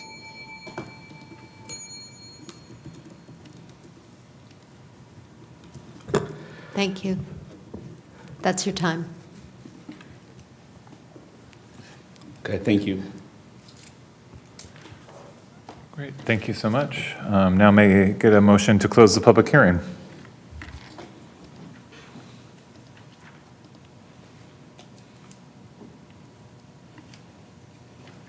Don't see it.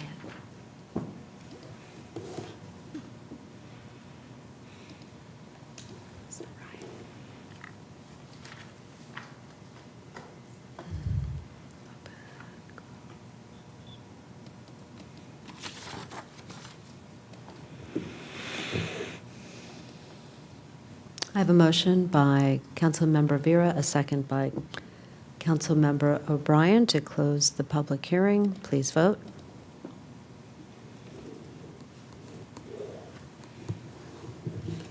All members have voted, and that motion passes unanimously. Thank you. Now we'll go to comments from council, starting with Councilmember Vera. Thank you, Mayor. I got a couple questions for the developer. Kadakia, right? Mr. Kadakia? Yes, that's right, sir. I hope we didn't keep you past your bedtime this evening. Keep me, no, I appreciate you guys staying late. Yes. Midnight, that's a first for me on our hearing, but, Well, you know. stick around, we'll be here a little while longer, don't you worry. It's normal for us. It's early for us. A couple of questions really quick by one of the speakers, actually. Understand you're not Sandstone and have no affiliation whatsoever, and in my mind, this is a completely different project. That being said, were you aware of any agreement that Sandstone had with the neighbors in terms of, one of the speakers, in terms of you talking about, you know, cracks and foundation and maintenance and cleaning and seismic and vibration control and things like that? No specific agreements, but the project was approved with a set of mitigation measures that are required for us to follow, and so we adopted those mitigation measures, right? And as you guys can imagine, state of California, the process by which the building code addresses all of these concerns are captured in many different elements. So obviously the construction documentation process themselves, but then they have to be met to the standard of the mitigation measures. And so as a developer, we are adopting all of those mitigation measures. That includes, for example, the sound wall, that includes monitoring, and Mike Harden with ESA may be able to speak more to that as his firm prepared the M&D addendum.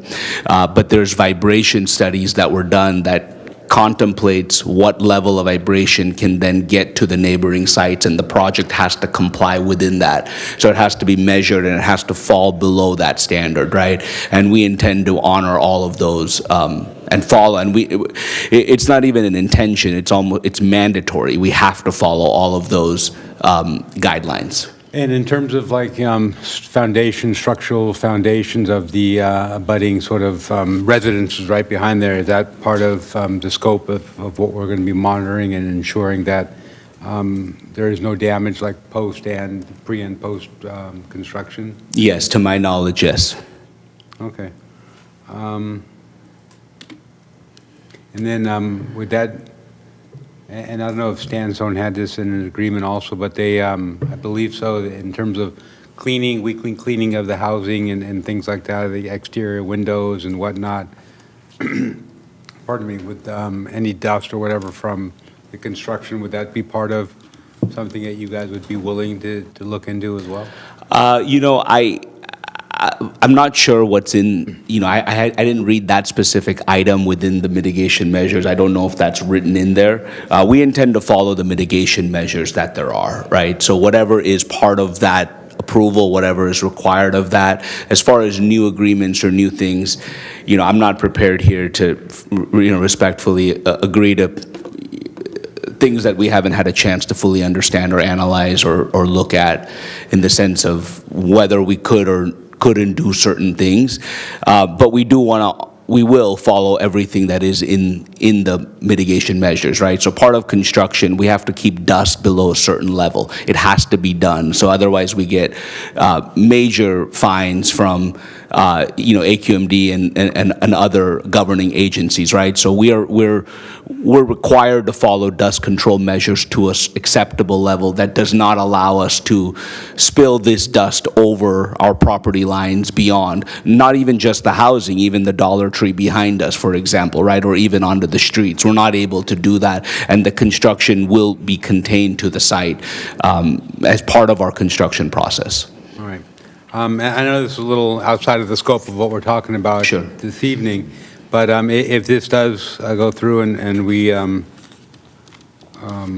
vote accordingly this evening, would there be, once construction does start, a number where residents can get a hold of 24/7 in terms of any issues or whatnot, that somebody would be responsive to their needs in that area? Absolutely, yeah. So during construction, we have 24-hour security. That in itself is an option to reach. As far as the contractor, we can certainly provide the phone number. It's in-house, but we can provide the phone number, the contact, email address, etc. Not a problem. Okay, all right. Thank you very much, sir. Yes, sir. I don't have any other questions. I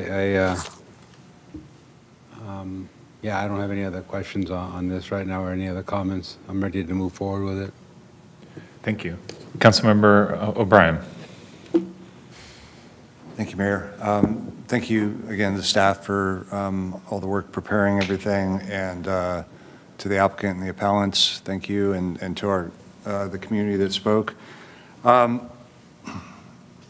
have a couple more questions for the applicant.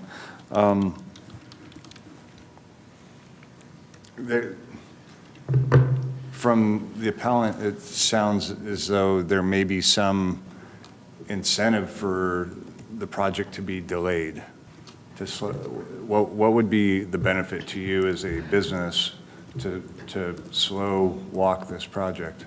Yeah, that's actually a point that I wanted to talk about, and I appreciate you asking the question, right? So the appellant's framing, it suggests that there's some material benefit in us delaying the project, as if a delay is some sort of strategy. That's not how real development works. Delays cost us money every single day. Carry cost, interest, insurance, taxes, our consultant fees, plan check cycles, construction pricing increases, labor availability becomes more uncertain, financing terms, we know we can get a loan today, we don't know where we're going to be in 36 months or 48 months from today. Uncertainty increases. In our hospitality space, timing matters. Our brands, our lenders, equity partners, everybody requires clarity. So projects do not get better by being stalled. Frankly, they just become harder to finance and more likely to die. And just kind of in addition to that, I really wanted to take a minute to talk about this. Let's talk about the site itself. It's not a land speculation site. We paid $7 million for this property. It's a dilapidated retail site. If this hotel doesn't move forward, our only option on this site is to try to get longer-term leases in place with the existing tenants, try to maximize the dollars from what it is today, which is a retail center, and that's pretty much all we can do. It doesn't, from our perspective in development, doesn't work for anything else. The basis is not a speculative land site. This is on the heart of Culver City, right? Slauson and Jefferson off the 405. This is very expensive real estate. It's not something that we buy and we sit on and we hang on until some better day down the line. That's just not how it operates from our perspective and how our capital dollars work. Thank you. That's kind of what I assumed. And during this permit process and design and engineering process that you're going to go through over the next up to 22 months, what's going to happen with the property? So in the interim, we are going to just improve the property, and part of that is based on just trying to secure some short-term tenants that we can to try to reduce our carry cost. As I mentioned earlier, we're at about 35–40% occupancy right now in the building, a lot of vacant spaces. So in fact, after we closed escrow, we've already, if you go by the property, you'll see that we've already painted the building. We've also tried to improve and clean up some of the, there was metal bars on some of the storefronts. We took them down already. I don't know if do you have some photos of the improved site perhaps? I don't know if I can, how I can show you guys, but obviously if you guys drive by, you'll see it. So we've already put some dollars back into it, and that's really just an intent to try to reduce our costs over this next 24-month period before we can get our permits to break ground. And the hope is we can put some tenants in there on a short-term basis. Some of the tenants have told us that people are inquired about the 2 shut-down restaurants. There's one on either corner. There's a Mexican restaurant on one corner, and there was some sort of an Asian restaurant on the other corner. Both have been shut down, and we've been told by some of the tenants we spoke to that people come and inquire about leasing those spaces. But because the bank owned the property and they got it from the previous developer, they weren't in the business of property management, leasing. They didn't want to enter into any kind of agreements. So they just basically, no one really responded to them. So our hope is to try to go and get these groups to come in and see if we can put something in there in the short run. Okay, great. Thank you. Thank you. Appreciate that. That's all the questions I have. Thanks. Thank you. I don't quite understand the basis for this appeal. It's to me. I mean, I'm just a council member. I'm not an expert here, but staff, do you agree that the timeline that the applicant is estimating is within reasonable estimations? Yes, that's our assessment.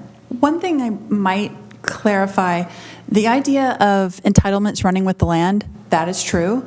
If this developer wanted to construct a building that matched the description of the previous project, with the same number of room counts, the square footage, the way the parking was, the rooftop bar, all of those things, he could do that. But that's not what they're proposing. They have a different project that has, it's not a large, the square footage is largely the same, but it's fewer rooms. The parking is different. There's no rooftop amenities. So in our opinion, it's a fundamentally different project. That's why it needed a new site plan review, and that's why we proceeded in that manner. Thank you. Yeah, so what it feels like to me and I appreciate the concerns of needing housing and wanting housing nearby where everyone works. And I think everyone sat through the last hearing. There is quite a bit coming. This isn't where you want to do it, first of all. I just did the measurement online. It's 400 feet from the 405. Cal Air Resources Board says that if you're living within 500 feet of specifically the 405 they use as an example, it's highly dangerous, all kinds of risks to human health, cancer, cardiovascular, all those things. So that's not where you want to build housing, especially affordable housing. People oftentimes most at risk for those kinds of diseases. And then if we were to stop this project, it's not like there's, the next day there's going to be housing built. It would sit there as it is, and thankfully it's not an ideal use right now, but it's not a derelict use. What happened at Washington and Centinela, where it sat there for, I think, 20 years, a big dirt pile, that's derelict, and I'm fully against that. And even what happened at Jefferson 11111, that's been sitting there too long. Thankfully, that's going to begin construction soon as well. This is going to be a functioning retail site until, it sounds like, until they're ready to pull permits and build. I think that that's really important. I don't, once again, staff agrees with the applicant's responses to the appellant's concerns. And I haven't heard anything to tell me otherwise to grant the appeal. So I'm going to vote to deny. Thank you. Thank you, Councilmember McMorrin. Thank you, Mayor. Thank you, everyone. I'm going to try to be brief given the morning hour. To our appellant, I appreciate your continued advocacy, the elevation of the timing concern, and working to really ensure the property will be utilized as it has been, projected or upheld as being.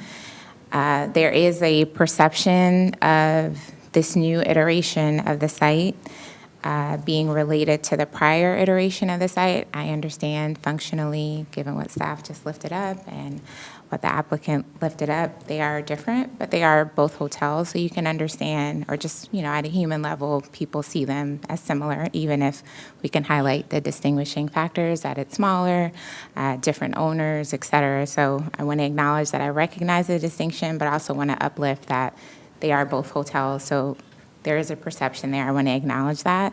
And with that perception, there is a concern that given what happened with the project, I do faintly remember being on the remote meeting and voting to support this project, feeling very torn about, well, not this project, see, I just did it again, the Jeff project, apologies, voting on this back in 2021 and not feeling great about it because I wanted to support housing, but what was before us was a hotel. At any rate, there's this concern of wanting to make sure that the project does not stall and it moves forward. Some residents want the project, some don't. I just want to uplift. I hope that, I heard from the applicant that they're doing some mitigation needs and addressing some of those, or just as much as possible, ensuring that that is centered and those neighbors' needs are being upheld. Is there any middle ground here that could be reached where we could have some of the accountability metrics that the appellant is looking for, that the applicant can see a way to say, hey, because what has happened here, at least from what my observation, is the former project that y'all didn't have nothing to do with, apparently, took a long time, didn't come to fruition. So the concern here is that this is going to happen again, right? And I understand what y'all are saying, understand what everyone's saying, appreciate that. Is there anything else that could be done to provide assurances or support that everybody is operating in good faith? And it's okay if that answer is no, but I'm just curious if there's anything else that could be provided at this moment that could support that. Probably talking to the applicant.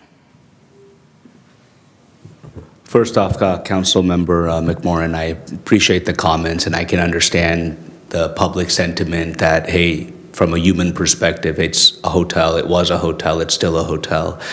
I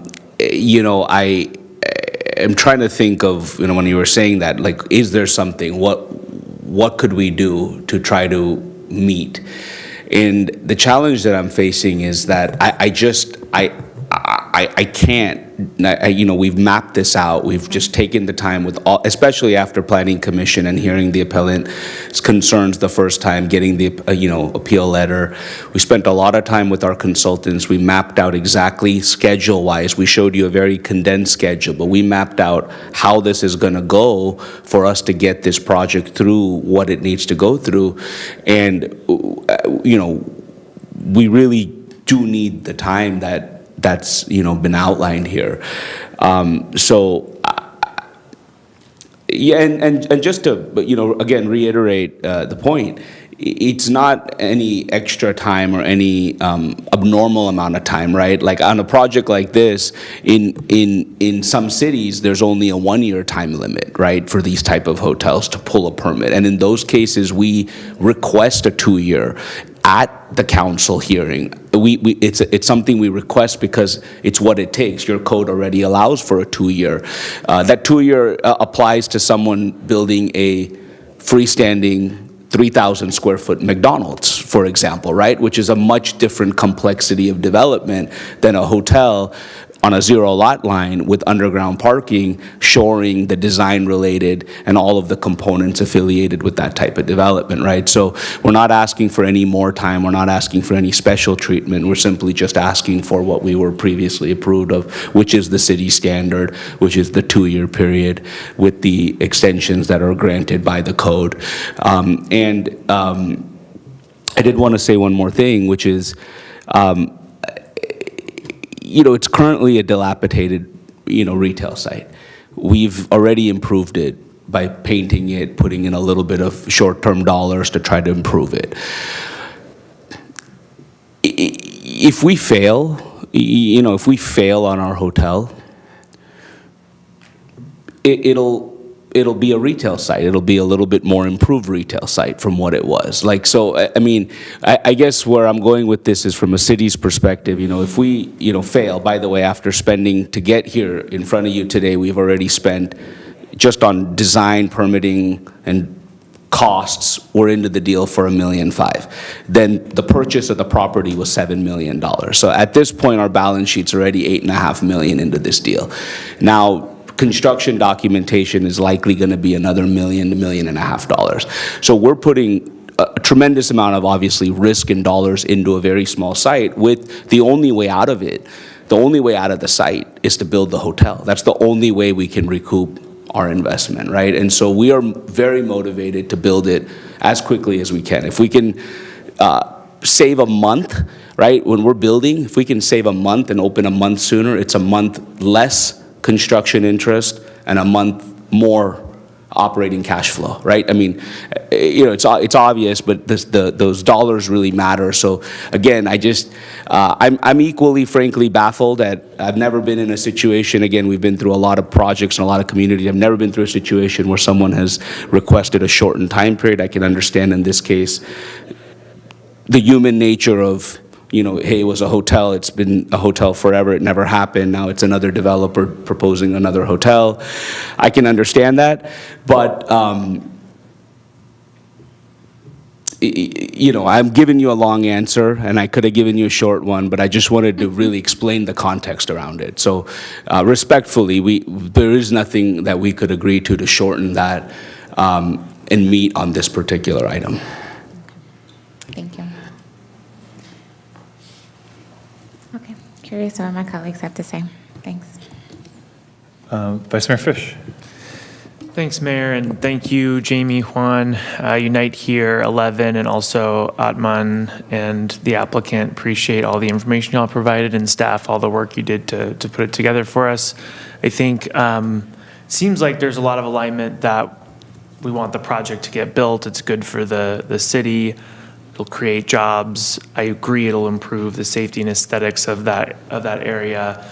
Also, share the desire to have housing wherever we can, feasibly put it, and also have some concerns about it being right by the freeway too, that Councilmember O'Brien lifted up. But I also do understand, hearing from the applicant that this would be, their timeline, I think I was told a year and a half. Now the presentation, it's 22 months, which is fine, but understanding that our process would allow up to 5 years, it sounds like the 2 years for like the standard 2 years to pull the permit or to begin construction. I think exercising the permit right is the 2 year. So beginning construction, and then that can be automatically extended for 2, and then there's another year that the director has a discretion. So I do share, I understand the feeling that given the unique characteristics of this project, the fact that no, this developer is not responsible for the previous project, but given the fact that this specific parcel has been in development for so long, and there have been so many extensions, and that does have an impact. It has an impact on the neighborhood with the level of uncertainty. It has an impact on folks not knowing what's gonna land in their backyard. I think there is a reasonable argument to be made that a 5-year timeline feels a bit excessive. A 5-year maximum timeline feels excessive. So I wonder if, given the applicant saying that they have 22-month timeline ahead, and given the comments that my colleague Councilmember McMorrin shared, trying to find some solution, I would be in favor of granting the appeal. But I would also lean on staff to help us understand what is legal. So the appellant cited 17595-030C, basically to suggest that the extension can be denied. Do we share that opinion? I'm going to lean on Mr. Cobden. Do we share that opinion, and do we feel that that there's a strong case to be made there? And if not, we have other options, but I just wanted to clarify that for the room. Deputy City Attorney Michael Cobden, to clarify the way that the deadlines and extension works under the code, there's an initial deadline to exercise the entitlement, right? And currently the default is 2 years, and that's what the Planning Commission approved. After that, the applicant can apply for an extension of 2 years, and the code says it shall be granted. So that's something that doesn't change. So whereas the initial deadline, there may be some discretion to change that deadline from the default 2 years, the extension, which is essentially by right, is fixed at 2 years under the code. That's just how the code is written. After that, they're discretionary 1-year extensions, and there is not actually a limit to the number of those that can be granted by the Director of Community Development. And if that 1-year discretion, can that be appealed by the City Council? Is there any level of control over the 1-year director discretion? Yes, director decisions can be appealed. Okay. I believe, yeah. So, colleagues,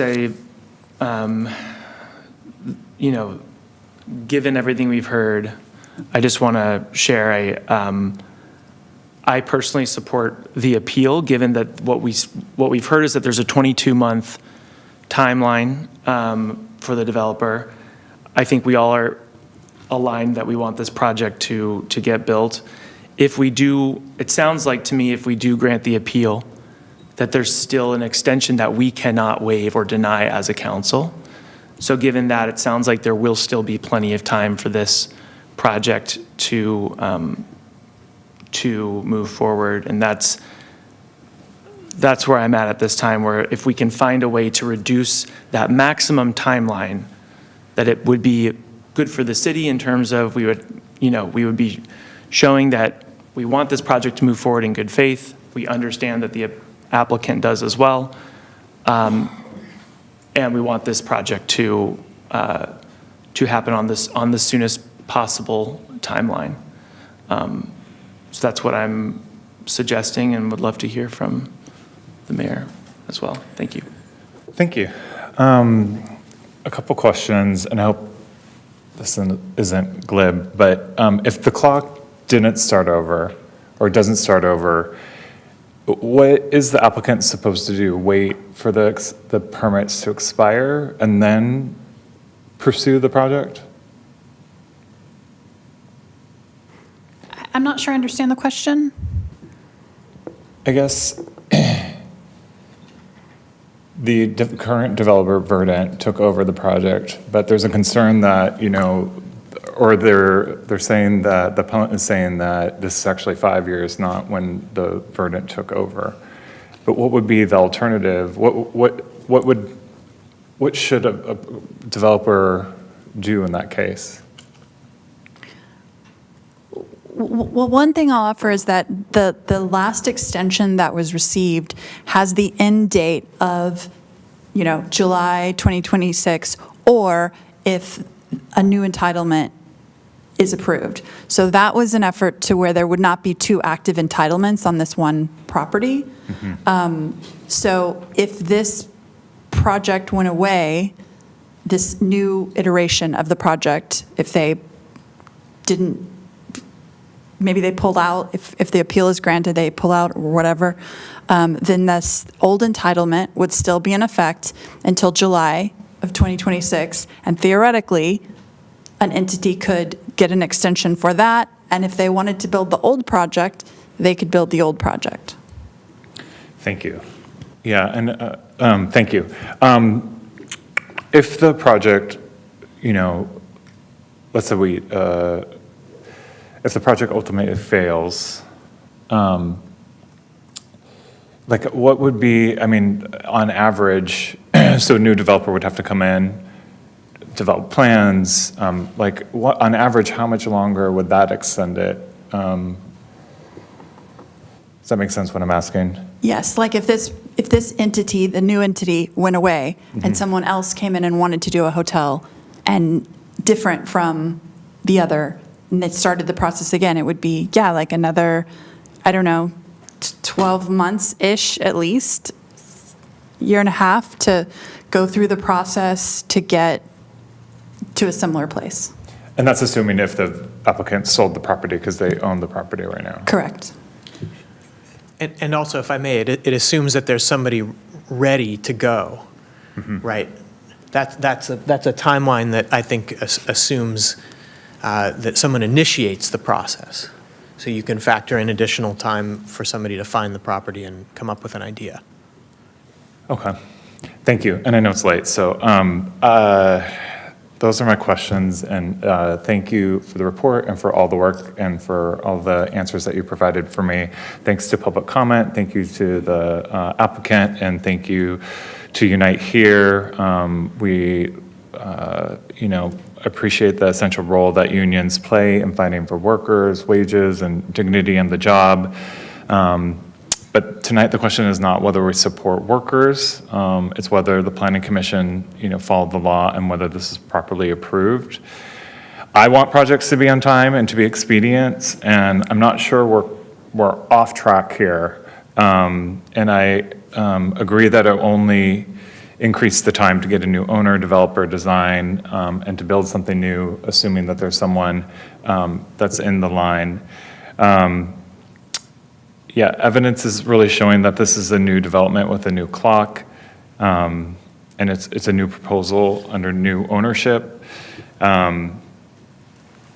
We do have the authority to make changes tonight, but I'm also concerned about the precedents it sets. Do we want to undermine the codes and plans we have in place to guide development in the city? I think we should have policy debates about zoning and land use priorities and how we encourage housing. And we should have those, but those broader discussions are, again, not what we're discussing tonight. And I do support affordable housing, and I think it's a both and. I think we can do affordable housing and we can have a few hotels here and there. We have 4,400 units in the pipeline and 654 of those are affordable housing. I just don't see the pathway here, but I would like to pick up on Vice Mayor Fish's, what he was bringing up, and that 1 year extension at the back end, that's discretionary, and can we, tonight, can we say we're not going to grant that one-year extension? I'll defer. The council can certainly issue that kind of a direction to the executive management of the city, that further extensions are not encouraged or authorized, at least from your perspective. So the first two deadlines would remain the same, but the direction from the council would be to not grant any discretionary. Alternatively, you could make it the direction that any further requests for extension would come to the council, which would, in many ways, be helpful because there are, as the testimony tonight has made clear, there are many unforeseen factors, including the need for approvals by state agencies, and we all know that's a major wild card. So that would allow some degree of flexibility to the project while still retaining some control in the council in terms of mitigating delays. Great. Does that work for you, Vice Mayor? Yes, I just wanted to clarify, are you also, the initial suggestion was just reducing that 2-year standard to 1, given the, particular nature of this project and how long it has been. Is that something you're open to, or is? Yeah, no, it just didn't seem. Okay. Then I'm amenable to that as well. Thank you.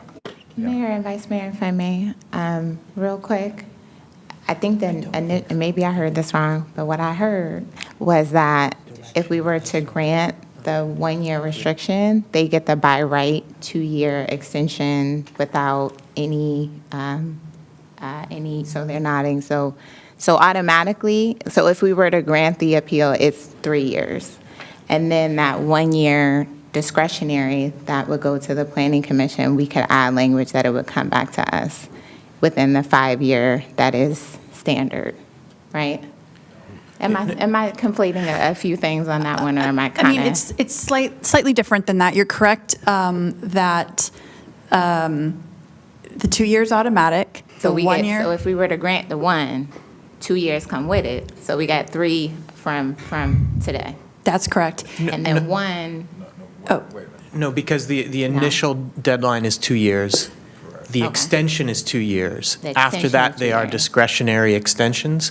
So what I thought I heard before was that the proposal was to essentially deny the appeal, but with direction to staff to not issue further extensions at a discretionary level. But what I'm asking is, could we grant the appeal and then the 2 years automatically runs with that? So what I'm saying is, initially it's the 2 years, 2 + 1 discretionary. What I'm saying is, we grant it, that's 1, then they get the 2 by right, and then the 1 year would come back to us. Is that something that we could do? That is also theoretically an option. Okay. Supportive of, yeah, Okay. that's what that was my first comment of what I was trying to articulate, so thank you. I'm in favor of granting it and thereby reducing it, that first period, to 1 year instead of 2, and then coming back for the. So procedurally, though, they're different approaches. And so whereas the option of denying the appeal, but then having no further discretionary extensions, would be resolved tonight. If you do something different and change the conditions of approval, including the initial time frame, that would require us to come back with a different resolution, different findings. The council would have to make findings that deviation from the standard initial deadline are justified by site-specific factors. It's a more complicated process. So that would not be good. That would add more time, which is what we don't want. From what It you're saying, essentially that gets you sounds to like the time. same time frame in terms of project development, but with added complexity procedurally. Right. So it seems like you're suggesting the second option because that would simplify and lead closer to the outcome we want. So what cleaner. you suggested, Mayor? Okay. I would like to make that motion. Can I ask a quick question of Mr. Munzer, please, Mayor? Is that possible? Yeah. Of course. Morning, sir. Good morning. So let me ask you a question. Is it your purview to, on extensions, to administratively approve them or not? Or who does that normally go to? The staff reviews the request and they provide a recommendation to me as the director, and then I either approve it or I don't. Is it customary after you approve it that it comes to council and we say no? Okay. So that's basically what this council is proposing then, right? Is that we give it 2 + 2, and then if they ask for a year approval, Mr. Munzer approves it, we're going to deny it? Is that what I'm hearing? My understanding, Councilmember Vera, is that the proposal on the table is for further extensions beyond the automatic 2-year extension would come directly to council. And bypass Mr. Munzer altogether? That was my understanding of the discussion. That's not our, It's not the normal procedure. Not at all. It's not our lane. It's like we don't understand the complexities of construction or your job. That's why we have Mr. Munzer in his job, not us. Councilmember Vera, if I may, and again, I didn't introduce myself. Mark Munzer, I'm the city's Planning and Development Director. I also serve as the city's Housing and Human Services Director at the present time. If we ran into that scenario, it would be a similar situation where staff would provide a recommendation to the council, and the council, of course, could agree with it or not. But it would be similar to like what you saw this evening and the previous hearing, that those would all come with staff recommendations. I will also note for the record, the department oversees the Building Safety Division. I hear the concerns about this project getting built. We're already preparing on that side of the department to make sure that this plan review, which is not all in the city's purview, as you heard the applicant say, some of it's the State Water Resource Board, some of it's SCE. Anything that's in our purview, we are going to prioritize. If we have to send out this plan review, which is complicated, we will do that in order to expedite it. So there are other things on the other side of the house, if you will, that we're doing to make sure this project gets expedited. All right, Mr. Munzer, thank you very much. Thank you, Mayor. Thank you. All right, that I make the motion. Mayor, I'm lost. So what do we do? What are we doing? I need help. Mayor, would you like to make the motion, or? There we go. I can make, okay, great.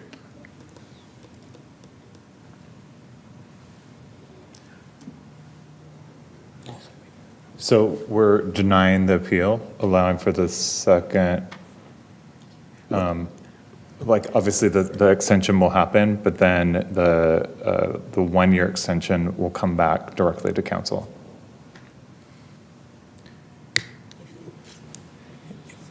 And I think we have a motion and a second.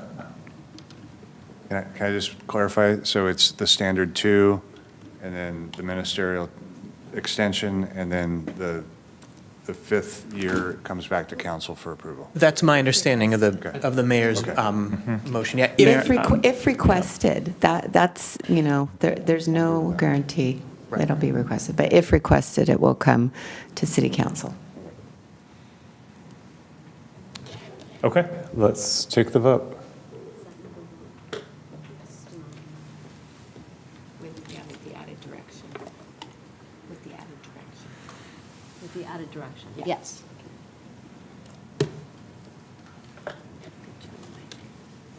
Okay, we have a motion by Mayor Puza, a second by Vice Mayor Fish, to adopt a resolution denying the appeal and affirming the Planning Commission's adoption of Resolution 2025-P15, approving site plan review and administrative use permit P 2024-0246, SPR/AUP, and an addendum to the certified mitigated negative declaration for a 147-room hotel at 11469 Jefferson Boulevard, and a 1-year.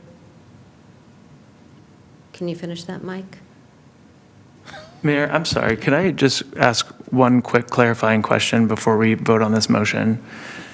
If we did grant the appeal for the 1 year and we had to come back to council, and the proposal was to, the rationalization was for this project, there have been many extensions granted, yes, it wasn't this party, it was a different party, it was a different developer. But given the impacts on the neighborhood for having the uncertainty of not knowing what's going to be here and what, the amount of community input and the amount of effort that's gone into this, if we were to go that direct, will that actually cause a delay, or can we compress this timeline a little bit more by granting the appeal for a 1 year period and then? No. So anything that isn't denial of the appeal will necessarily take more time, because the resolution of this issue won't take place tonight. So Sure, but bring does it that back mean that again. and that means does that mean that the project can't move forward, and how soon would we be able to get it back? It cannot here? move forward until this issue is resolved one way or the other. And how soon would it be able to come back to council with that rationalization and with that? Hard to say, but we would have to redraft the resolution to make findings that support that decision, the change from the standard term. Okay, because it's a difference of a year, so I was just curious if that is something that we can support if it's going to take less than a year. Colleagues, that's my question to you. We have to a you all. motion on the table. Correct. So as far as I understand it, though, the motion is really just to deny the appeal, and so the resolution as written would be used tonight, and then added to the council's decision is the direction that isn't in the resolution, but it's the direction from the council to have the discretionary 1 year extensions be brought back to the council. For accountability reasons. Correct.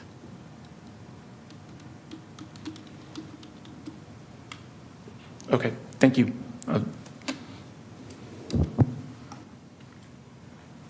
Are we ready to vote now?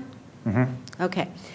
So we have a motion by Mayor Puza, a second by Vice Mayor Fish to adopt the resolution as I described prior.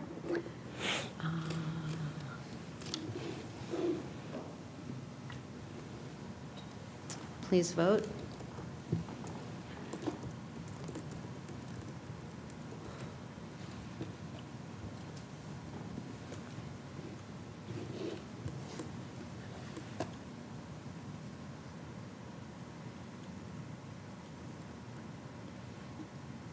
Mayor Puza, are you able to vote? No, but aye. Thank you. All members have voted. And the motion passes 5 ayes. Okay. We'll now go to action item 2,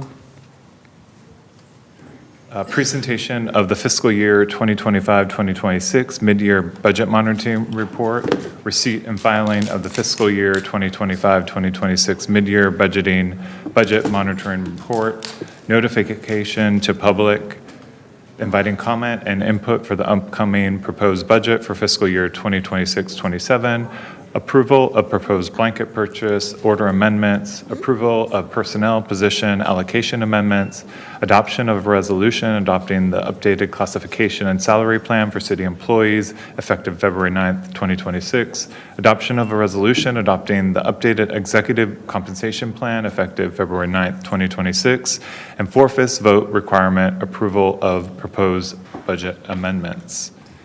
May we get a staff report, please? Certainly. Good morning, Mayor Puza and council. I was going to make a joke earlier that we're doing midnight at mid-year at midnight. See, I can't even do it because I've been too tired. And I thought that might be a new thing, probably not as fun as pizza in the park. It does have alliteration, but it's just not a party. Anyway, here we go. Next time, bring some pizza and see what happens. It really brought the people out know. tonight. Jeremy tells me no food in here, but maybe we need it. Before we begin, so we're here to present the mid-year budget for fiscal year 2025-2026. And before I start, I really need to thank all my staff, but in particular, Elizabeth Shavelson, our Assistant CFO, and Michael Towler, our Finance Manager, for really coming together to get this done. And I want to note, and I realize I didn't introduce myself, I'm Lisa Soger. I am now Assistant City Manager and also serving as your CFO. So we're juggling. But they did put everything together, and this year we are coming earlier with the mid-year than we have in years past. It's going to allow us to really dive more deeply into the budget process, so that will help us as we're embarking on this new priority-driven budgeting program, and we will be able to give departments some more time. I do also need to thank all the departments because they worked very hard with the finance staff to put this all together and get us their information. So right now, we're going to examine the current fiscal year budget through December 31st, 2025, which is the halfway point. And we're going to look at both revenue and expenditures. And we will also review the proposed mid-year budget adjustments. And again, as we usually do, we will focus mainly on the general fund. This first chart shows general fund revenues through the end of December as compared with the prior fiscal year. I'll go through some of the individual revenue streams in a moment, reviewing both a 10-year history and updated current year projections. It's important to note that many tax revenue categories are received in arrears, so that the percentages at the end of December are not 50% of the projected budget. Sales tax revenue flows through the state and is received after the close of a quarter. Most property taxes are received from Los Angeles County in January and May, so we haven't received most of them yet. Because, again, people are paying at the due dates in December and April. Most business license tax payments are made at the end of February, which is Culver City's deadline, and really people wait till the end, so we won't have those numbers until we're preparing the actual budget for next year.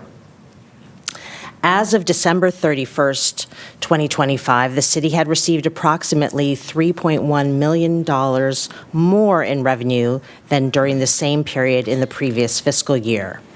Some revenue categories are projected to increase and others to be reduced. We are projecting overall revenues to increase by approximately $6.6 million compared to the adopted budget by year end. General fund revenue for fiscal year 25-26 is projected to be $186.9 million.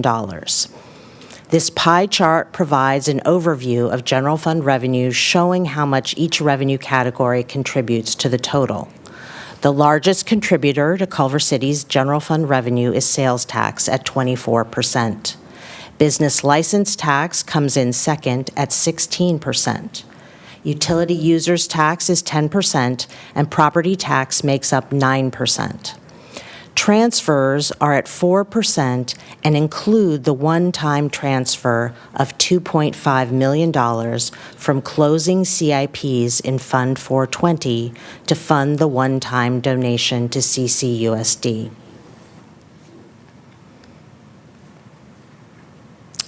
So we're going to go over a couple of the revenue categories in a little bit of detail, looking at a 10-year history, and we'll start with property taxes.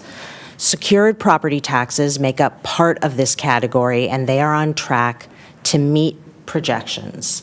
The pass-through tax increment that the city receives after the enforceable obligations of the successor agency to Culver City redevelopment are paid down, and and that amount has been increasing in recent years as the debt service on the bonds is diminishing.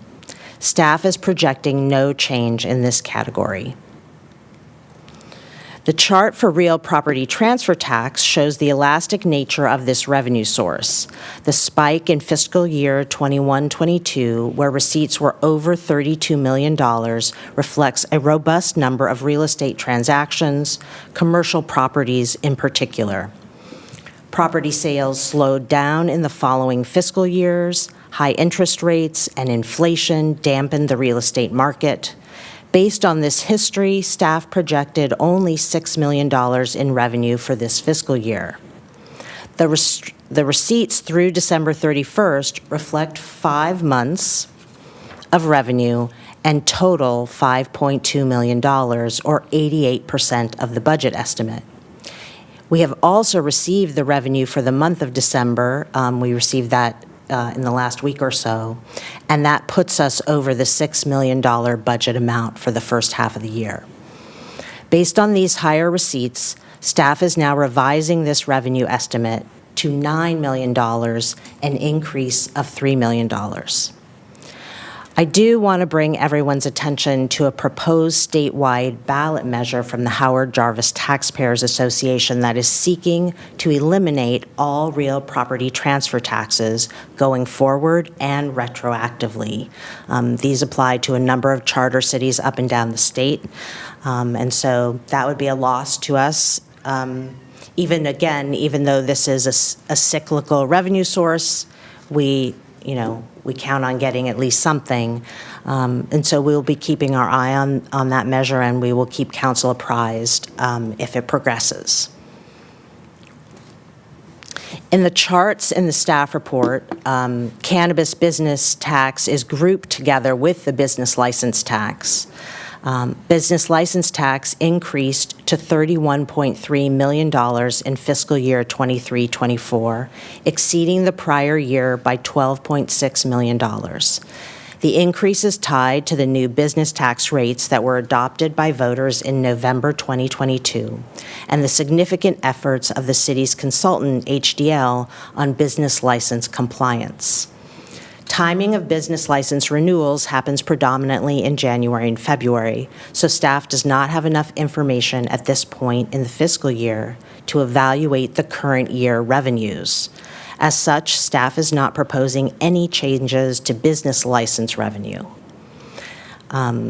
We are, however, recommending a decrease of $260,000 in this overall category to reflect declines in cannabis tax. And here you can see cannabis tax on the 7-year trend from when the city began collecting it. It has been on a decline since the peak in fiscal year 21-22. Revenues in fiscal year 22-23 were down $640,000 from the prior year. They decreased another $800,000 in fiscal year 23-24. Based on this trend and low receipts in the first part of the current year, staff is recommending decreasing the estimated revenue, again, by, as I mentioned, the $260,000. Transient occupancy tax was the one revenue source that showed the real effects of COVID-19. In fiscal year 2021, TOT dropped to $3.1 million, but it quickly recovered. In fiscal year 21-22, revenue came in at $8.8 million, which was higher than pre-pandemic numbers. TOT receipts in fiscal year 24-25 were $13.3 million. Based on the 5 months of TOT payments received by December 31st, staff is not recommending any change to this revenue source. The sales tax total includes Bradley Burns' uniform local sales tax, Measure C, Measure CC, and public safety sales tax revenues. And in fiscal year 2016-2017, sales tax receipts were approximately $30 million. Measure CC, formerly Measure Y, a half-cent sales tax, was approved by voters in November 2012 and took effect in April 2013. Voters extended its sunset date to 2033. Culver City voters approved Measure C, an additional quarter-cent tax, in November 2019. The graph shows an additional increase in revenue in the following years, and you can see that is in sort of the brighter blue at the very top. Sales tax rebounded quickly after the pandemic, but due to inflation and other economic stressors, this quick growth slowed significantly over the next 2 fiscal years. In fiscal year 24-25, sales tax receipts were $41.5 million, which was a slight increase from the prior year. Overall sales tax receipts are up in the current fiscal year. Additionally, in August 2025, Culver City voters approved Measure CL, another quarter-cent transaction and use tax. And I want to give kudos to Liz here because due to her tireless efforts, the city was able to file all the paperwork with CDTFA in time to effect a January 1st start date for the tax. We had originally assumed it would have to be April 1st, but Liz was able to get all those documents signed, done, resolutions to you, to the council, and so we are getting an extra quarter in this fiscal year. So these 2 quarters of tax are estimated to yield an additional $2.4 million during this fiscal year. Based on information from the city's sales tax consultants, review of actual receipts, and the new tax measure, this revenue source is projected to increase by $3.1 million from the adopted budget. As of December 2025, only 5 months of receipts for utility users tax have been recorded. Projected declines in UUT on electricity and telecommunications are more than offset by projected increases in gas, water, and cable. Based on estimates received from the city's utility tax consultant, Numo, which was formerly known as Avenue, and staff's review of the UUT revenues received in the last several fiscal years, it's recommended that UUT revenue is increased by a net amount of $192,000. Fines and forfeitures is primarily comprised of red light camera violations, moving violations, and parking violations. Traffic citation issuance has increased approximately 23% in the first 6 months of the fiscal year because of organizational changes implemented by the police department as part of the current year budget to enable the department to process additional red light camera citations. However, due to unanticipated delays with Los Angeles County Court citation proceedings, the anticipated revenue resulting from those increased citations is delayed. Staff now anticipates that the additional revenues that were originally projected in the current fiscal year will be received in fiscal year 26-27 and ongoing. Based on an analysis of the current activity, staff is recommending a decrease in this category of $965,000. This chart is a summary of the recommended mid-year revenue adjustments in more detail. It's worth noting that almost 70% of the general fund revenue sources are reliant upon business activity within the city and so are vulnerable to economic downturns.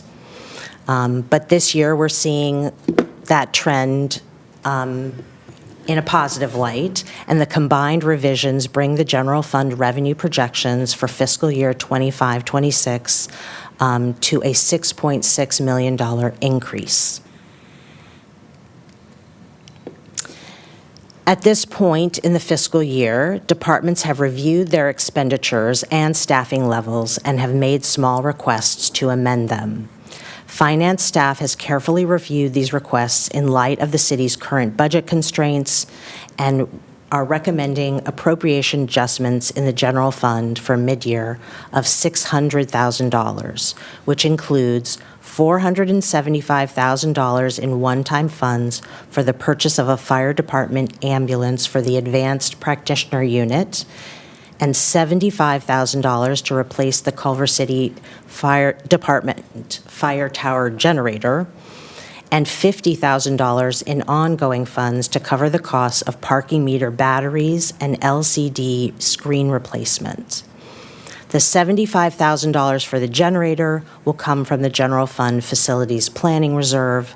The $50,000 in ongoing costs will be entirely offset by a reimbursement from the Parking Authority. For a detailed explanation of each general fund and other fund mid-year appropriation requests that can be found in Attachment 4 of the staff report. Staff is recommending approving these appropriations, and that will bring the revised general fund expenditure budget to $208.9 million. This chart depicting general fund expenditures by department shows the expenditures increasing by $600,000 over the revised budget. The larger increase from the adopted budget is due to encumbrances and carryovers from the prior year in an amount of approximately $6.7 million and the $2.5 million donation to the school district. Additionally, in the chart reflects some of the changes that are made in the funds between departments. These include the transfer of the nurse practitioner and a vacant case manager from Housing and Human Services to the fire department. The recommendation is to take that advanced practitioner unit and fold it into the fire department, where there is already a service and consultants who do medical review and can sign off on cases for the unit. The Finance Department has requested 2 positions dedicated to budget to support the city's new priority-driven budget process, and PRCS has an increase in part-time hours to provide additional after-school program support by part-time staff. These and other requests, again, are detailed in Attachment 4 of the staff report, and they can be accomplished within the existing budgeted amounts due to anticipated savings throughout the general fund budget. This pie chart demonstrates department expenditures as a percentage of the general fund. Public safety, police, and fire make up 48% of the total. General government includes city council, the city manager's office, the city clerk, economic development, cultural affairs, city attorney, finance, human resources, and IT, and it makes up 16% of the total. Public Works and Housing and Human Services each come in around 10%, and the other departments slightly smaller. Moving away from the general fund, we talk very briefly about our other funds. Internal service fund requests include an increase to the equipment replacement fund of $138,000 for unanticipated cost increases associated with the replacement of 6 side loaders. A $250,000 increase to the equipment maintenance fund reflects higher prices for parts and repairs for the city's rolling stock. This cost is shared among various city departments that have vehicles in the fleet. And finally, in the self-insurance fund, staff is recommending a one-time increase of $127,250 for a limited-term human resources associate to assist with workers' compensation claims and insurance reviews.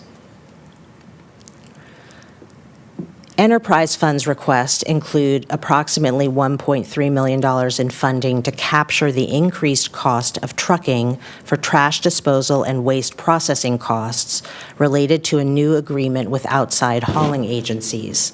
These costs should be entirely offset by an anticipated $3.1 million in revenue related to those new hauling agreements. For the municipal bus lines, a correction decreases expenditures by approximately $3.5 million to account for CIP projects completed in prior years.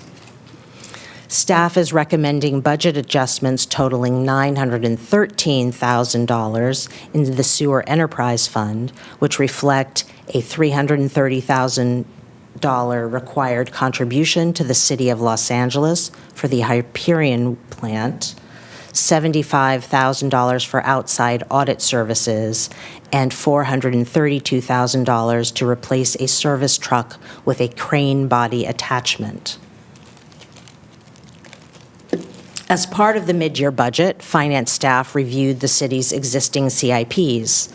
At this time, 30 projects across all funds are recommended for closing because they were completed on time and under budget. Where possible, any remaining funds in those projects will be unencumbered and made available for other projects. Staff is recommending reallocating the $362,565 in Fund 420, which is general fund CIPs, from the closed projects and move that to the Lenawi Avenue Storm Drain Rehabilitation Project. So there will be no additional budget cost to that because we're able to use the savings to fund that one project. This second slide just shows that there are other funds that have projects being closed out, and again, those funds, where possible, will be used for other projects.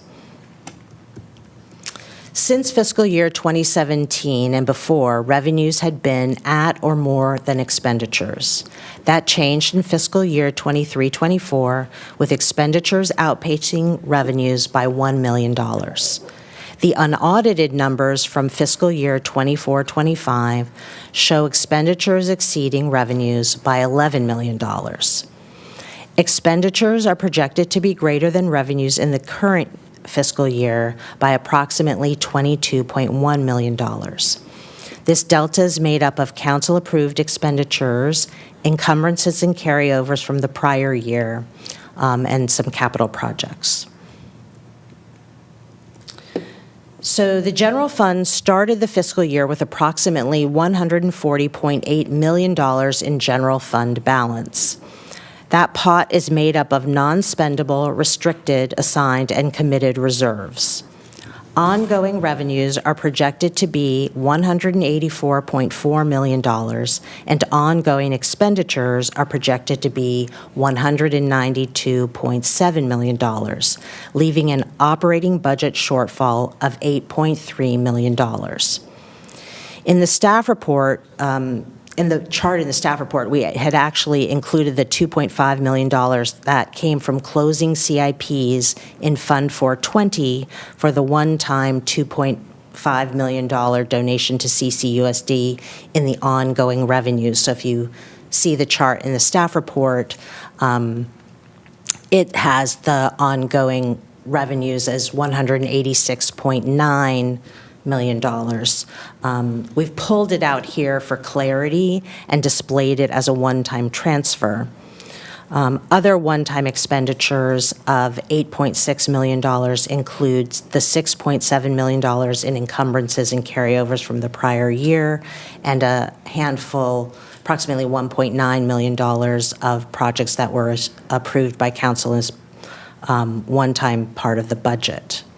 The total decrease to fund balance is estimated at $22.1 million. The total general fund balance is projected to be $118.8 million at the end of the fiscal year. So here we're showing the general fund reserves as they're broken out into their designated buckets as set by City Council policy. The non-spendable, which is not in cash or is contractually required to remain intact, is approximately $16.7 million. The approved budget for the current fiscal year leaves nothing in the unassigned fund balances. The recommended mid-year general fund appropriations would reduce the facilities planning reserve by an additional $75,000, leaving approximately $14.5 million in that reserve. The recreation facilities reserve will have been fully allocated to projects by the end of the year. In any given year, it's approximately $300,000 that gets allocated based on the revenues that come in. We'll get assigned back to that fund, but we really won't know until the end of this fiscal year. And as we were in the budget, the contingency reserves are at approximately 21% of the general fund operating budget. During budget adoption, staff had estimated having $113.4 million in total fund balance at the end of the fiscal year. In this mid-year report, staff is estimating the amount will be $118.8 million, primarily because of the higher starting general fund balance at the beginning of the year. So I want to highlight some of the important milestones coming up in the budget process for fiscal year 26-27. The City Council Priority Planning Retreat is scheduled for this Saturday, February 14th. We will be hosting community meetings to hear from residents after that about their budget priorities. Finance will be sending budget documents to departments in the beginning of March. Staff plans to return to Council in April with a presentation on the community's input on those budget priorities. The Finance Department will deliver the proposed budget to the City Council on May 11th, and Finance will formally present the budget on May 18th and 19th. The final budget public hearing and adoption is scheduled for the regular Council meeting on June 8th, and the public is invited to participate and share input at all of these meetings. As I mentioned, we will be holding the Priority Planning Retreat and Financial Summit this coming Saturday, February 14th, at 1 Culver. This day-long retreat starts at 8 a.m., and parking is available at City Hall, and people can walk over and join us. And we will, as part of that financial summit, we usually do it in the mid-year, but we're waiting until we get to the summit to really talk about the forecast. So we will have some of the forecast for you on Saturday. So tonight, we're asking you to approve the amended blanket purchase orders, which are attachment 2 of the staff report, the amended personnel position allocations, attachment 3, and the budget amendments detailed in attachment 4. And we're asking you to adopt the classification and salary plan resolution in attachment 5 and adopt the executive compensation plan resolution in attachment 6. That concludes my formal presentation, and I am available to answer any questions. Wonderful. Thank you so much for that very detailed report. Do we have any public comment? All right, can we get 90 seconds each?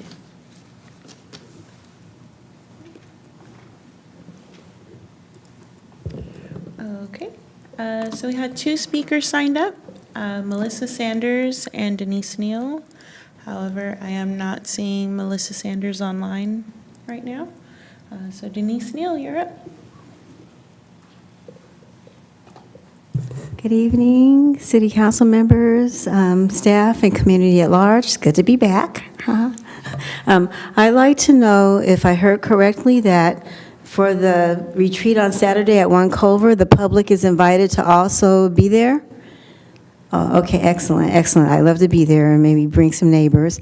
I also would like to know if you've considered the possible problems we'll have with the TOT, because there will be a strike for the Olympics, and this big incident with Local 11 here tonight, they really do want that housing, or they want the hotels, but if the hotel's built, they need it to be unionized, and I don't think they are. And I think that that's going to be a big point of contention.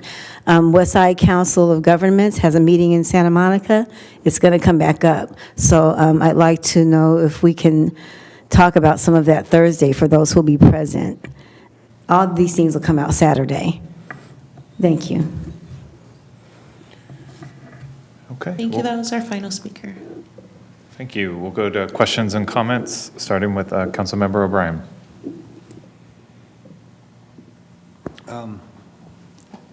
Thank you, Assistant City Manager and CFO Soger, and your team, Michael and Elizabeth, and everyone else. Another great report. We knew that we were going to have this deficit this year. I know that we're going to see a different kind of budget in June, May and June, but there's really no surprises here. Happy surprise that we got more revenues coming in. There is one thing based on the community meeting and many emails that we've received. I don't know if I can request, you and I spoke about this earlier, request to put this into the budget or take it out of the budget, or if we have to do it separately, but we've had all this feedback from the community that they do not want to have their block parties, cost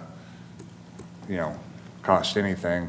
And I think that it's such a small revenue piece for us. I think it's barely over somewhere between $10,000 and $15,000.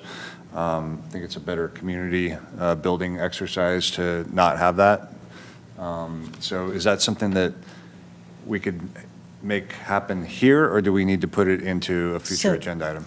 We would need to bring that back because it's a fee, and that's not what is on the agenda tonight. We're doing the fee adjustment in April. And we're doing the fee adjustment in April. We are coming back, and that is our plan, to do it every April. And at that time, we can, because again, we were planning to increase fees by CPI so that we don't ever get in this position that we were in, where it's been over a decade that we touched them. But as we've, and we will continue to message to departments if there's things they forgot or things they need to adjust, we are recommending that they bring those back. And certainly that would be the moment where, if the council would like to adjust anything, that would be the time to do it. In addition, we could get direction if you wanted to, that we could bring back more information about what other cities are doing at that time too, so that you would have additional information to make your decision, an informed decision. So if the council wanted to give us that direction, we could take that. If my colleagues are amenable to that, I'd appreciate it. Okay, so particularly for the block party fees? Yeah. Okay. Yeah, thank you. Sorry, so that's coming before the fee schedule, or? No, is that- or with the fee schedule. Yeah. You get that? Okay, thank you for that. That's really it. And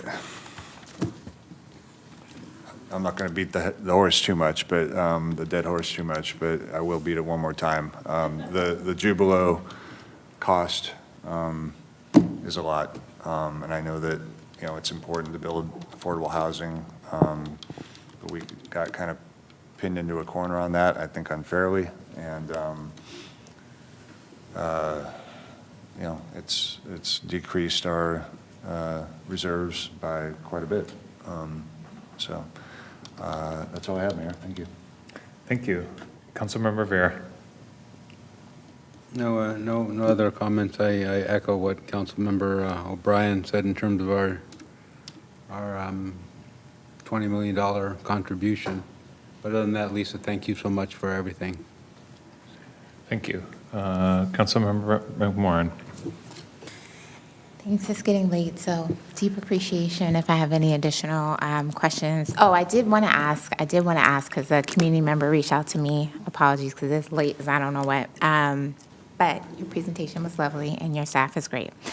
And all the departments that made sure that we could receive this information, the charts were great, always so many props to Alex with Measure RE.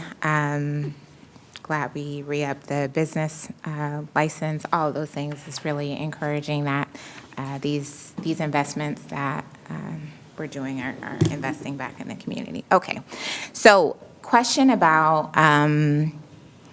moving the mobile crisis person over to fire.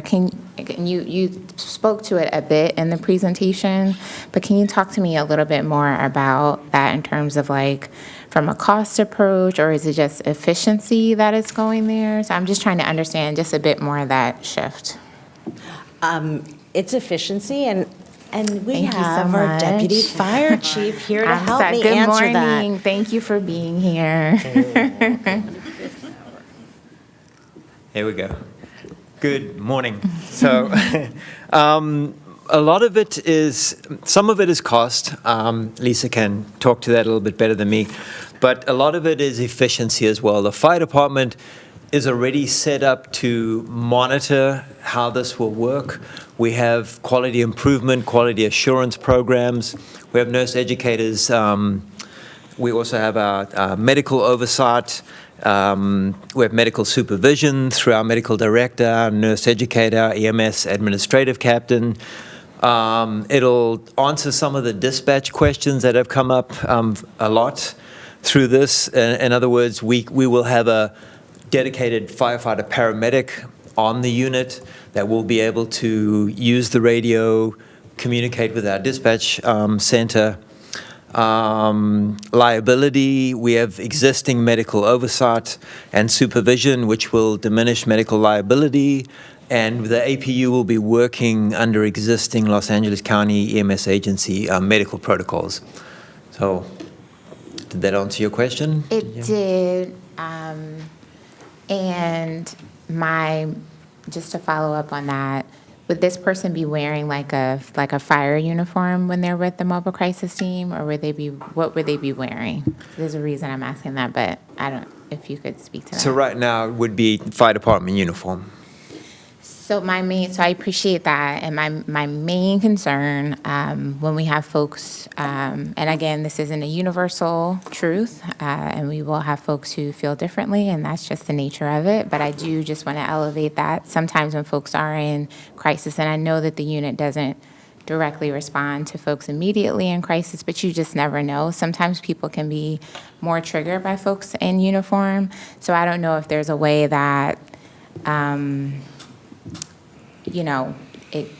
we could consider, since that person would be assigned with the team, a different kind of uniform. Councilmember, we can consider that. Yeah, absolutely. We can, blue pants and a polo shirt or something like that. It's a consideration that we can definitely make. Yeah. Okay, I appreciate that, and thank you, Chief. I saw you getting up. Appreciate y'all, and I know it's late, so I appreciate you illuminating that and considering the request. Thank you so much. Councilmember McMorrin, one of the things too, I just want to make clear that, while this particular position is being moved there, we still intend to expand our crisis management team. We had previously, the council had previously decided, and it will be represented in the new budget. Vice Mayor Fish. Thanks, Assistant City Manager, for the presentation. Thanks, Deputy Chief Brum and Chief Powell for being here. I wanted to just, building off that, I did get some comments with concern about that one move.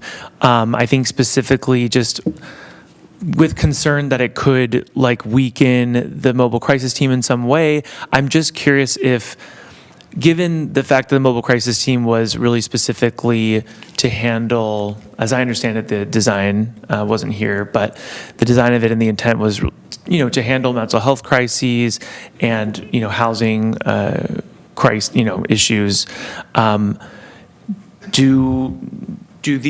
Does this nurse practitioner now, if those services are needed, do they come in the mobile crisis unit, like in the van, and they're just classified under the fire department?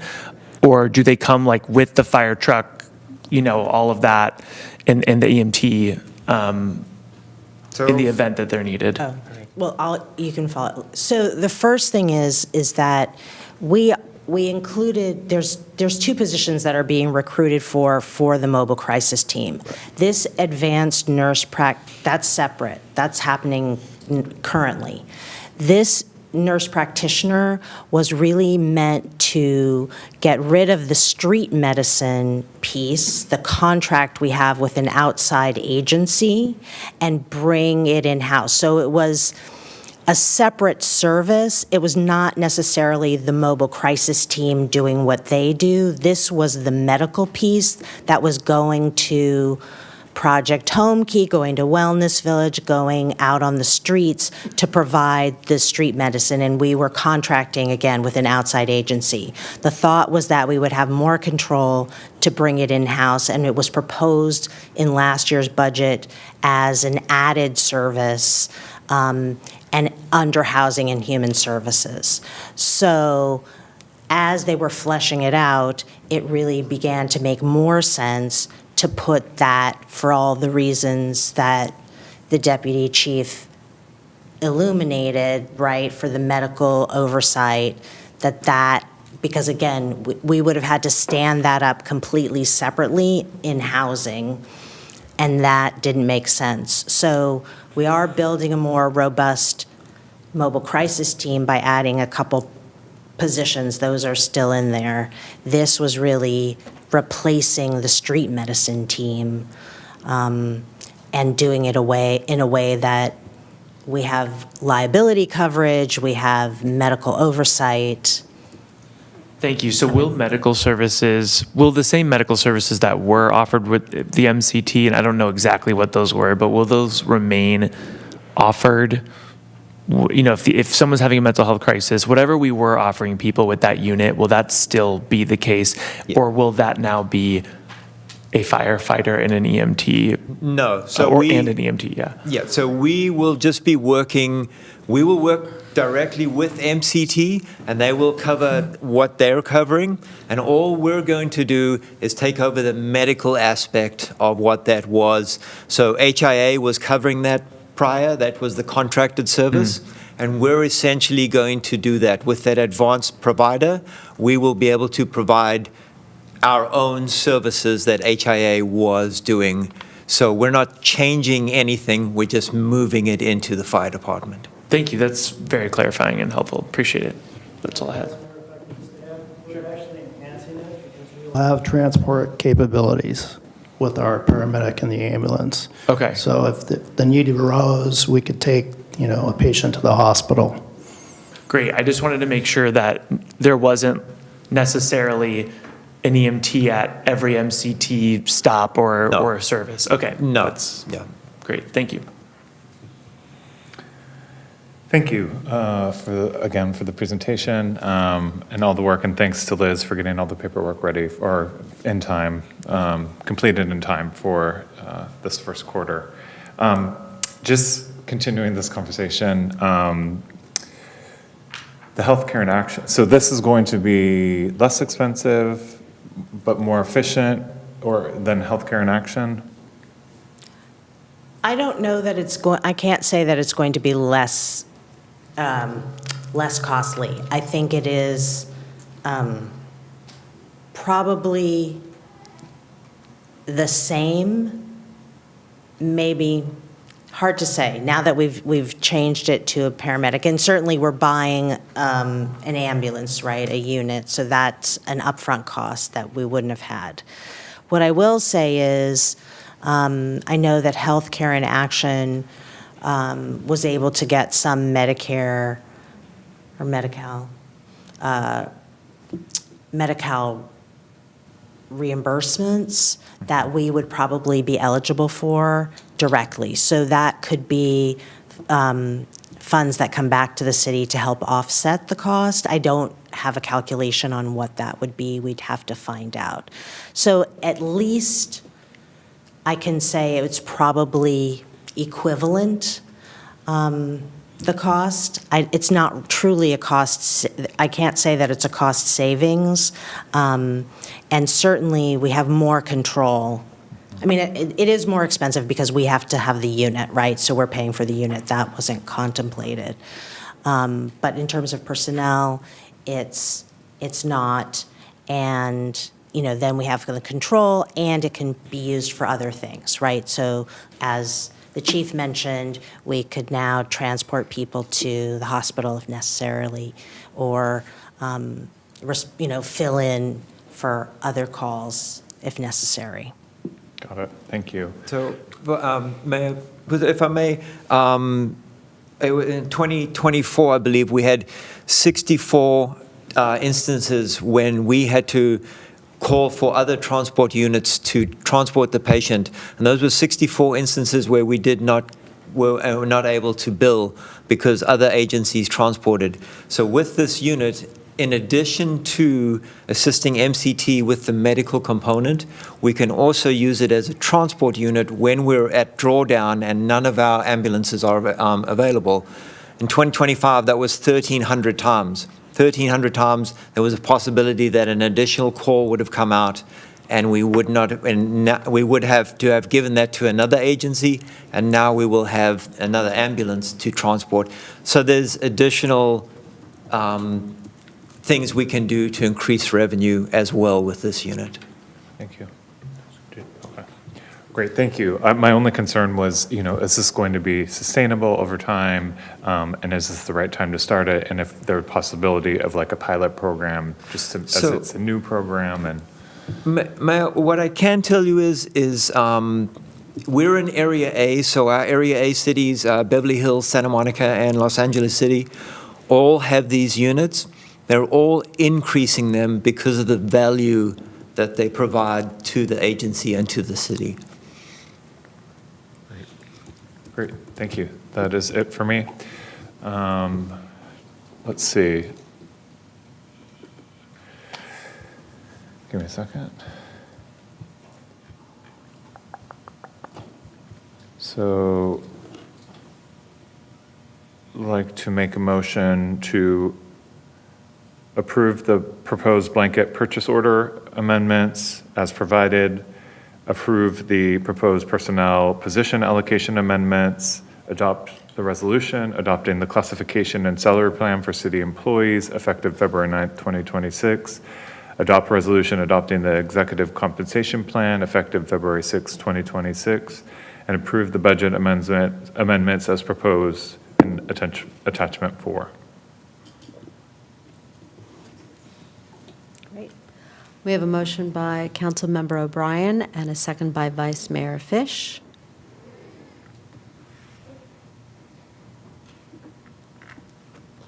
Please vote.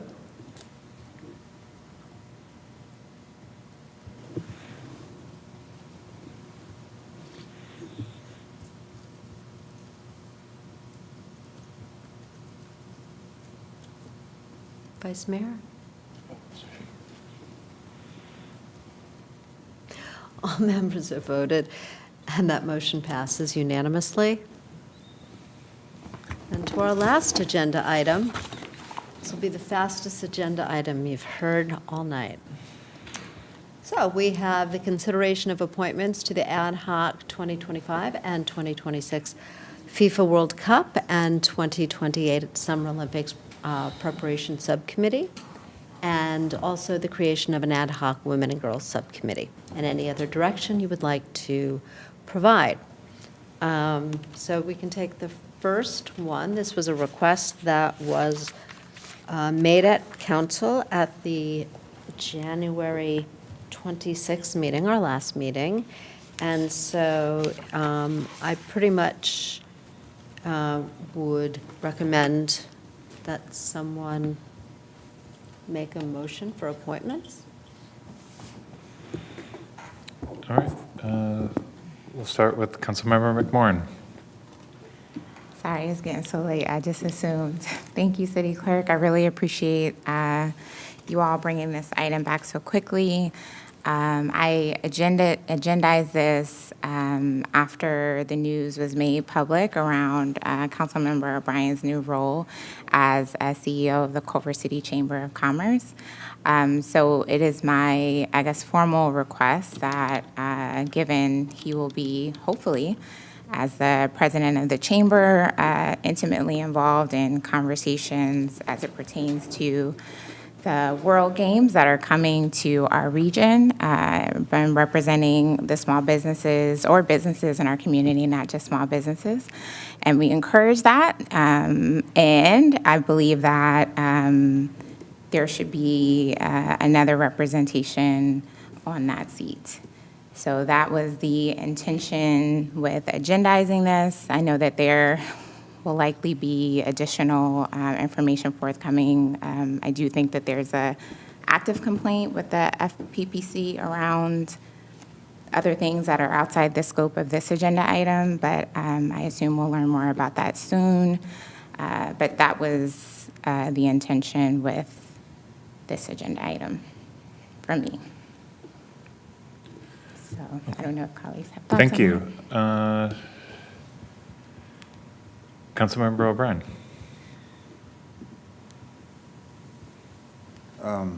Do we have, probably not, do we have any speakers?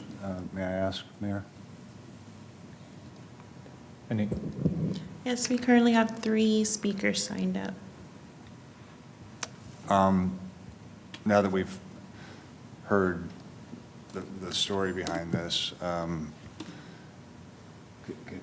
is that okay? I don't know if they're awake or... Sure, let's go to public speakers, 90 seconds each. Thank you. Our 3 speakers are Edward Olkowitz, Denise Neal, and Janine Wisnowski. First speaker is Edward Wolkowitz, who I am not seeing online or in the chamber. Our next speaker is Denise Neal, followed by Janine Wisnowski.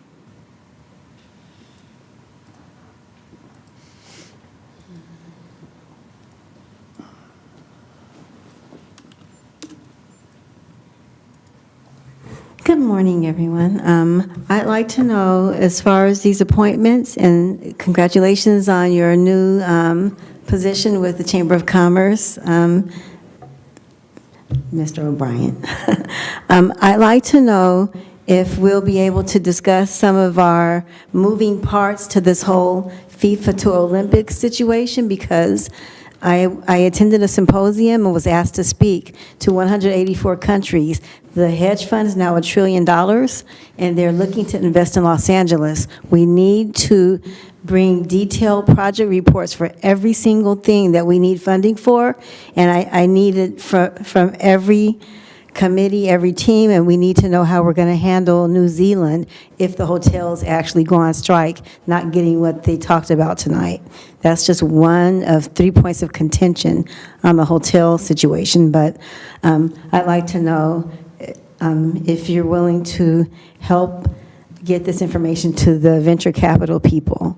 We need detailed project reports and estimated budgets. We need a lot, but we need to talk. We need to talk. Thank you. Thank you. Our next speaker is Janine Wisnowski. Hi, can you hear me? Yes, we can hear you. I just want to point out that we waited until 1:40 in the morning to get 90 seconds, Mayor. I'm speaking in support of Dan O'Brien, council member, former mayor, continuing to serve on the ad hoc 2025 and 2026 FIFA World Cup and Summer Olympics subcommittee. And I want to start with what is clear. During his time serving on this subcommittee, Dan has done the work. He has built the relationships. He has made contacts. He follows through. Dan makes himself available to anyone who wants to speak with him about matters relating to Culver City. that accessibility is exactly the kind of public service the subcommittee requires. He personally organized a contingent of consuls general and honorary consuls to come to Culver City and tour what we have to offer. This is serious international engagement, and is exactly what the subcommittee intends to do. He has also played a central role in bringing New Zealand House to Culver City. That did not happen by accident. It happened because one council member, Dan O'Brien, understood the opportunity and did the work. So I'm generally confused about what's before you tonight. This council voted on subcommittee assignments on January 12th. Nothing presented relates to actual work or responsibilities of the World Cup and Olympics preparation subcommittee that Ms. McMillan said. This is serious subcommittee work tied to international events. It requires continuity, credibility, and people who can build and maintain relationships. Disrupting that without a clear work-related reason weakens Culver City's position. From the public's perspective, this looks political rather than practical, and that's discouraging. Dan O'Brien has demonstrated Your time competence. is up, Janine. I'm sorry, there's no conflict. The subcommittee does not approve conflicts, contracts, or make financial decisions. Thank you. O'Brien's role with the chamber does not create a conflict of interest here. Ding. And then we do have one more speaker, Alicia Ide.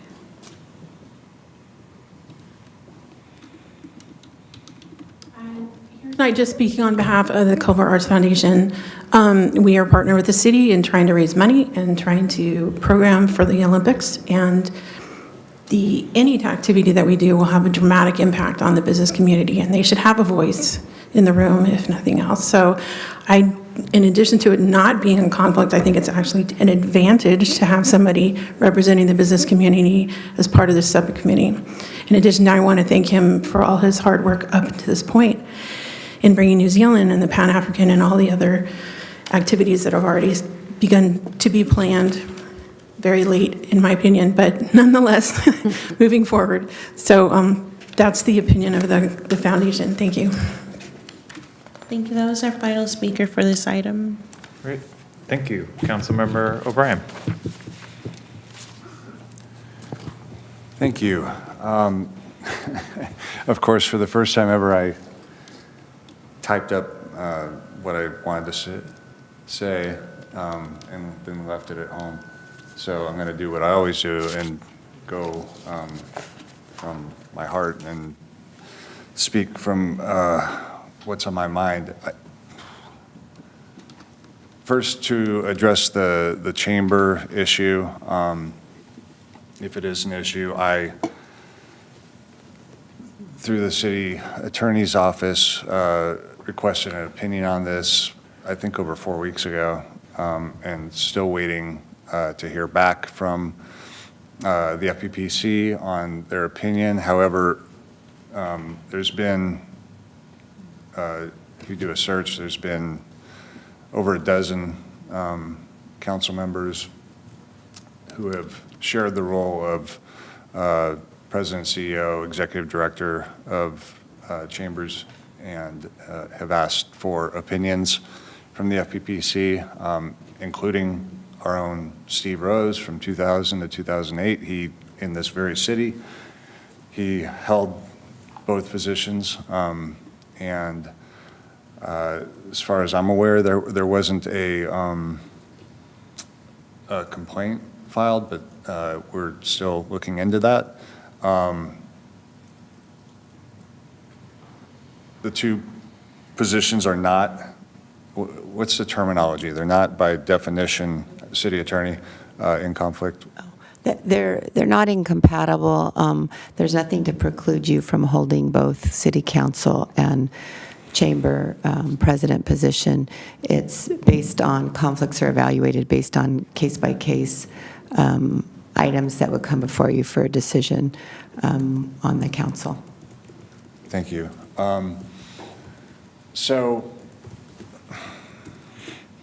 So for that, I don't see where there's any perceived conflict, if that's what we're talking about. I know Councilmember McMorrin brought up that there is an official complaint filed.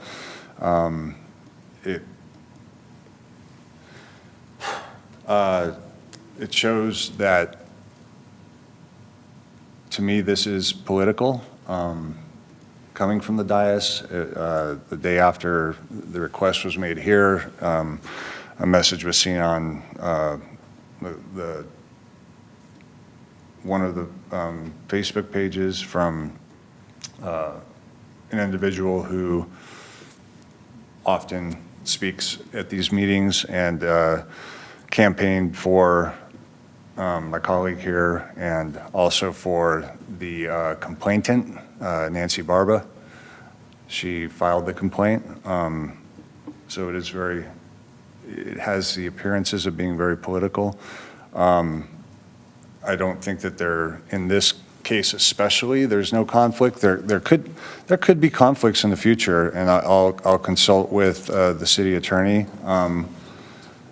as they arise and take her advice and then submit inquiries to the FPPC as necessary. So that's my take on the chamber vis-a-vis the position of, well, as a city council member and also as a member of the subcommittee. And then the subcommittee itself, I really have, maybe more than any other subcommittee definitely more than any other subcommittee, put a lot of time into that and effort for the city.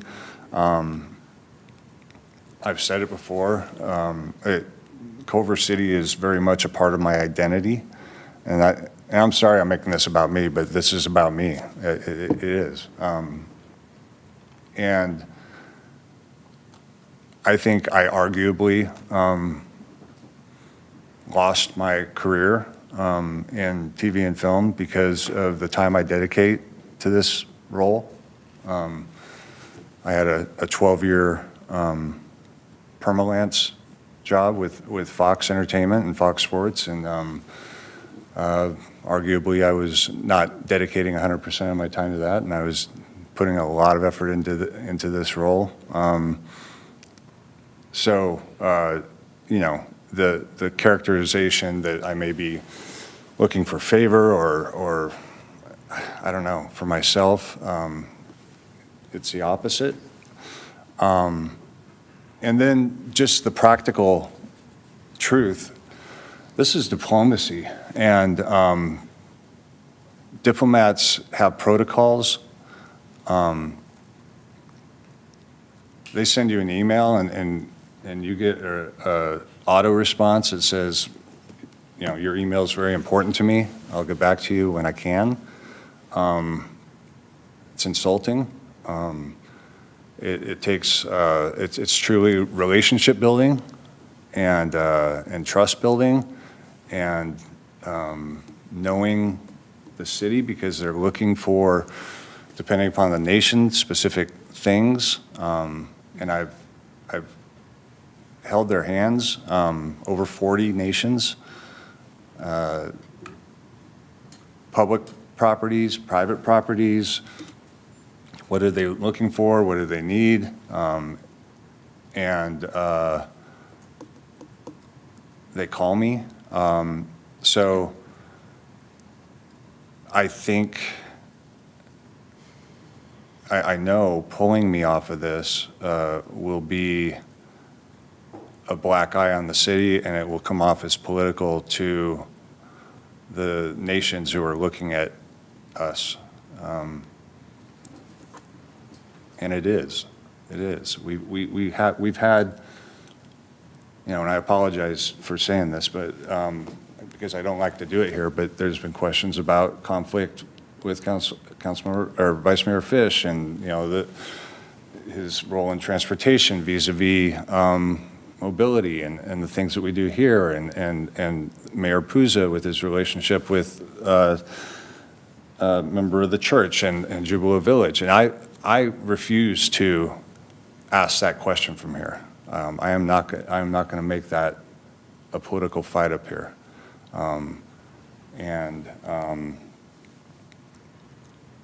Councilmember McMorrin said it at one time, all things are political. That's a point of view. That's not mine. My point of view is that I do everything I can for the city, and I arguably put it, and this is a flaw, arguably put it in front of my family and my job, my health. So this body's going to do what they're going to do, but I don't get it. On a practical level, I do not get it. So that's all I have to say. Thank you, Mayor. Thank you. Councilmember Vera. Thank you, Mayor. First, I think it's ridiculous that we're even litigating this at 1:45. I think what's even more ridiculous than that is that this item even got 3 nodding heads to move forward. I understand wanting to talk about things, but just it's okay sometimes to say no and not give a nodding head. Certain things don't need, I think, the air that we give them. This is absolutely, this is not right. Councilmember O'Brien, I know because I helped out as much as I could on the sidelines in terms of helping, with the bus tours and whatnot. You went above and beyond, and the relationships that you made and the contacts that you did through this is absolutely amazing. So for that, I thank you. When Ms. Fogler was going through earlier about the sales tax and business tax and whatnot, is what, 24% of our revenue is sales tax, and you want to complain about bringing businesses to the city? It's just, this is, it is political. It's horrible. I hope, Dan, if they pull you off, this thing really fails miserably, as much as I hate to say that for the city and for the community, because it will be a stain. It will be a black eye over what? Over 1 or 2 people in some of my colleagues' ears, telling them, oh, heaven forbid, businesses are bad for the community. It's not. It's not everything has to be political. Obviously, there is no conflict.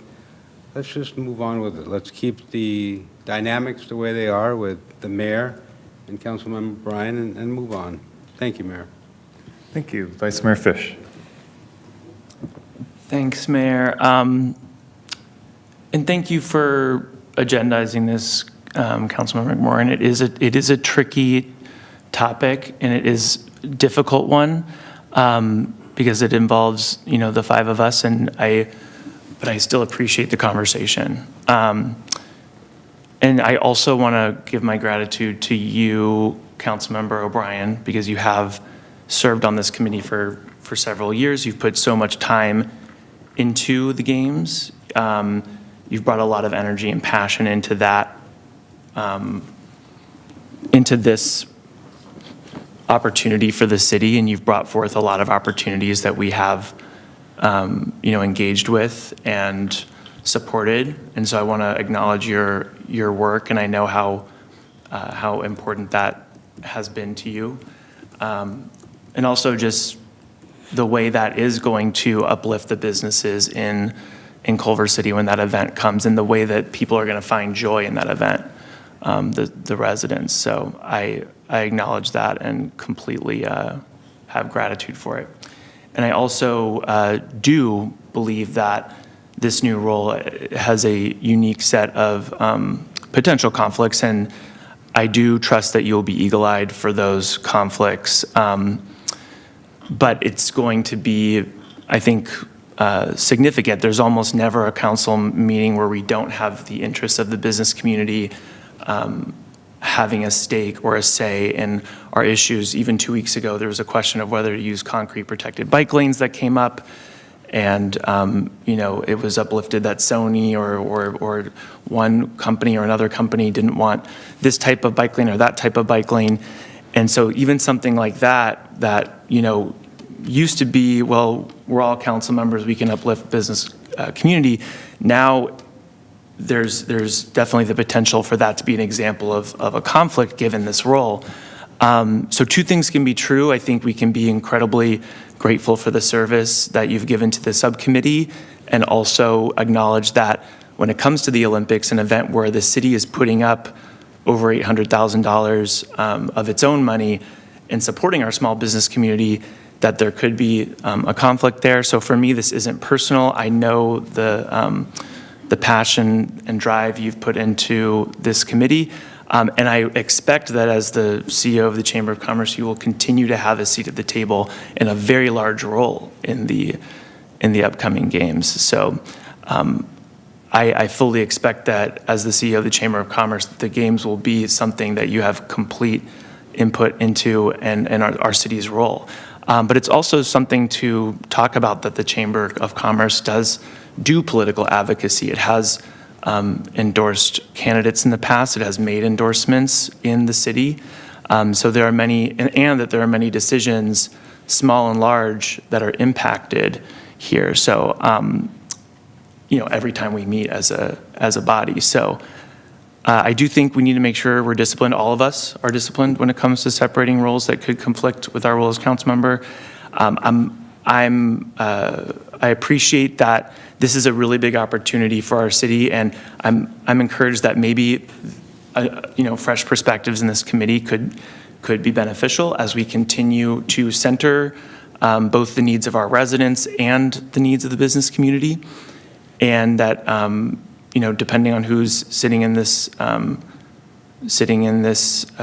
committee next, they could provide something new that previous committee members maybe didn't, or a new fresh perspective. And these committees are constantly changing and evolving. So I don't see this as any type of demotion. I see it as something that we're going to continue working together to make these games every bit as good as they can be, all five of us. So that's where I'm at, and I'll leave it there. Thank you. Thank you. I will wait until whatever happens with the FPPC about the chamber, so I'm just going to push that aside. On the Olympics committee, I've learned to adjust and adapt. I originally wanted, more focus on the arts and Artist Village, but I was accused of pushing my own agenda.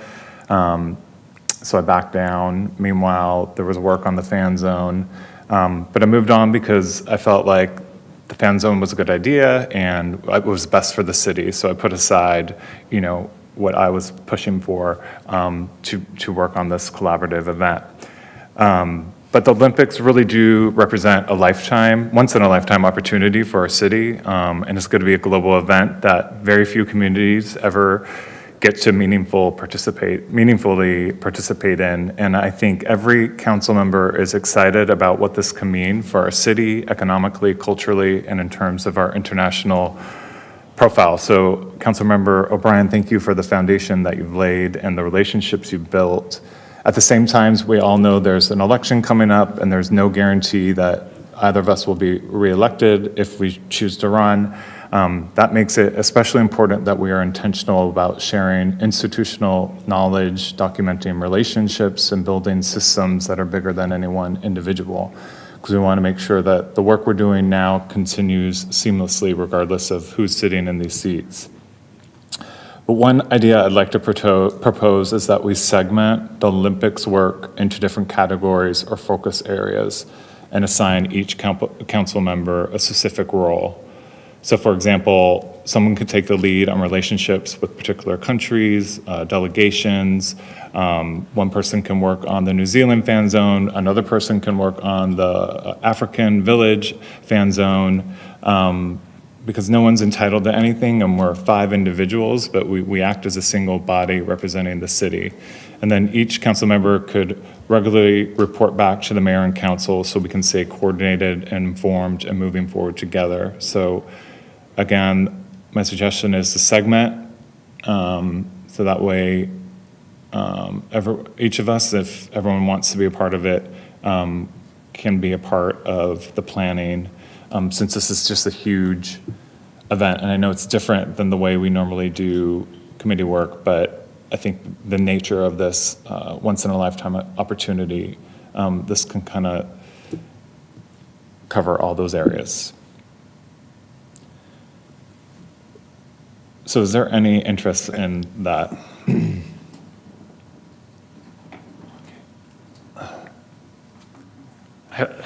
I appreciate that idea, and I'd be interested in exploring it. May I? So, If I may jump in on that concept for just a minute, I would need to evaluate that to see if there's any potential serial meeting type Brown Act problems with that, because there may be so much overlap with the event in a grander scheme that to have more than a quorum of council involved, I would need to evaluate that, because I could just see a potential, I just have alarm bells going off in my head about potential serial meeting issues under the Brown Act. So I would want to look at that. Okay. Mayor, can I ask you a Thank you. quick question? I'm sorry. Oh, I'm sorry, go ahead, Just sir. a question, or? Yeah, well, a Why question. don't we go to Councilmember O'Brien and then to you? Yes, sir.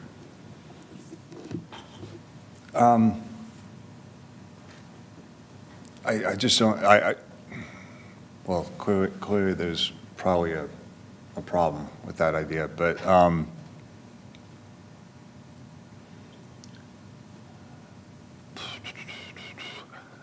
so Rashid Bahati, Rassan Bahati, Honorable Consul General Mam Mbaye of Senegal, the people I connected them with to help them through their process, the meeting I have with them tomorrow.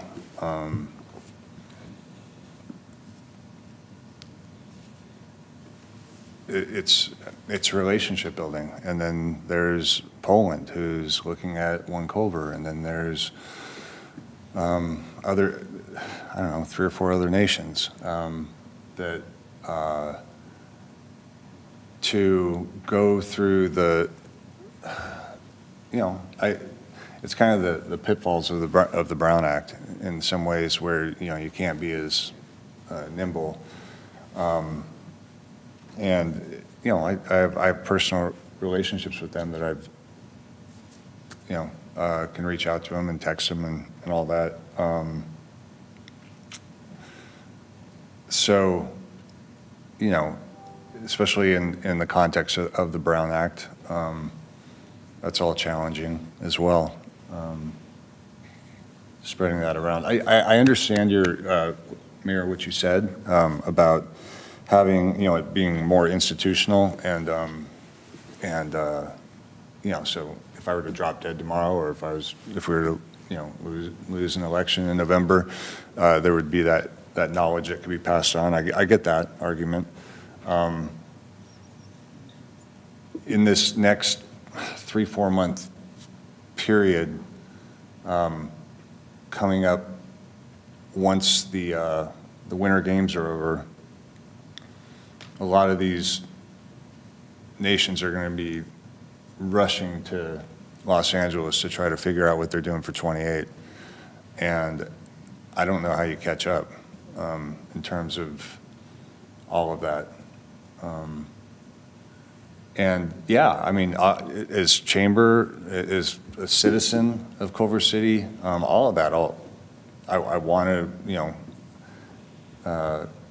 continue the relationships. I can't just say, sorry, I can't talk to you guys anymore. But again, then we're dealing with kind of a Brown Act issue. And then just, all these things are built on relationship and again, that trust. So guys, I think it's a bad idea. I really do. I would ask that you wait until the next round we just approved this. So there's the argument about the chamber thing, but then suddenly it's an argument about having other people have a turn or having other people get that knowledge.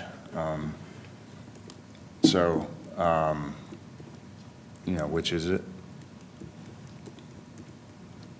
I still think it's another thing. And I think it's a bad idea. I think it's a really bad idea. That's all I have to say. I think it's a really bad idea for Culver City. I think it's a really bad idea. Councilmember Rivera. Thank you, Mayor. You made a statement that you were going to table the other item until the FPPC opines on it. What was that the complaint that was issued, or what was that? Yeah, just referring to? about the relationship with the chamber and Councilmember O'Brien. So I don't know if it makes any sense if we just table this whole thing until the FPP comes back with their opinion. I mean, what's the worst that can happen? Really, nothing. Let them come back with their opinion, and then from there, we can move forward either way. And now that might be a workaround and saves a whole lot of grief all the way around. What do you think that, especially for the FIFA, it wouldn't make sense. We're so close, we're months out. So FIFA for sure, I think we should continue to do that since that's right upon us. Any other comments from colleagues? Yeah, maybe for the until, like I said, he has meetings tomorrow with Poland and whatnot. I mean, it doesn't make sense to switch it all right now. If it comes back that the FPP says, hey, there's no issues whatsoever, you guys can go forward with it. I mean, let's continue to operate the way it's operating. Once the FPP comes back with their opinion, we can move forward from there across the board with both FIFA and the Olympics. Do you happen to know how long, I mean, you can never, there's no way to tell, but on average? Yeah, I don't know the last one that we requested on behalf of a council member. Well, on your behalf and Councilmember McMorrin's, you remember how long that took. It took, maybe 2 to 3 months, I think. But it's hard to tell. It's hard to be certain. I would be fine waiting for that, and because that will get us through FIFA. Mayor, if I may, I'd like to put forth a motion to make the role, and I don't know if Vice Mayor is open to this, but for those roles to be for the mayor and vice mayor. While I definitely appreciate the work that has been done,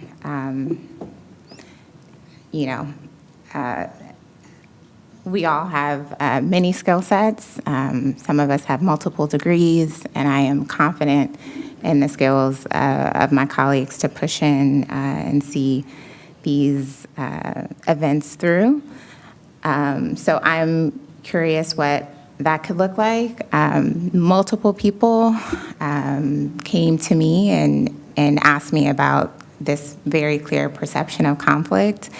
And out of kindness, I didn't agendize all of the committees that Councilmember O'Brien serves on that intersect with potential business interests, like the digital kiosk program, like the signage subcommittee, like the short-term rental policy subcommittee. So I didn't agendize all of those because I don't know the pace of all of those, but I do know that these items are coming up very quickly, and I care deeply about the perception of impropriety or people being concerned about whether the interests are for specifically from the position of serving the city. In the city, we have many stakeholders, and we do our best to serve and support all of our stakeholders. So that's what I meant, and it's very late, so if we don't have the votes, then we do not have the votes. I know that there is an outstanding report. I know that recently a colleague in another city that works for a housing organization was recently told that they could not make any decisions on any housing matters as it pertained to their jurisdiction. And again, it wasn't a housing organization that only worked in the jurisdiction, it was a statewide organization. So this is very different and very much more specific to the community, whereas I think some of the other examples that were lifted up also were distinguished by folks working for the county or having other wider jurisdictions, so that there's a distinguishing factor there. So I think we should just take up the vote. If folks are comfortable with that, I know that there are lots of feelings and perspectives, which is always the case.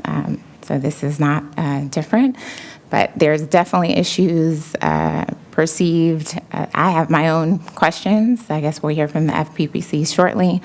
But I would like if we could just call it to question because it's getting pretty late. Mayor, I ask that you stick with what you offered out there and wait until the opinion of the FPPC comes back. I'd also like to point out that a lobbyist group, Abundant Housing, spoke before matters tonight, and they also endorsed Vice Mayor Fish in the election. I call to question the propriety in voting on those matters. If we're going to start calling these things out, we're going to start calling them out, and that's what it's going to be about up here. I will say it time and time again, I have sacrificed more than anyone for this effort. And it has not been about self-gain. It's been about the city, unless you consider, what I said is that, Culver City is part of my identity than it is for self-gain. But that's the road you're all going to take. It's all about politics.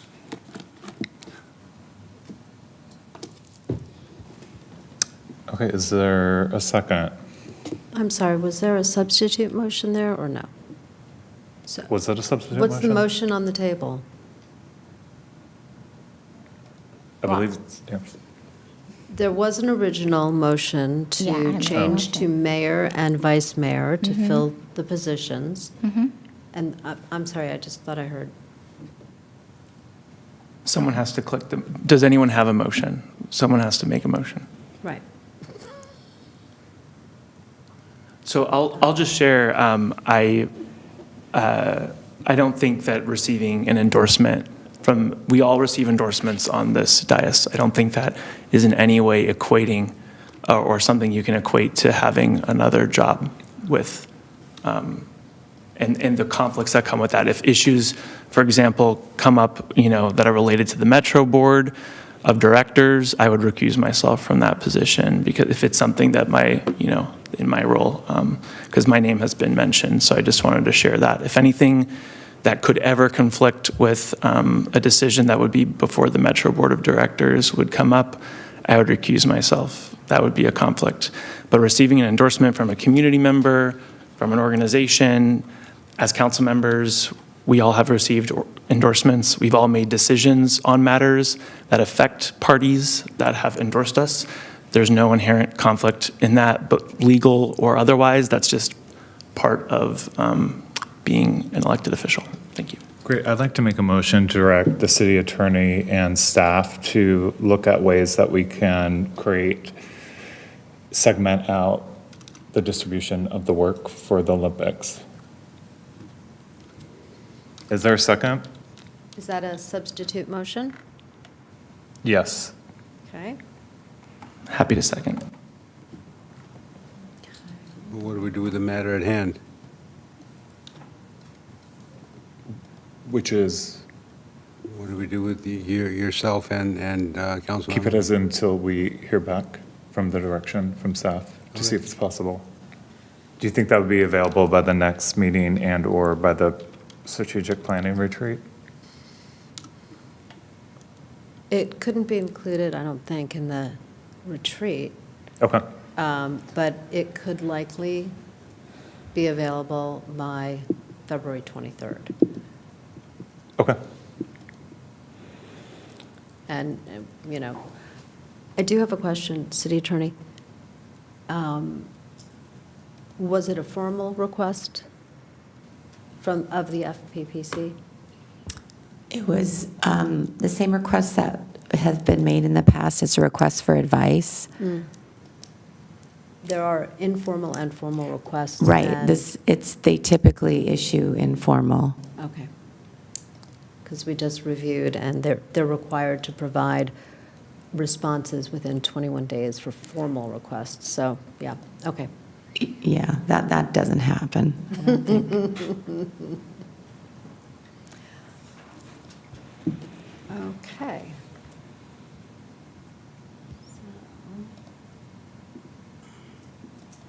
Okay, so we are going to go back, and so separately, I need a motion. Is this a substitute motion for the This is first the motion? substitute to leave it until it can be reviewed and presented at the February 23rd meeting.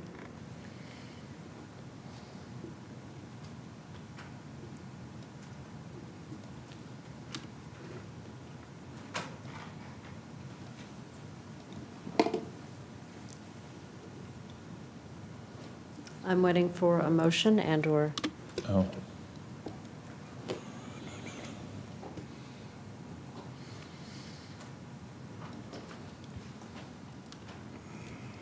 I don't have the option. oh, let me try and I refresh. just Let me refresh. made it and I second it, or Oh. whatever the Let's protocol is. see.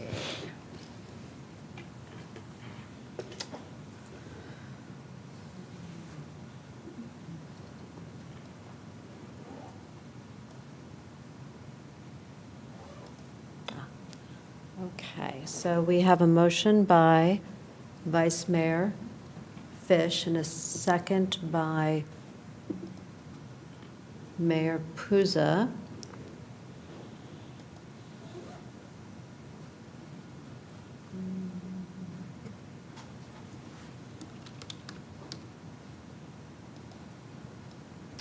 To leave the ad hoc subcommittee as currently constituted and bring an item back to council on February 23rd. Mayor, would you be open to all of those meetings, like being put on a pause? Because there really is a perception in the public about a conflict. And again, it is not just for folks that voted for me. There were folks who, in the business community, who have reached out with deep concern about this. So I just want to elevate that again, because these are conversations that are happening. So I don't know if there are meetings scheduled between now and the next time we meet, but that would be my suggestion. Thanks. I don't know what business community, I think I'm more in tune than some of my colleagues, and I have never heard anything negative other than positive to keep Councilmember O'Brien there. So to continue to say that, I think it's a little disingenuous. But that being said, there's already a motion and a second. I support the suggestion. The meetings being the ad hoc subcommittee, not the ad hoc subcommittee, the subcommittee meetings, right? Okay, thank you. Not any meeting, just those meetings.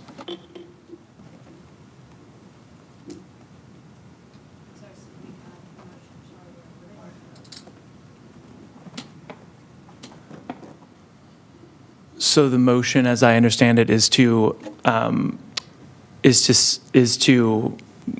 receive recommendations for how this could be split into separate committees, and for that to come back on the February 23rd meeting Yeah. for consideration, and to pause until that time the further meetings of the subcommittee. To pause further meetings? Of the subcommittee. Inclusive of one tomorrow. So there's one tomorrow, what, are you supposed to cancel that? Yeah. This is ridiculous. It's absolutely ridiculous. After tomorrow's meeting, No, the ball's in motion, so we're just going to stop it midstream because somebody says that the business community is reaching out there with multiple complaints. Then we talk about perception. Yeah, it is about perception. And when, abundant housing comes out here to talk, and it's you want to, Vice Mayor, you talk about perception. It is perception. There's certain items that I had to recuse myself on because of perception, but I did it anyway. Perception has a big thing to do with it, and in fact, what Councilmember O'Brien is doing is good work for the city, good work for the community. Why do we want to stop something midstream when we say that multiple members of the business community have the perception of it? So I'm happy to clarify. It was from multiple sources. I learned, and again, everybody is in an open meeting, that Councilmember O'Brien directly fundraised from businesses for his role. And folks were concerned about the legality of that, and if he was staying on the council or what was going on with that. So it was a rumor, it wasn't substantiated, didn't pay it too much attention. Once I saw that he was, in fact, appointed, that was when, with my duty to sit on this dais, as we all have been elected to sit, it's not personal. It is not personal. Our duty is to serve the community, and we have many stakeholders. Again, no one is making a judgment about anyone's capabilities, their level of service. It's not personal. It's not personal. It is about the perception of who is being served in these meetings. And that is a concern for people who have reached out to me. And I think that's the city attorney's job. I'm requesting for you not to speak over me. Well, you can request, but I never said it was personal. I said it was political. I think we have a motion on the table. Thank you. I just want to share, I think we have a motion on the table, and... Absolutely political. Okay, I think the motion sounds like we can table, or we can pause meetings following the meeting tomorrow. If that's something my colleagues would support, that's the motion on the floor. Okay. I have a motion from Vice Mayor Fish, a second from Mayor Puza. Please vote. I don't even know how I should vote.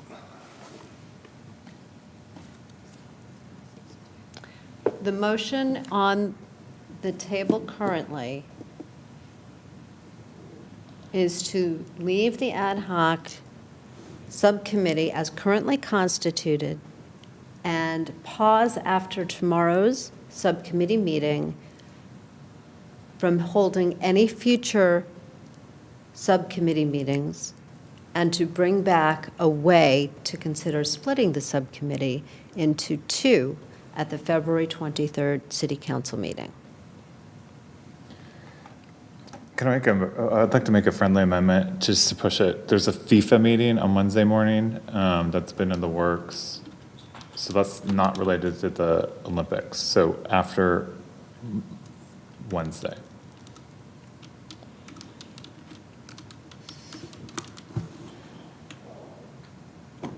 Okay. All right. And Vice Mayor, you're amenable to the friendly yes. amendment? Yes, Okay, thank you. great. That's wonderful. I am going to record this again. Come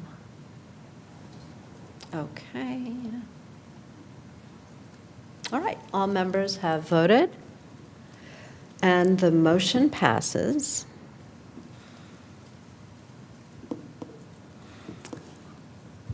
That is approved, 4 ayes, 1 nay. Nay from Councilmember Vera. Okay, thank you. Now, I guess we'll talk about the Committee on Women Right. and Girls.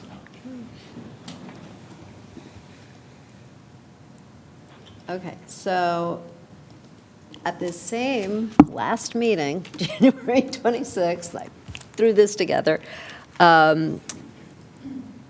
the City Council directed staff to create an advisory committee for a limited term to ensure that Culver City is serving women and girls. To ensure the advisory committee's goals and structure are created to fulfill the City Council's directions. The first steps, usually, for new advisory committees are to create and appoint council members to an ad hoc subcommittee to help formulate the goals of the committee, the makeup of the committee, et cetera. So it is recommended to create this ad hoc Women and Girls Subcommittee to finalize the mission and goals and prior to the commencement of the annual recruitment period, we hope, so that we can fill vacancies for those positions come June. So, does the council want to create a subcommittee? And if so, who shall sit upon it? Okay, Councilmember McMorrin. Yes, again, even though we weren't able to get this subcommittee going in 2024, really thrilled that we were able to have agreement to have it be in place this year. I would be honored to serve in ensuring that the community is supporting women and girls. And I think it makes sense for the mayor to serve as well if you're amenable, as Director Anderson is the point person on that, and we both serve on the equity subcommittee, so we'd likely be able to maybe two birds, one stone with some of that, some of those meetings and getting all in the same calendars. But Yes. okay, great. Councilmember Rivera. I see myself and Councilmember O'Brien should sit on it. Thanks, Mayor. Thank you. Councilmember O'Brien.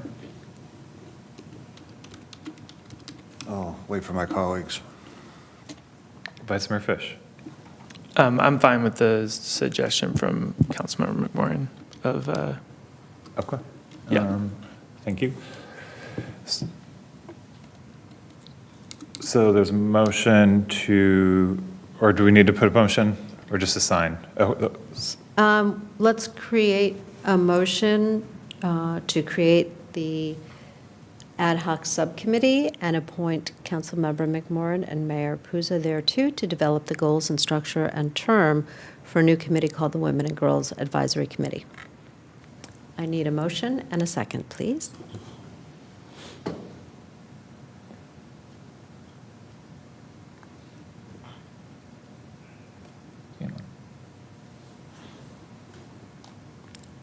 Okay, we have a motion by Vice Mayor Fish, a second by Councilmember McMorrin. Please vote.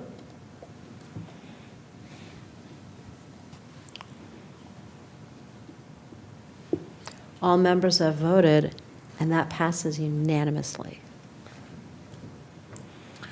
All right, are there any public comments on items not on the agenda? Yes, there is. Denise Neal?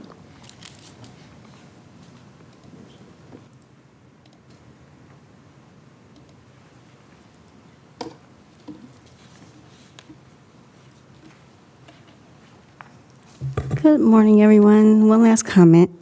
For items on the agenda, items not on the agenda, I just wanted to share about that symposium we talked about, and I wanted to be able to meet with some of you over those detailed project reports that we need to bring. So we can talk details later because it's really late now, but we really have a lot of work to do. So I'd like to find out with this last item we talked to as well, about the committees and what needs to be done on this timeline. Thank you.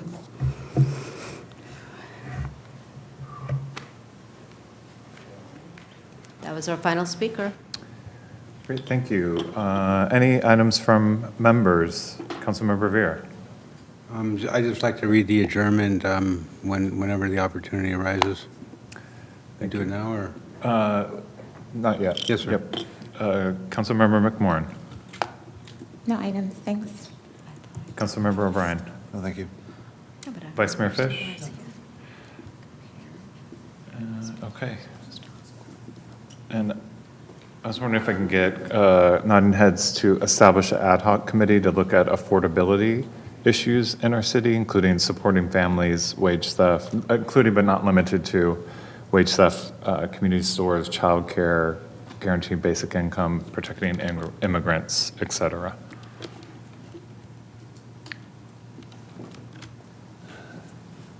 Is there another subcommittee that can go under?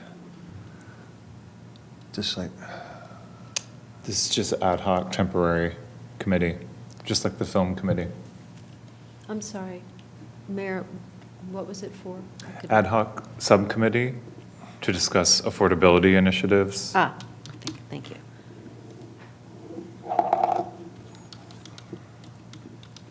And I see.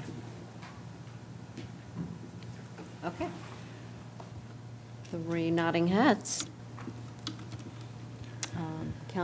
I believe Mayor, Vice Mayor, and Councilmember McMorrin.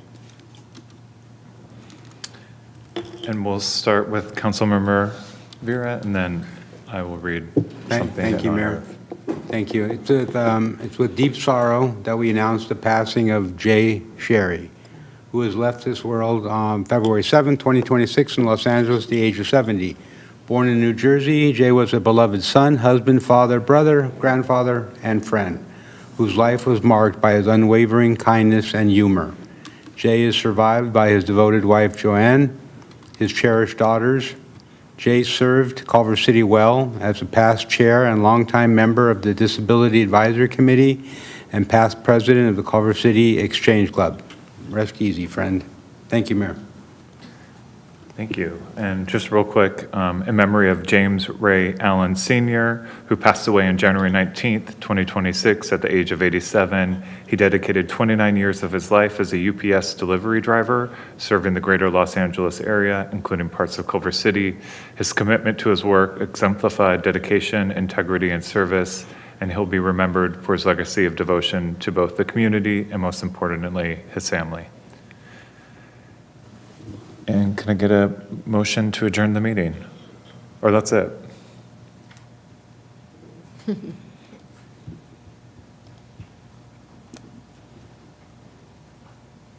I have a motion from Councilmember Vera, and I'm waiting on a second. Oh, I'm logged out. Second from Councilmember McMorrin to adjourn. Please vote. And while you're voting, I will let you know that the time is, Bubba? I didn't hear you. 2:33, and we are adjourned. We will see everyone at the strategic retreat on February 14th. You just all received the invitation. And, I'm sorry? 5. 8 to 5.